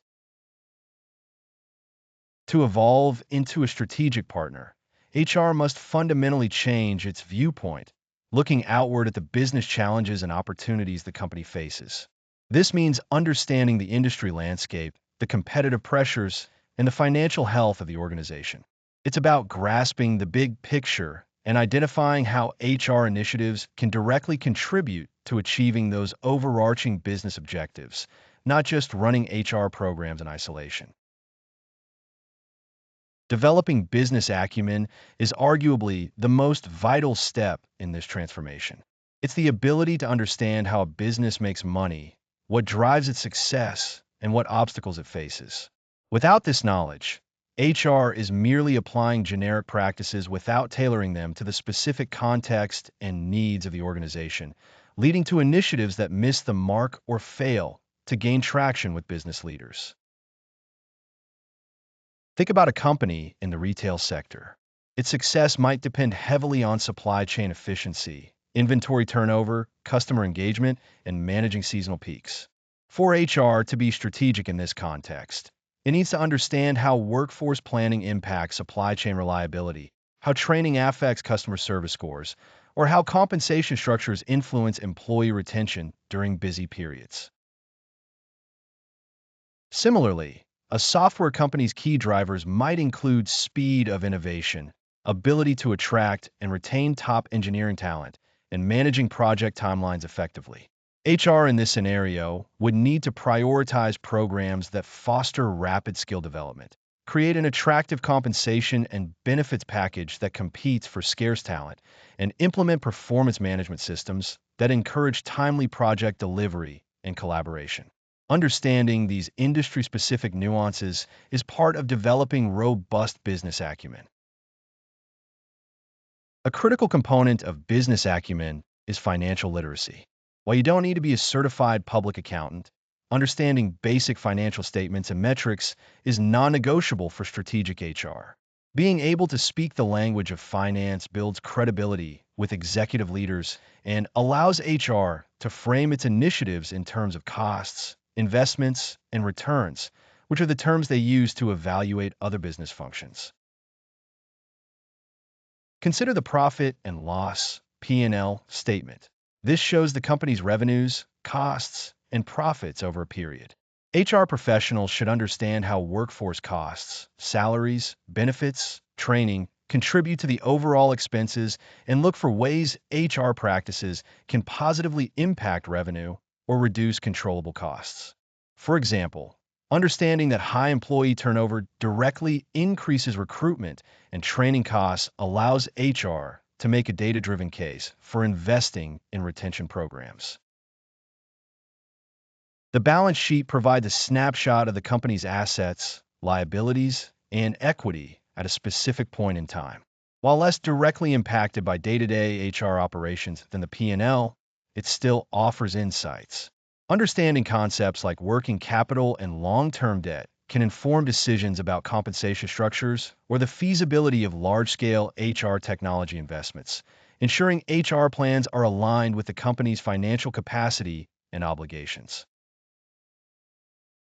Cash flow statements show how cash moves in and out of the business. Positive cash flow is essential for a company's survival and ability to invest.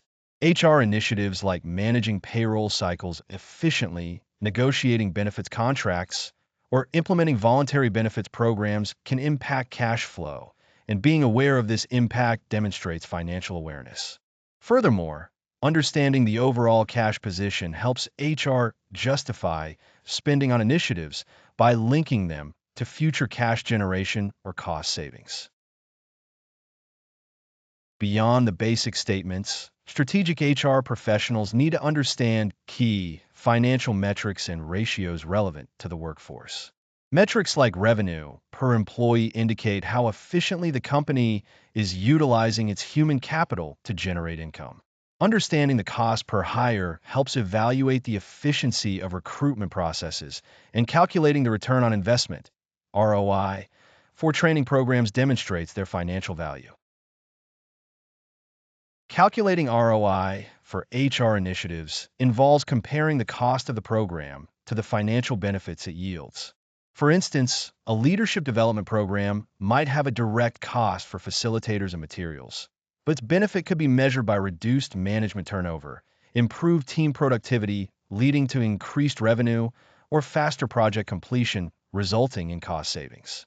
Quantifying these benefits in financial terms makes a compelling case for HR investments. Moving beyond understanding the business and its finances, strategic HR professionals must cultivate strong consultative skills. This involves acting as an internal advisor to business leaders, helping them diagnose issues, explore solutions, and make informed decisions related to people and organization.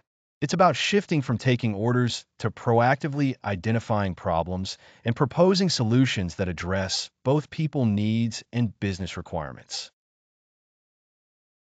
Being consultative requires skills like active listening to truly understand the leader's perspective and underlying challenges.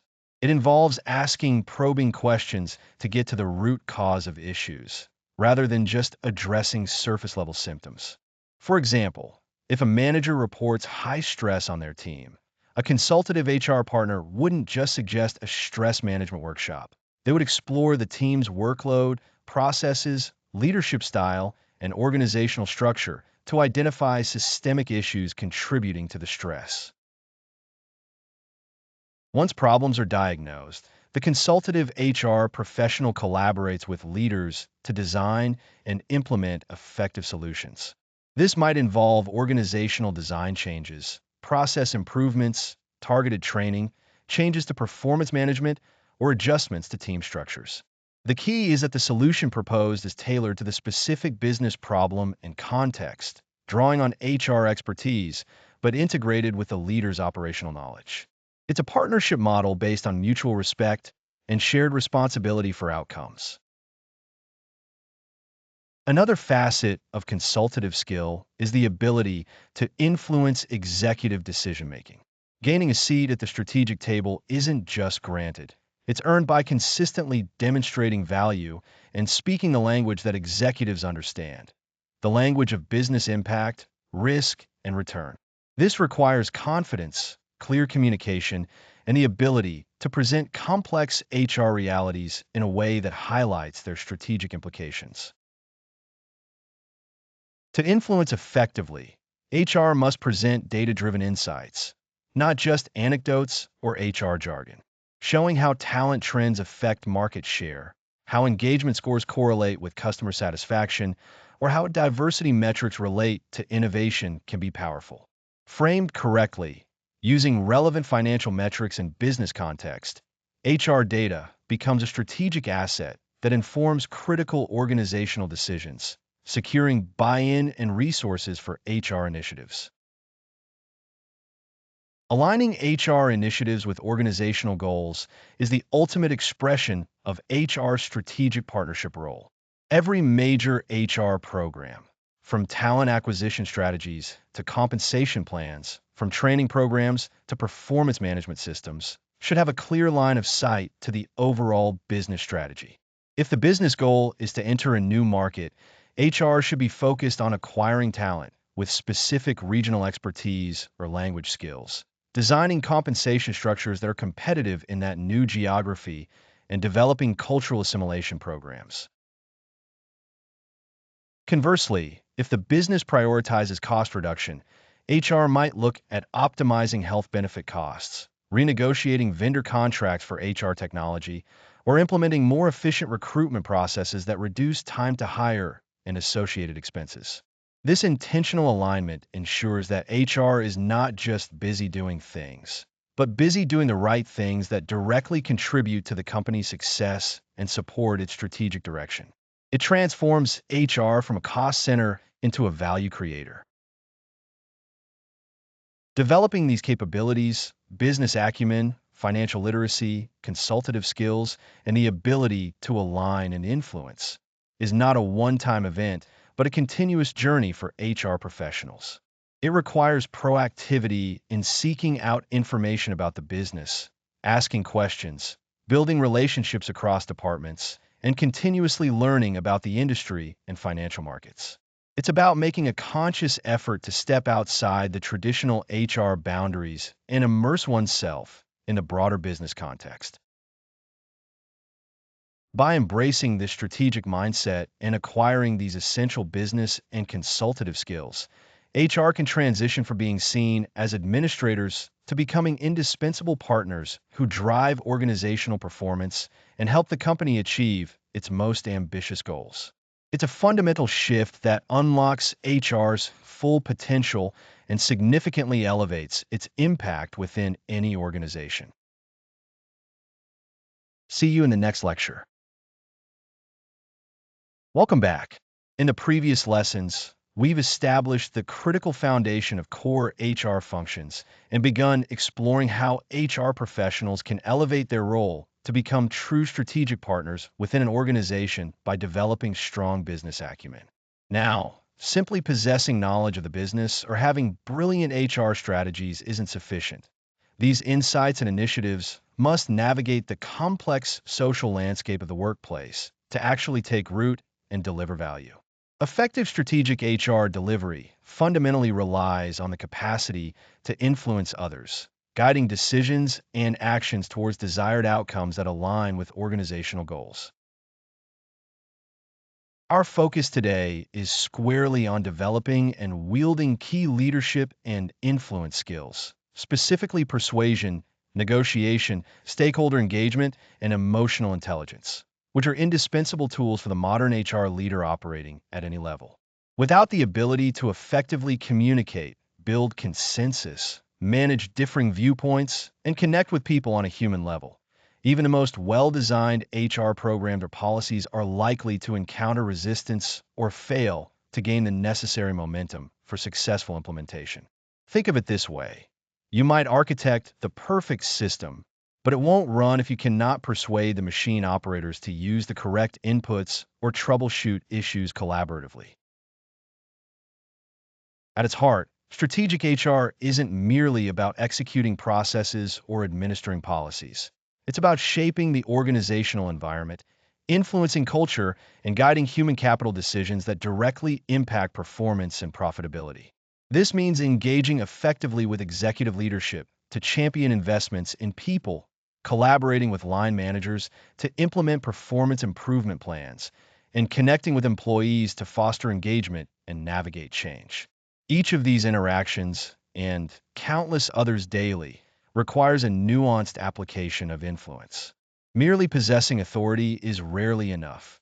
True leadership impact comes from the ability to inspire, convince, and build coalition. Let's begin with the skill of persuasion, which is often misunderstood as simply selling an idea, but is far more sophisticated. Persuasion is the process of changing someone's attitude or behavior toward a desired outcome by appealing to their rational and emotional sensibilities, built upon a foundation of credibility and trust. For HR, this could mean convincing a department head of the value of diversity training, getting executive buy-in for a new compensation structure, or encouraging employees to adopt new HR technology. It requires understanding your audience's perspective, motivations, and potential objections before you even begin to articulate your own position. An effective persuader in HR doesn't just present facts. They frame those facts within the context of what matters to the person or group they're trying to influence. This might involve highlighting the link between employee retention initiatives and bottom-line cost savings when speaking with finance, or emphasizing improved team morale and productivity when discussing flexible work arrangements with a team lead. The data itself is only part of the equation. Mapping that data to the listener's goals and values is where persuasion truly happens. It's an exercise in empathy and strategic communication, akin to understanding the specific technical requirements of an API consumer before designing the API itself. Next, we turn to negotiation, a critical skill for navigating situations where parties have differing interests but a need to reach a mutually acceptable agreement. In HR, negotiation isn't limited to collective bargaining or salary discussions with new hires, though it certainly includes those scenarios. It extends to resolving workplace conflicts between employees, mediating disagreements between managers and their teams, or even negotiating the scope and timeline of an HR project with other departments. The goal isn't always to win, but rather to find a solution that works effectively for everyone involved, preserving relationships where possible. Successful negotiation in an HR context often involves active listening to understand the underlying needs and concerns of all parties, not just their stated positions.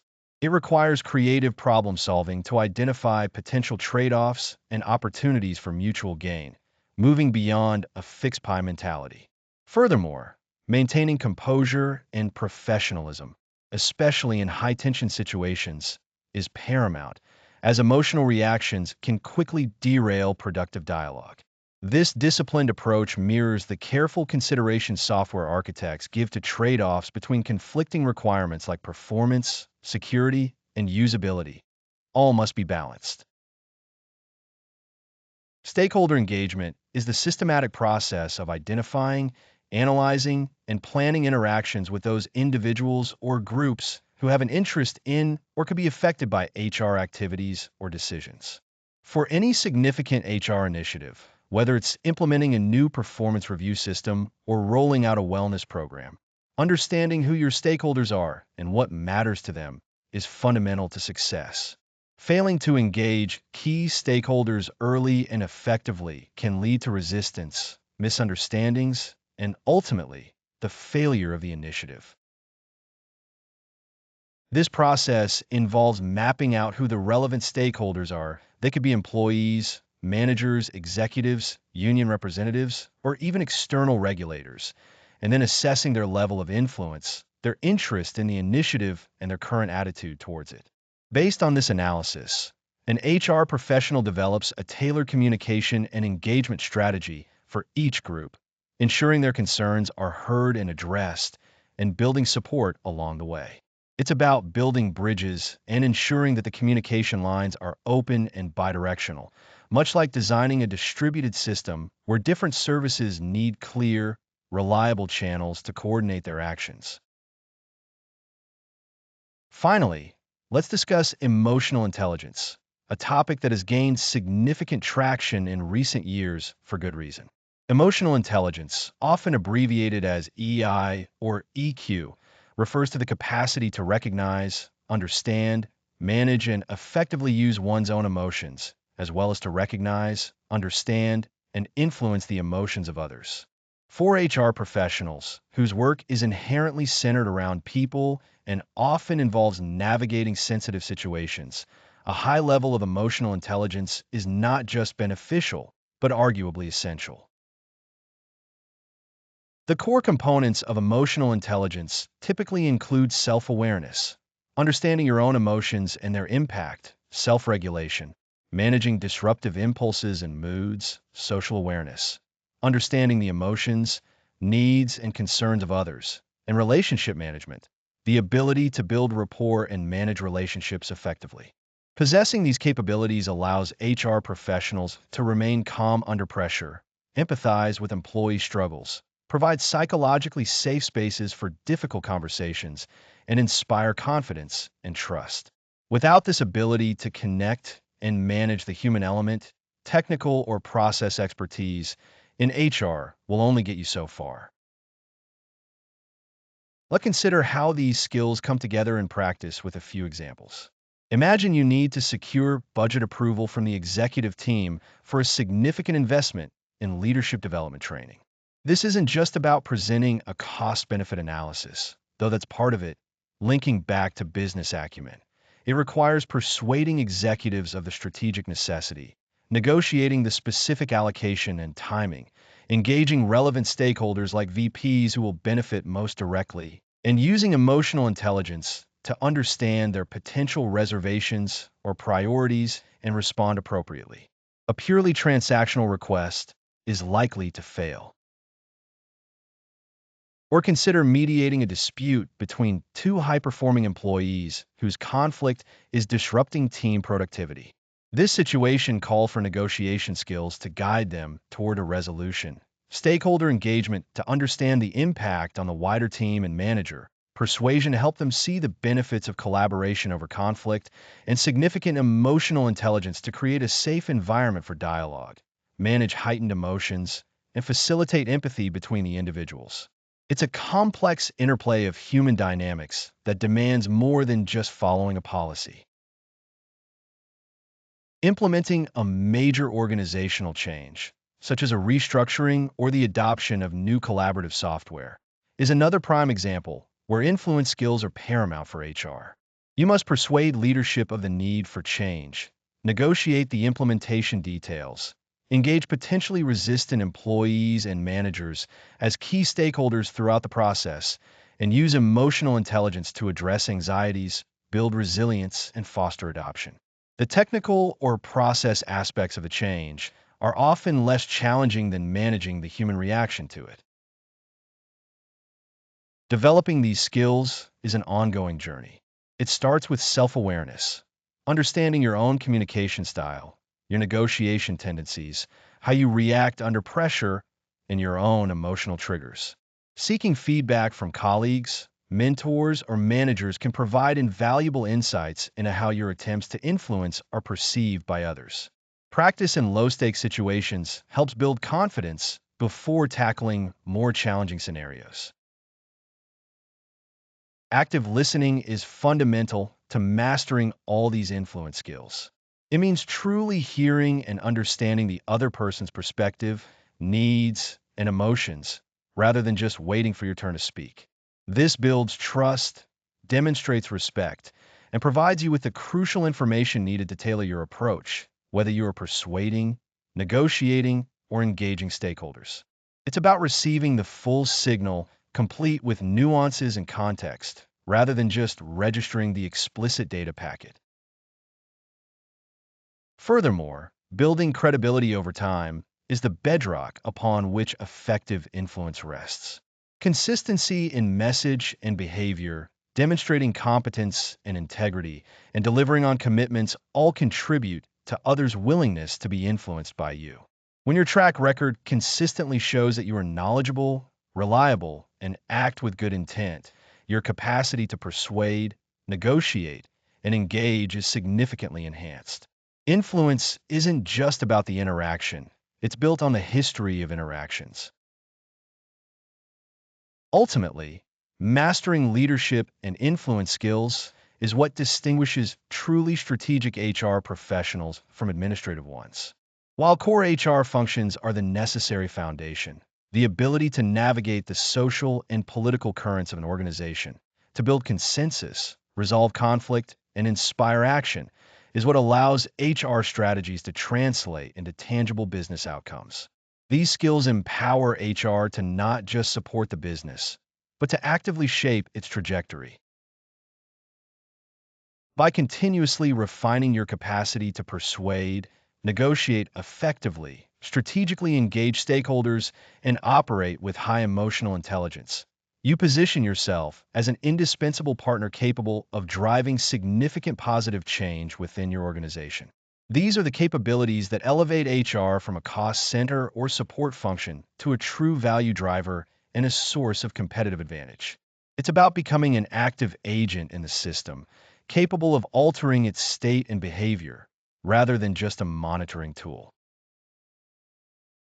Developing these skills requires intentional effort and practice. but the return on investment, both for your career and for the health and success of the organization, is immense. They are the core competencies that enable HR leaders to lead from their position, regardless of formal authority. That wraps up our exploration of these vital influence skills. See you in the next lecture, where we'll explore coaching and mentoring. Hello again, and welcome back. In this chapter, we've been exploring how HR professionals can elevate their impact by developing strong strategic leadership and influence capabilities within their organizations. Moving beyond purely administrative functions, successful HR leaders understand the critical need to proactively shape culture, develop people, and drive performance through skilled interaction. A fundamental part of this shift involves harnessing the power of interpersonal development strategies, particularly coaching and mentoring, which form the bedrock of effective talent growth and organizational resilience. This specific lesson delves into how HR leaders can not only employ these techniques themselves, but also champion their widespread adoption throughout the business. Coaching, at its core, is a forward-looking conversation focused on unleashing a person's potential and helping them find their own solutions and paths forward. Unlike giving advice or simply telling someone what to do, coaching relies heavily on asking insightful questions, active listening, and creating a supportive environment for reflection and self-discovery. The goal isn't to transfer knowledge or solve a problem for someone, but rather to build their capability to tackle challenges and achieve objectives independently. Think of it as equipping someone with navigational tools rather than giving them a specific map. One widely recognized and effective model for structuring a coaching conversation is the GROW model, an acronym standing for goal, reality, options, and will, or way forward. This provides a straightforward framework, guiding the discussion through clarifying the desired outcome, understanding the current situation, exploring potential actions, and finally committing to specific steps. Following these stages helps ensure the conversation remains focused, pragmatic, and action-oriented, moving from aspiration to concrete execution. It's a simple yet powerful structure that can be learned and applied even in relatively short interactions. Let's break down the GROW model a little further with an example relevant to an HR context, perhaps coaching a hiring manager on improving their candidate interview process. First, we establish the goal. Maybe the manager wants to reduce the time to hire or improve the quality of hires for their team. Without a clear goal, the conversation lacks direction and purpose, much like setting off on a journey without knowing your destination.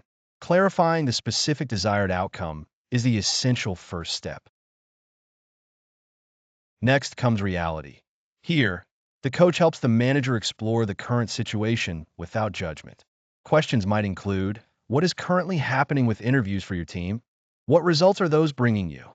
Or what aspects of the process are working well and which are challenging? This stage is about gaining a clear, objective perspective on the present state before jumping to solutions, ensuring the coaching addresses the actual underlying issues. Uncovering the reality often reveals implicit assumptions or previously unnoticed factors impacting the situation. Moving to options, the coach invites the manager to brainstorm potential courses of action to bridge the gap between their current reality and their desired goal. This is the creative phase where possibilities are explored without initial evaluation. Quantity over quality is the initial aim. A coach might ask, what different things could you try to achieve this? Who else might have ideas? Or if resources were not an issue, what would you do? Encouraging divergent thinking is crucial here, often leading to novel and effective solutions. Finally, we arrive at will, or way forward. This stage translates the chosen options into a concrete action plan. The manager commits to specific steps, including what they will do, by when, and how they will measure their progress. The coach might ask, based on our discussion, what specific steps will you commit to taking? When will you take the first step? Or how will you know if it's working? This phase ensures accountability and transforms the potential of the conversation into tangible effort and progress. Integral to the effectiveness of any coaching conversation, regardless of the model used, is the coach's ability to listen deeply and ask powerful questions. Active listening is more than just hearing words. It involves paying attention to tone, body language, and underlying emotions, and reflecting back understanding to the speaker. Powerful questions are open-ended, thought-provoking, and challenge assumptions, prompting the coachee to think critically and gain new insights rather than just providing simple yes/no answers. Mastering these skills allows the coach to truly partner with the coachee in their journey of discovery. Now, let's distinguish between coaching and mentoring, as they are related but distinct practices. While coaching is typically performance or goal-oriented and time-bound, focusing on specific skills or challenges, mentoring is generally a longer-term relationship centered on career development, personal growth, and sharing wisdom and experience.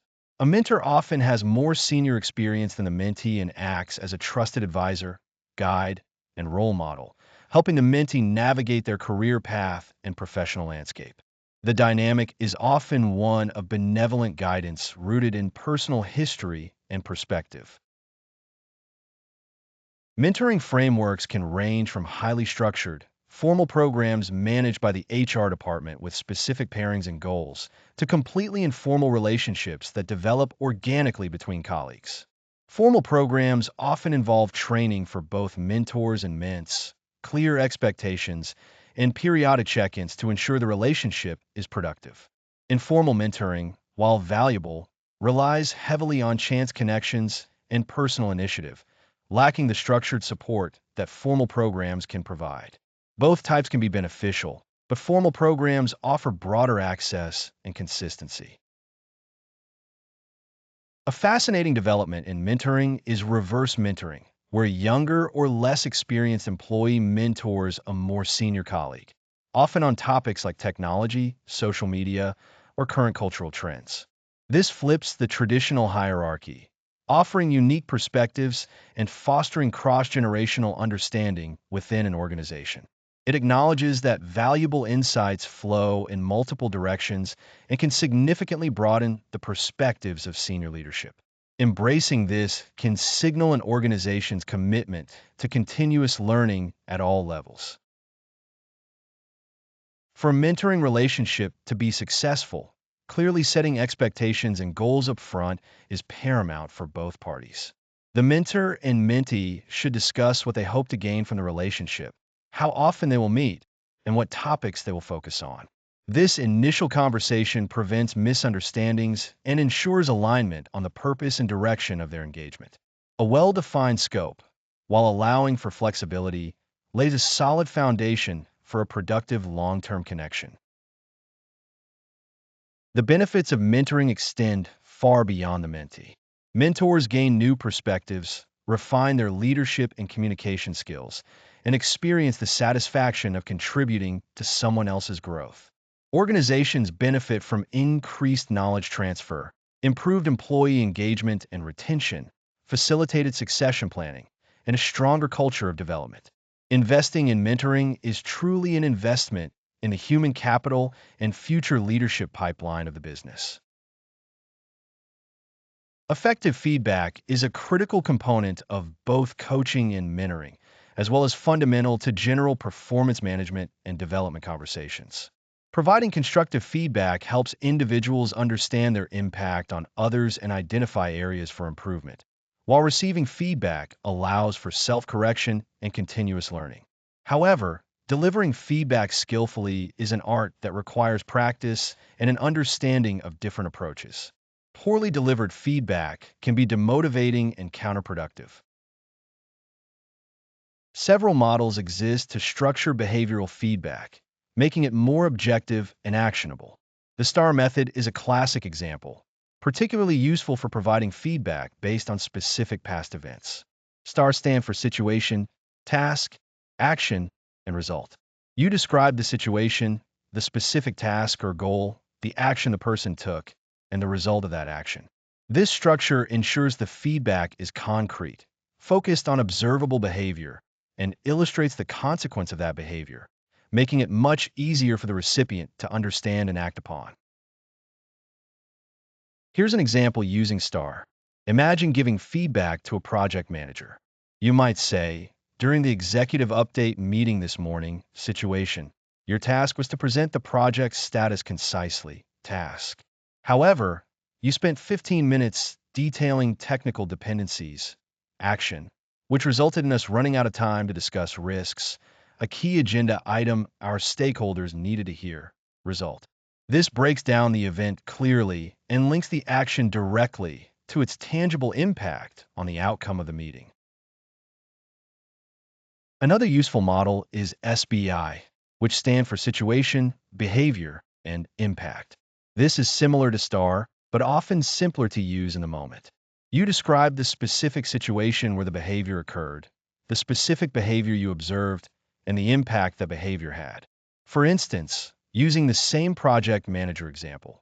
During the meeting this morning situation, I noticed you spoke for 15 minutes about technical details, behavior. This meant we didn't have time to cover risks, which we needed for the executives to make a decision. Impact. Both STAR and SBI provide framework for delivering feedback that is specific, behavioral, and focused on effects, reducing defensiveness by focusing on observable facts rather than subjective judgments. Crucially, feedback should be a two-way street. HR leaders, and indeed all leaders, must not only be adept at giving feedback but also at receiving it gracefully and constructively. Creating a culture where employees feel safe to provide upward feedback is essential for identifying blind spots and fostering trust. Encourage employees to use these structured models when giving you feedback as well, and demonstrate your willingness to listen and learn from their perspectives. Career coaching is a specialized application of coaching focused specifically on helping employees explore their professional interests, identify their strengths and development areas, and plan their trajectory within the organization. This is distinct from external career counseling, which might focus on finding a job anywhere. Internal career coaching helps employees see and pursue opportunities for growth, promotion, or lateral moves that align their aspirations with the company's workforce needs. HR leaders often play a crucial role in facilitating these conversations, either directly or by equipping managers to have them. An HR leader engaging in or supporting career coaching helps employees identify their long-term career aspirations and then maps these against potential roles or paths available or anticipated within the company. This involves conversations about skills they need to develop, experiences they need to gain, and networking opportunities they should pursue. It's about creating a personalized development plan that benefits both the employee's growth and the organization's need for skilled talent. These strategic conversations help employees visualize their future within the company, which can significantly boost engagement, motivation, and retention. When employees see a clear path for growth, they are more likely to invest their efforts and remain loyal to the organization. Career coaching, therefore, isn't just a nice-to-have. It's a strategic imperative for building and retaining a high-performing workforce capable of meeting future challenges. Bringing all this together, the HR leader's role involves not just being a skilled coach or mentor themselves, but actively championing and integrating these practices throughout the organization. This includes training managers on coaching skills, establishing formal mentoring programs, promoting a culture where regular, constructive feedback is the norm, and providing resources for career development planning. They act as architects and facilitators of a development-centric environment. Building capability in frontline managers is particularly critical. Managers who can effectively coach their team members are better equipped to drive performance, develop talent, and handle employee challenges proactively. HR leaders must invest in equipping managers with the tools and confidence to engage in coaching and mentoring conversations, moving from simply directing tasks to actively developing their direct reports. This scales the impact of development efforts across teams. Ultimately, mastering coaching, Mentoring and effective feedback techniques allows HR leaders to transition from being purely functional administrators to true drivers of organizational performance and talent growth. By cultivating these skills in themselves and fostering them in others, they create a workforce that is more engaged, more capable, and better prepared for the evolving demands of the business. This is where HR truly becomes a strategic differentiator. Thanks for joining me for this deep dive into coaching and mentoring. See you in the next lecture. Welcome back. Today we're going to delve into a couple of interconnected but distinct practices that are absolutely crucial for long-term organizational health and individual employee growth: succession planning and career pathing. Think of them as two sides of the same strategic coin, both focused on ensuring the right talent is available at the right time, just from slightly different perspectives. This isn't merely about filling seats. It's about proactively building the capability and capacity your organization will need tomorrow while providing employees with clear visibility and opportunity. Succession planning is fundamentally about organizational continuity. It's the deliberate process of identifying and developing internal employees to take over key leadership positions or critical roles when they inevitably become vacant, whether through retirement, promotion, or other departures. Without a solid succession plan, organizations risk significant disruption, loss of institutional knowledge, and potentially expensive and time-consuming external searches when crucial roles open up unexpectedly. The starting point for effective succession planning isn't just looking at the current executive team. It involves identifying the roles that are truly critical to the organization's strategic success or whose vacancy would pose the greatest risk. These might include specific technical experts, key operational roles, or managers leading strategic initiatives, in addition to the obvious senior leadership positions. Defining critical requires careful consideration of the role's impact on financial performance, strategic execution, client relationships, and overall operational stability. Once critical roles are identified, the next step is to pinpoint potential successors within the existing workforce. This often involves evaluating employees based on their performance history, demonstrated competencies, leadership potential, and willingness to grow and take on more responsibility. The goal isn't necessarily to name a single heir apparent, but rather to build a pool of ready or nearly ready candidates for each key position. Identifying potential successors isn't a perfect science and relies heavily on sound performance management data, competency assessments, and thoughtful conversations with managers and leaders who have direct insight into employee capabilities. It's crucial to be objective and use consistent criteria to avoid bias and ensure that potential is assessed fairly across the organization. High potential isn't just about current high performance. It also encompasses learning agility, adaptability, and the capacity to take on greater complexity. With potential successors identified, the focus shifts to development. This is where the rubber meets the road, transforming potential into readiness. Development plans for succession candidates tend to be highly individualized, focusing on closing specific skill or experience gaps required for the target role. This might involve targeted training programs, cross-functional assignments to broaden perspective, participation in strategic projects, or external coaching and mentoring. The development process for succession candidates is often more intensive and specific than general employee development initiatives because it's tied to a defined potential future role. For instance, an employee being groomed for a leadership role might need specific training in financial acumen or strategic planning, coupled with opportunities to lead a significant project. Someone being developed for a technical expert role might require deep dives into advanced technologies or industry certifications. Managing the succession planning process is an ongoing endeavor, not a one-time event. Plans need to be reviewed and updated regularly, perhaps annually or even more frequently, to account for changes in business strategy, employee movement, and development progress. Communication about succession plans needs to be handled with care.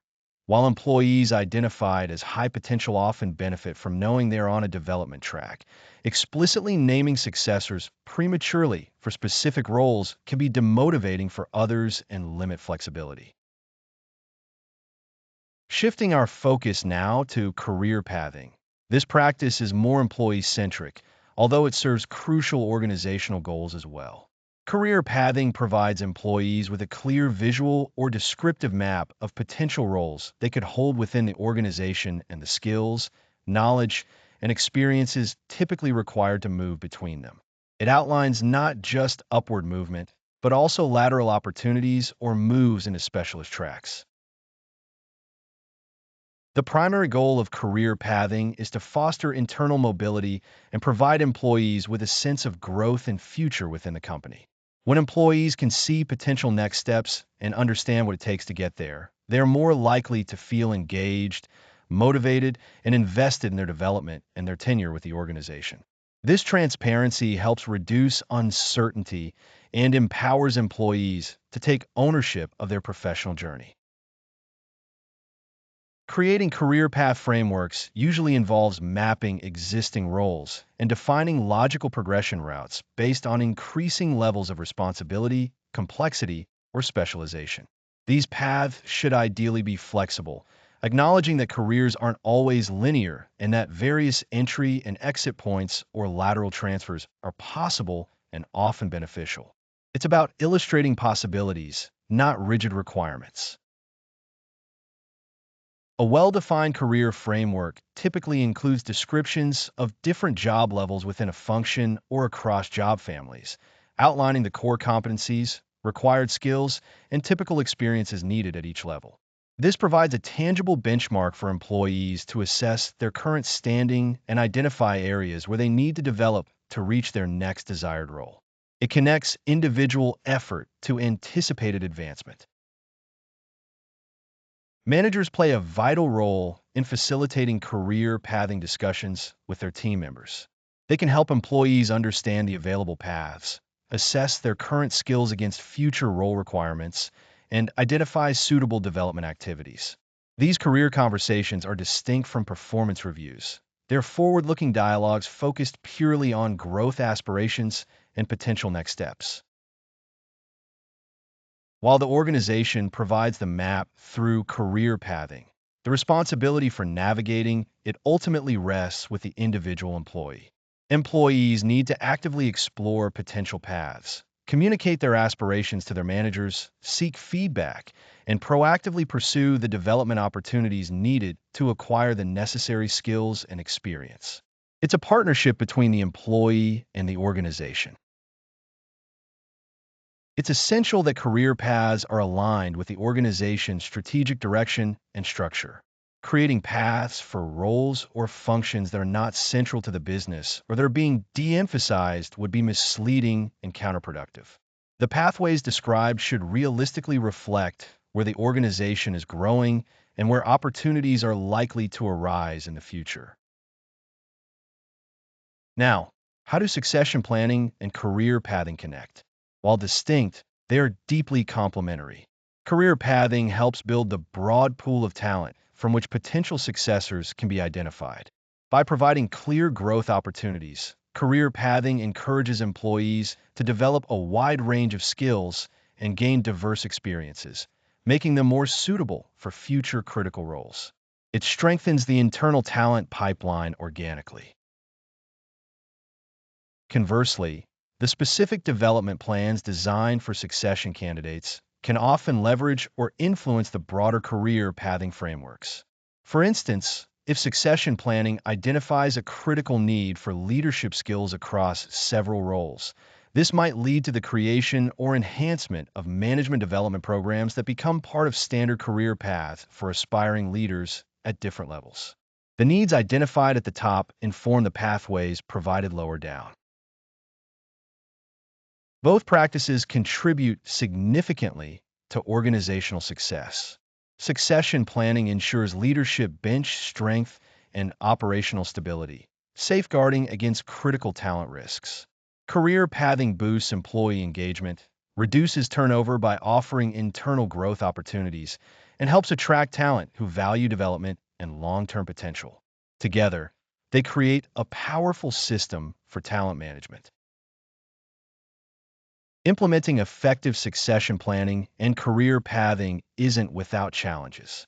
Identifying potential objectively, securing buy-in from leadership on development investments, and managing expectations carefully require thoughtful execution. Ensuring the frameworks remain relevant as the business evolves is also an ongoing task. But the investment in overcoming these hurdles pays dividends in resilience and talent retention. Effectively managing talent involves looking both upward towards replenishing critical roles and outward/forward towards providing growth avenues for all employees. Succession planning ensures we have the future leaders and experts identified and ready. Career pathing empowers individuals to see and pursue their own future within the company, creating a more dynamic and engaged workforce. They are indispensable tools for HR as a strategic partner. Thanks for joining me for this discussion. See you in the next lecture. Hello, everyone, and welcome back. Today, we're going to shift our focus towards the complexities and fascinating aspects of managing human resources in a world that feels increasingly flat and interconnected, yet with stubborn local particularities. As organizations expand their reach beyond traditional borders, whether through physical offices in multiple countries or simply by embracing remote and virtual teams, the practice of HR encounters a new set of intricate challenges that require careful consideration and strategic navigation. It's no longer sufficient to understand HR practices relevant to a single geographical location when your talent pool, customers, and operations span continents and cultures. This global perspective fundamentally reshapes how we think about everything from hiring and onboarding to performance management and compliance. One of the most immediate hurdles when managing a global workforce is grappling with the sheer variety of legal and regulatory environments. Each country possesses its own unique set of employment laws governing everything from contracts and working hours to dismissal procedures and mandatory benefits, like leave or parental support. What is perfectly legal and standard practice in one jurisdiction could be strictly prohibited or heavily regulated elsewhere, creating a veritable minefield for the unwary HR professional. Simply applying a uniform policy across the board is rarely feasible and almost certainly illegal in several places, necessitating a deep understanding or reliable local counsel for every geography where employees reside. Beyond the rigid framework of law, cultural differences present perhaps a more subtle yet equally powerful set of challenges for effective global HR management and collaboration. How people communicate, their attitudes towards hierarchy, their perception of time, and their preferences for direct versus indirect feedback can vary dramatically from one culture to the next. These deep-seated cultural norms influence team dynamics, impact how policies are received, and shape expectations around leadership behavior, making a one-size-fits-all approach to engagement, development, and performance management largely ineffective and potentially counterproductive.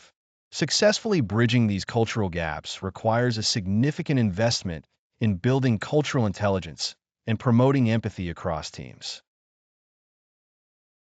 Managing virtual teams adds another layer of complexity, even if everyone is within the same country, as the lack of physical presence fundamentally alters interaction dynamics. Building trust and rapport happens differently when spontaneous hallway conversations or water cooler chats are absent, requiring deliberate effort to create informal connection points and foster psychological safety. Maintaining team cohesion and a sense of shared purpose necessitates thoughtful communication strategies, regular check-ins that go beyond purely transactional updates, and potentially innovative approaches to virtual team-building activities that genuinely resonate with dispersed individuals. Without proactive measures, distance can easily lead to feelings of isolation and disengagement among team members. Remote work also introduces unique considerations for leadership, demanding a shift in management style from oversight based on physical presence to one focused on outcomes and trust. Leaders of virtual teams must become adept at communicating clearly and concisely, often asynchronously across time zones, ensuring that everyone has the information they need regardless of their location or working hours. They must also be intentional about providing support, recognizing contributions visibly within the virtual environment, and ensuring equitable opportunities for development and advancement for those who are not physically present in a central office. Effective virtual leadership is less about managing people and more about enabling their success in a distributed context. Compliance considerations extend significantly when employees are working remotely, even domestically, but especially internationally. Data privacy is a major concern, as transmitting employee information across borders may violate data protection regulations like GDPR in Europe or other regional equivalents, requiring careful implementation of data handling policies and technical safeguards. Furthermore, ensuring compliance with local wage and hour laws, providing necessary equipment while navigating potential tax implications, and even considering remote workspace health and safety standards adds considerable administrative overhead that decentralized teams must account for. It is a far cry from the simpler compliance landscape of a single office location. Recruitment practices must adapt to sourcing and assessing talent globally or for fully remote roles, requiring sophisticated applicant tracking systems that can handle diverse data formats and legal requirements across different regions. Onboarding becomes a critical process to ensure new hires, who may never visit a physical office, are fully integrated into the company culture, understand their roles clearly, and feel connected to their colleagues and the organization from day one. This often involves highly structured virtual onboarding programs utilizing a variety of digital tools and dedicated support systems. Without careful planning, remote onboarding can leave new employees feeling adrift and disconnected. Performance management in a virtual context also demands flexibility and a focus on measurable results rather than hours logged or physical presence. Setting clear, achievable goals, providing regular and constructive feedback via virtual channels, and conducting performance reviews remotely requires tools and techniques that ensure fairness and transparency. It is particularly important to guard against proximity bias, where employees who are physically closer to their managers are subconsciously given preferential treatment or opportunities, by ensuring performance is evaluated objectively based on contributions and outcomes, regardless of location. This shift requires conscious effort from managers and clear guidelines from HR. Learning and development programs need to be accessible to a dispersed workforce, leveraging online platforms, virtual classrooms, and digital resources to ensure equitable access to training opportunities no matter where an employee is located. Designing content that resonates across cultures and learning styles and delivering it effectively using technology becomes paramount. Fostering a culture of continuous improvement requires creating virtual spaces for knowledge sharing and collaboration, allowing employees in different locations to learn from each other and contribute to collective growth. The traditional classroom setting is often no longer the default method of delivery. Compensation and benefit structures must also be carefully evaluated for global or remote teams, considering local cost of living, market rates, and statutory requirements for benefits like healthcare, pensions, or paid leave. Simply applying a central compensation philosophy globally might prove uncompetitive in some regions or excessively expensive in others, necessitating localized pay bands and benefit packages. Furthermore, understanding the tax implications for both the employee and the employer when employees work across different tax jurisdictions is a complex but necessary exercise. Total reward strategies need to become much more nuanced and geographically sensitive. Engaging employees remotely requires creative approaches to building a positive culture and fostering connections without shared physical space. Regular virtual team meetings that balance business updates with social interaction, dedicated channels for informal communication, virtual recognition programs, and active solicitation of feedback through online surveys or virtual focus groups are all essential components.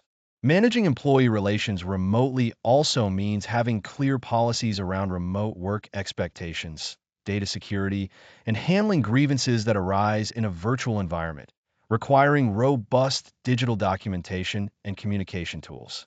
Building trust when you don't physically see each other day to day is a key challenge.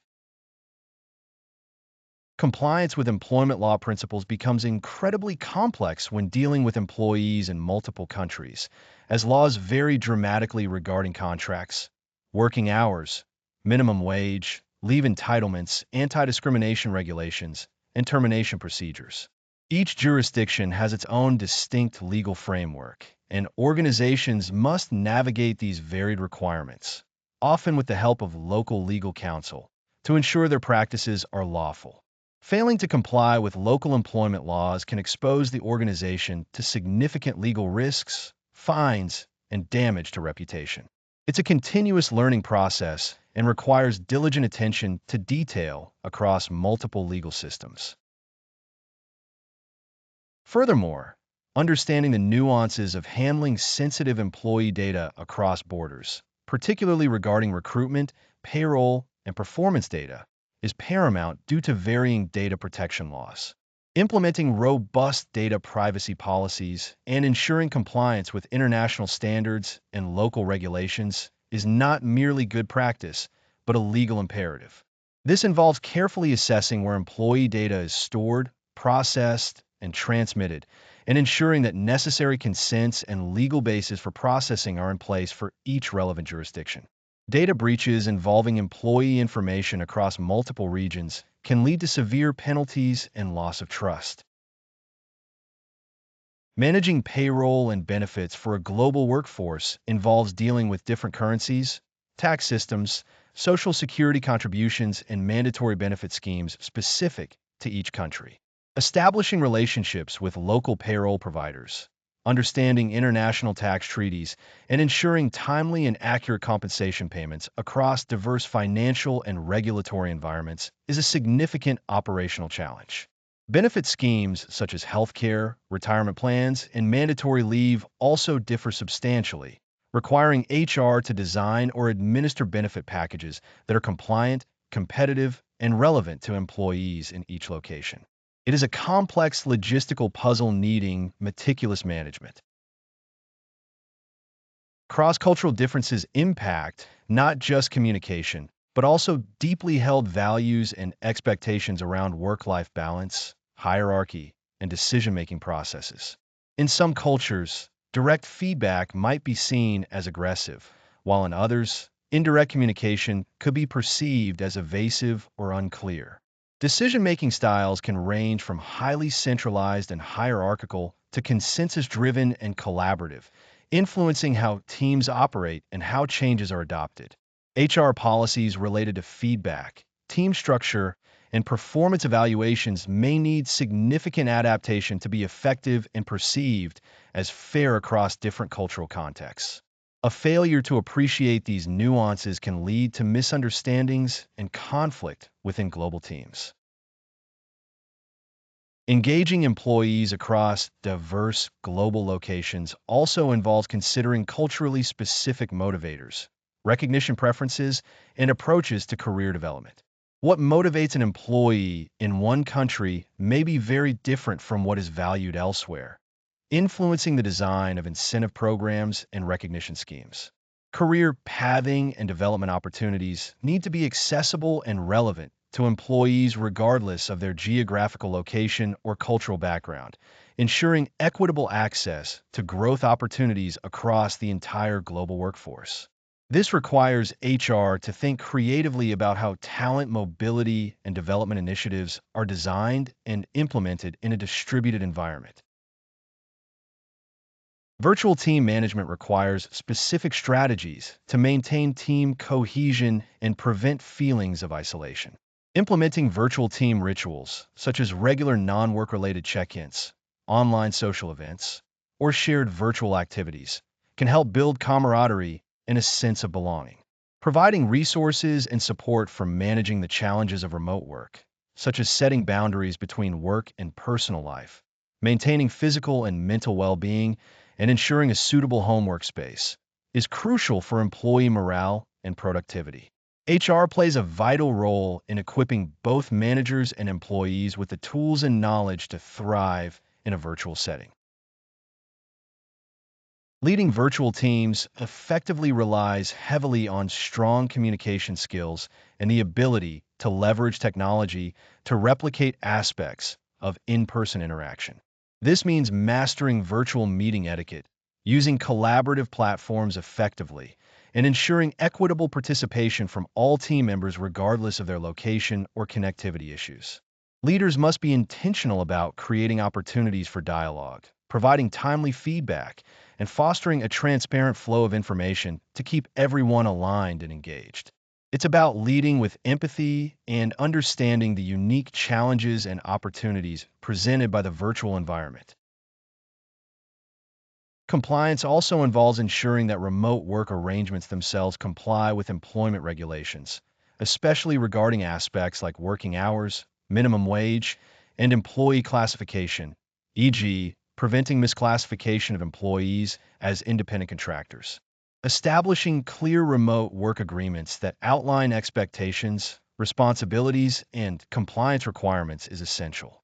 Furthermore, organizations must consider potential liabilities related to employee safety in their home workspaces, which may involve providing guidance on ergonomic setups or requiring self-assessments of the workspace. The employer's duty of care extends, in many cases, to the remote environment. Adapting recruitment for global roles often involves leveraging technology for virtual interviews, online assessments, and background checks that can be conducted remotely and comply with local regulations. Crafting job descriptions that are appealing to a global talent pool and effectively communicating the company culture and employee value proposition through digital channels is critical for attracting candidates. The logistical challenges of coordinating interviews across multiple time zones and managing candidates through diverse cultural filters require sophisticated systems and skilled recruiters. It's a process that demands adaptability and attention to detail to ensure a positive candidate experience globally. Onboarding remotely requires a deliberate, structured approach to ensure new hires feel welcomed, informed, and connected from the moment they receive their offer letter. This involves sending necessary equipment and materials in advance, providing access to online resources and training modules, scheduling virtual introductions to key team members and stakeholders, and assigning a mentor or buddy to support their transition. A well-executed virtual onboarding program significantly impacts new hire retention and productivity in a remote or global context. It replaces the spontaneous learning and socialization that happens naturally in a physical office environment. Performance management frameworks need to be reviewed for their suitability in a virtual or global setting, ensuring they account for differences in communication styles and working conditions across locations. Goals should be outcome-based and clearly defined. Feedback mechanisms should be easily accessible and utilized consistently through virtual channels, and performance evaluation should be objective and free from bias related to geographical location. Developing managers' skills in providing effective feedback and coaching remotely is a crucial investment for successful performance management in distributed teams. Calibration processes for performance reviews may also need adjustment to ensure equity globally. Compensation structures for global teams must balance the philosophical goal of internal equity with the practical reality of external market competitiveness in vastly different economies. Using reliable global salary benchmarking data, understanding local compensation norms and expectations, and structuring pay and benefits packages that are both compliant and attractive in each region is a complex balancing act. Decisions around whether to pay based on headquarters location, employee location, or a hybrid model have significant financial and equity implications. It's a strategic decision requiring careful analysis of market conditions and business philosophy. Finally, managing employee relations globally and virtually requires clear, accessible policies that address the unique aspects of distributed work and diverse cultural backgrounds. Developing codes of conduct that translate across cultures. Establishing transparent grievance resolution processes accessible to all employees regardless of location, and training managers on handling employee relations issues remotely are essential. Fostering employee engagement involves regular listening through surveys, virtual focus groups, and one-on-one conversations, and then taking visible action based on feedback to build trust and demonstrate that employee voices are heard wherever they are. It's about creating a consistent but flexible framework that supports employees worldwide. Thank you for exploring these important topics with me. See you in the next lecture. All right, welcome back, everyone. In this chapter, we've been exploring the critical aspects of strategic leadership within the HR function, moving beyond operational tasks to truly influence the trajectory of the organization. Understanding how HR leaders contribute strategically requires grasping various levers of influence and areas of vital corporate focus. Today, we're delving into two interconnected areas that often define the character and long-term viability of a business: ethical leadership and corporate social responsibility.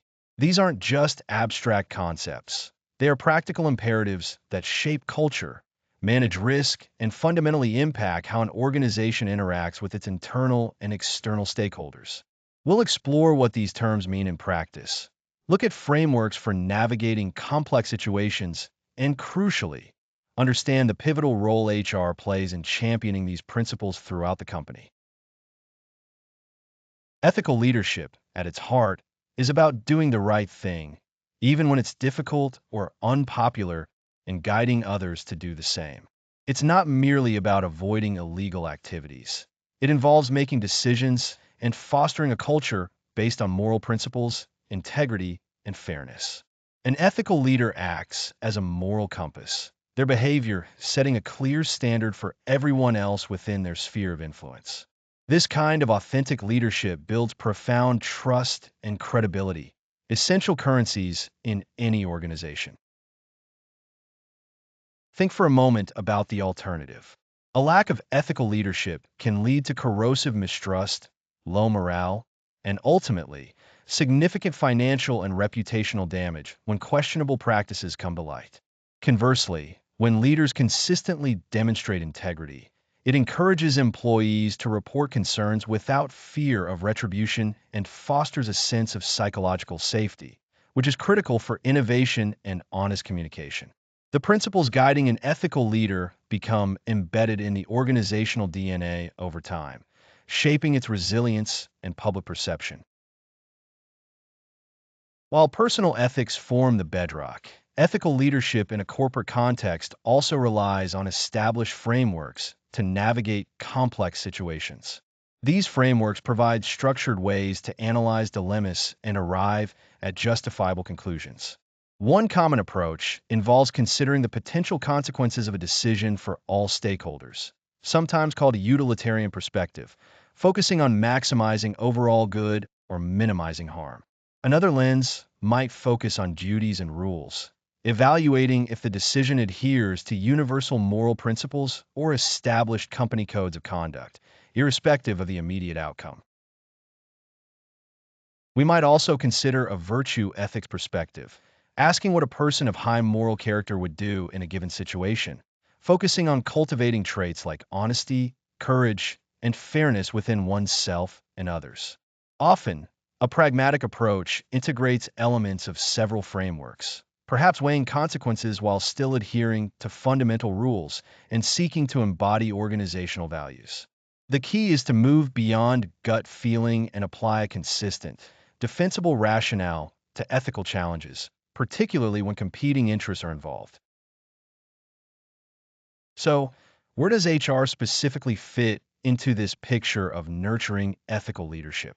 As HR professionals, We are often the custodians of organizational values and the architects of processes that either support or undermine ethical behavior. We are responsible for developing and disseminating codes of conduct, ensuring that policies are fair and consistently applied, and creating channels for reporting ethical concerns, such as whistleblower hotlines.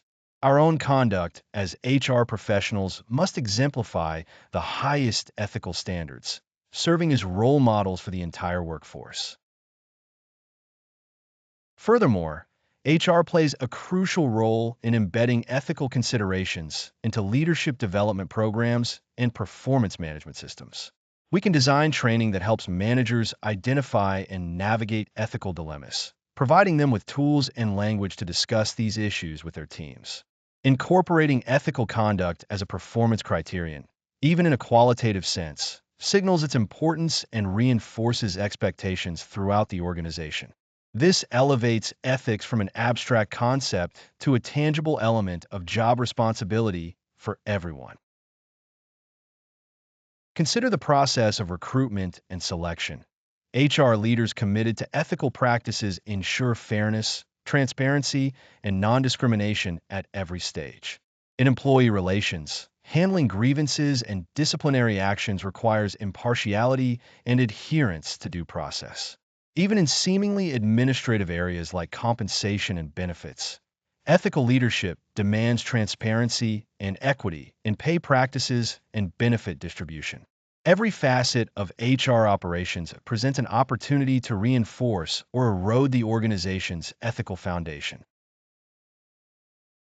Now, let's broaden our view slightly to encompass corporate social responsibility, often abbreviated as CSR.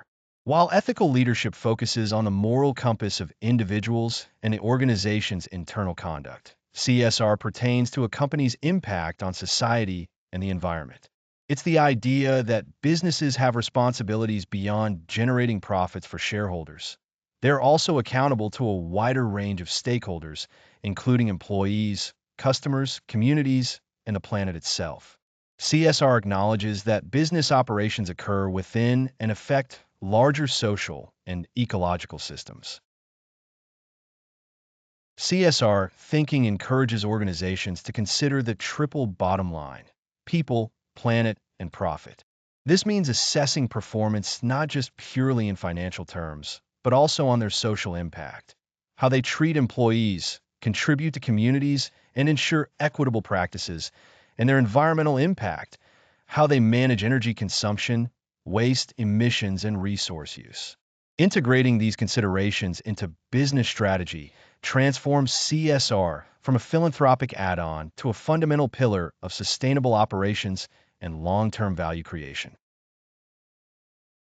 Key principles underpinning CSR include environmental stewardship, ensuring operations minimize harm to the environment and ideally contribute positively to ecological health.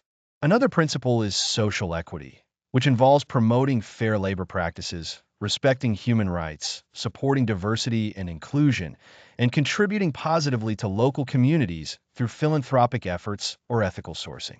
Ethical governance, often linked with environmental and social factors under the ESG, environmental, social, governance framework, ensures transparency, accountability, and responsible decision-making at the leadership level. HR's role in driving corporate social responsibility is extensive and deeply integrated. We are directly involved in the people aspect of the triple bottom line. This includes ensuring fair wages and working conditions, upholding labor rights across supply chains, which often falls under HR or close collaboration with procurement, and investing in employee well-being and development. HR can champion diversity, equity, and inclusion initiatives, which are fundamental to social responsibility within the workforce itself, creating a microcosm of the just society we might hope to see outside the organization. Beyond internal people management, HR can facilitate employee engagement in community impact initiatives, such as organizing volunteer days or matching charitable donations. In terms of environmental sustainability, HR can contribute by promoting sustainable commuting options for employees, implementing energy-saving practices within office spaces, like paperless HR processes, and educating staff on the company's broader environmental goals and how they can contribute. Even in talent acquisition, highlighting the company's CSR commitments can be a powerful tool for attracting candidates who share those values, particularly among younger generations. Developing and implementing CSR policies, like codes of conduct for suppliers regarding labor standards, often involves HR expertise. Reporting frameworks, whether internal or for public consumption, like sustainability reports, require data collection and analysis on workforce demographics, labor practices, and training hours, all areas managed by HR.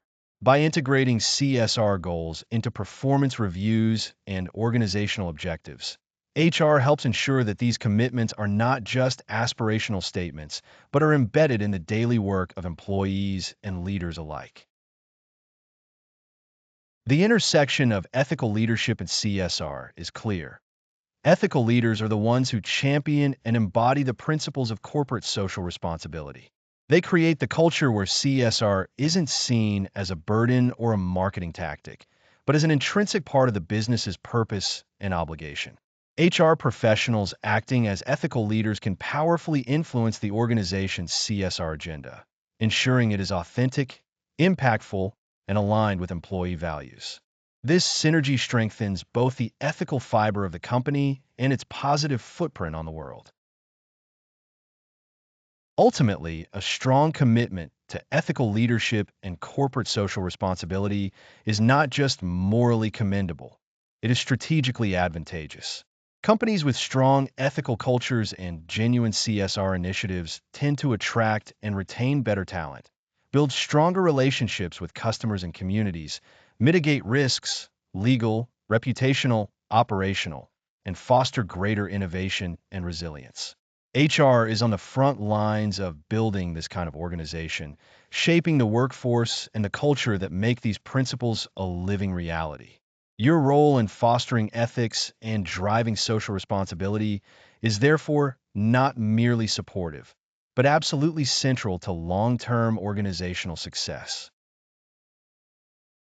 These concepts provide a vital compass in an increasingly complex business landscape, guiding decisions and actions towards outcomes that benefit not just the bottom line, but also the people within and impacted by the organization and the planet we all inhabit. Understanding how to embed these principles through policies, practices, and leadership behavior is a key differentiator for effective HR professionals. Thanks for joining me for this important discussion. See you in the next lecture. Hello again, and welcome back. We've covered a lot of ground so far, building foundational skills and exploring how HR can leverage data and technology to drive better outcomes and position itself as a truly strategic partner. We've touched upon various facets of the HR landscape, from the core mechanics of talent management and compliance to the broader principles of leadership and influence. Now, as we approach the conclusion of our journey together, it's time to look forward and consider what lies ahead for this dynamic field. The world of work is in a constant state of flux, driven by technological advancements, demographic shifts, and evolving societal expectations. These pressures aren't just external forces to contend with. They fundamentally reshape the environment in which HR operates and necessitate a proactive, innovative approach. Understanding these significant currents is crucial for any HR professional who aims not just to keep pace, but to actively shape the future of their organization and its people. It requires us to think beyond traditional frameworks and embrace flexibility and agility. Consider the rise of artificial intelligence, for instance. AI is rapidly moving beyond simple automation tasks and into areas like personalized learning and development, sophisticated predictive analytics for workforce planning, and even augmenting decision-making in recruitment and performance management. This isn't just about implementing new tools. It demands a critical look at how these technologies interact with human judgment, ensure fairness, and mitigate bias, and ultimately enhance, rather than diminish, the human element of work. Navigating these ethical and practical considerations is paramount as AI becomes more integrated into HR operations. Another transformative force is the growth of the gig economy and alternative work arrangements.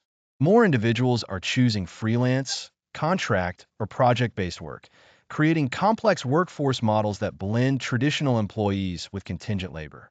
Managing this blended workforce effectively requires new approaches to engagement, compensation, benefits, and ensuring a unified organizational culture and experience spanning diverse employment relationships. HR's role expands to encompass managing relationships with external talent pools and integrating disparate work structures seamlessly. The rapid shift towards remote and hybrid work models, significantly accelerated by recent global events, is another trend with profound implications. This isn't merely a logistical challenge. It impacts everything from how we build team cohesion and manage performance to ensuring equity and opportunities and maintaining regulatory compliance across different locations. HR must develop robust policies, leverage digital collaboration tools effectively, and cultivate leadership capabilities that can thrive in a distributed environment, fostering connection despite physical distance. It necessitates a thoughtful reconstruction of work processes and social dynamics. Digital collaboration tools themselves represent a significant shift in how work gets done and how teams interact. Platforms enabling real-time communication, shared document editing, and virtual brainstorming sessions break down geographical barriers, but also introduce new challenges like information overload and the blurring lines between work and personal life. HR plays a vital role in guiding organizations on best practices for digital effectiveness, promoting digital literacy, and addressing the psychological impact of constant connectivity on employee well-being. This involves setting expectations around availability and encouraging healthy digital habits.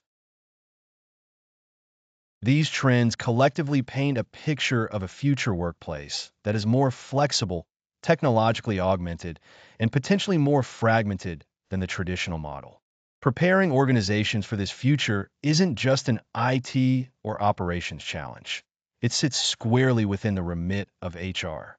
It requires us to be architects of change, designing systems, policies, and cultures that can adapt and thrive amidst this evolution, ensuring that human needs remain at the center of the technological and structural shifts. Our focus must remain on fostering human connection and potential within the changing landscape. Innovative HR practices are the bridge between today's realities and tomorrow's potential.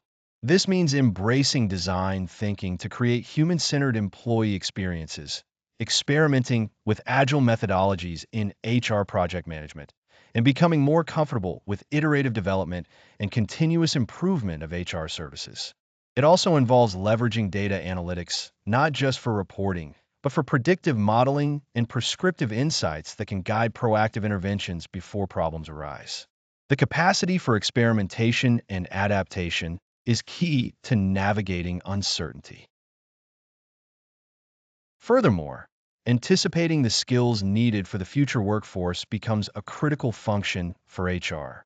As AI automates routine tasks, the demand for uniquely human skills, creativity, critical thinking, emotional intelligence, complex problem solving will only grow. HR must lead the charge in identifying these future skill gaps and designing learning and development programs that not only reskill and upskill the existing workforce, but also cultivate a culture of lifelong learning that prepares individuals for roles that may not even exist yet. Investing in human capital's adaptability is an investment in institutional resilience. Thinking about HR innovation also means rethinking the employee value proposition to attract and retain talent in a highly competitive and diverse market.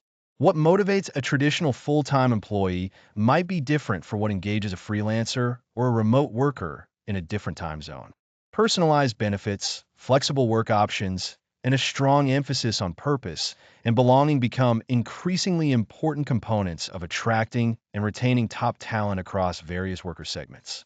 Understanding and catering to diverse needs is no longer optional. The concept of total rewards needs expansion beyond traditional compensation and benefits to include elements like flexibility, autonomy, opportunities for growth, well-being support, and a sense of contribution. Designing reward structures that acknowledge and value contributions across different types of workers and work arrangements is essential for fostering fairness and engagement in the future workforce. This requires creativity and a willingness to move beyond standard, one-size-fits-all approaches that may no longer resonate with a diverse workforce. Ultimately, preparing an organization for the future of work is a strategic imperative that requires HR to sit at the executive table, not just as implementers of policy, but as visionaries and navigators of organizational evolution. It means building strong business acumen, understanding the strategic direction of the organization, and translating future trends into actionable HR strategies that support growth, resilience, and competitive advantage. Our capability to influence and lead change becomes paramount. This isn't a passive observing exercise. It demands active participation in shaping the dialogue about work, technology, and human potential within the organization. It requires courage to challenge existing norms, advocate for necessary investments in technology and development, and champion a human-centric approach in an increasingly digital world. HR professionals must be comfortable leading conversations about transformation, balancing efficiency gains with the need for meaningful human connection and purposeful work. Staying ahead of these curves involves continuous learning and a willingness to explore new tools, methodologies, and research. Attending industry conferences, participating in professional networks, and engaging with thought leadership in the HR technology and future of workspaces are vital for keeping your skills and perspectives current. Our own development journey is intertwined with helping others navigate the future. Implementing change effectively requires strong change management skills, which we've touched upon previously. Adapting to new technologies, work models, and organizational structures is inherently disruptive, and HR plays a crucial role in guiding employees and leaders through these transitions, ensuring acceptance and adoption. Our ability to manage the human side of change is central to success. Furthermore, maintaining a strong ethical compass is perhaps more critical than ever as technologies like AI introduce new ethical dilemmas regarding privacy, surveillance, and algorithmic bias.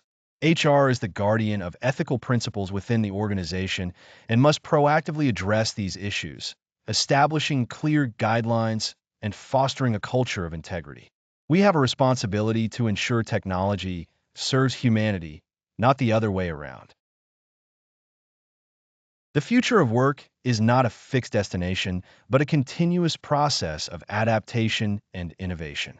By understanding the key trends, embracing new technologies thoughtfully, and focusing on cultivating human potential and a resilient, adaptable culture, HR can play a leading role in shaping a future workplace that benefits both organizations and their people. Our journey in HR is one of ongoing learning and active contribution to the evolving world of work. Thank you for joining for this look ahead. See you in the concluding lesson. All right, we've arrived at the final session. You've navigated through the foundational mechanics of HR, delved into the vital realm of data and technology, and explored how to position HR as a truly strategic force within any organization. It's been quite a journey, covering everything from recruitment nuts and bolts to leadership influence and the future of work. Giving yourself the time to absorb these concepts, understand why certain approaches work, and reflect on their practical implications is a significant investment in your professional capacity. You should feel good about reaching this point and consolidating this breadth of crucial knowledge. The real leverage from this course comes from applying these principles diligently in your day-to-day work. Theory only gets you so far if it remains abstract. Look for opportunities to enhance internal processes, propose data-backed solutions to workforce challenges, and practice influencing stakeholders with a clear, strategic mindset, tying HR initiatives directly to business outcomes. Don't stop reading or seeking out new perspectives. Delve deeper into specific areas like advanced compensation, complex employee relations issues, or cutting-edge HR technology that particularly resonate with your career aspirations. Consider professional certifications or advanced programs as you pinpoint your evolving niche and seek mastery. Remember that genuine HR excellence isn't a fixed destination you arrive at, but rather a continuous practice of learning, adapting, and contributing meaningfully to your organization's success and the well-being of its most critical asset, its people. Stay curious, maintain that analytical edge, and keep building those crucial relationships across the business. The impact of effective, strategic HR leadership is profound and extends far beyond the confines of the HR department itself. Wishing you the very best on your continued path and future endeavors.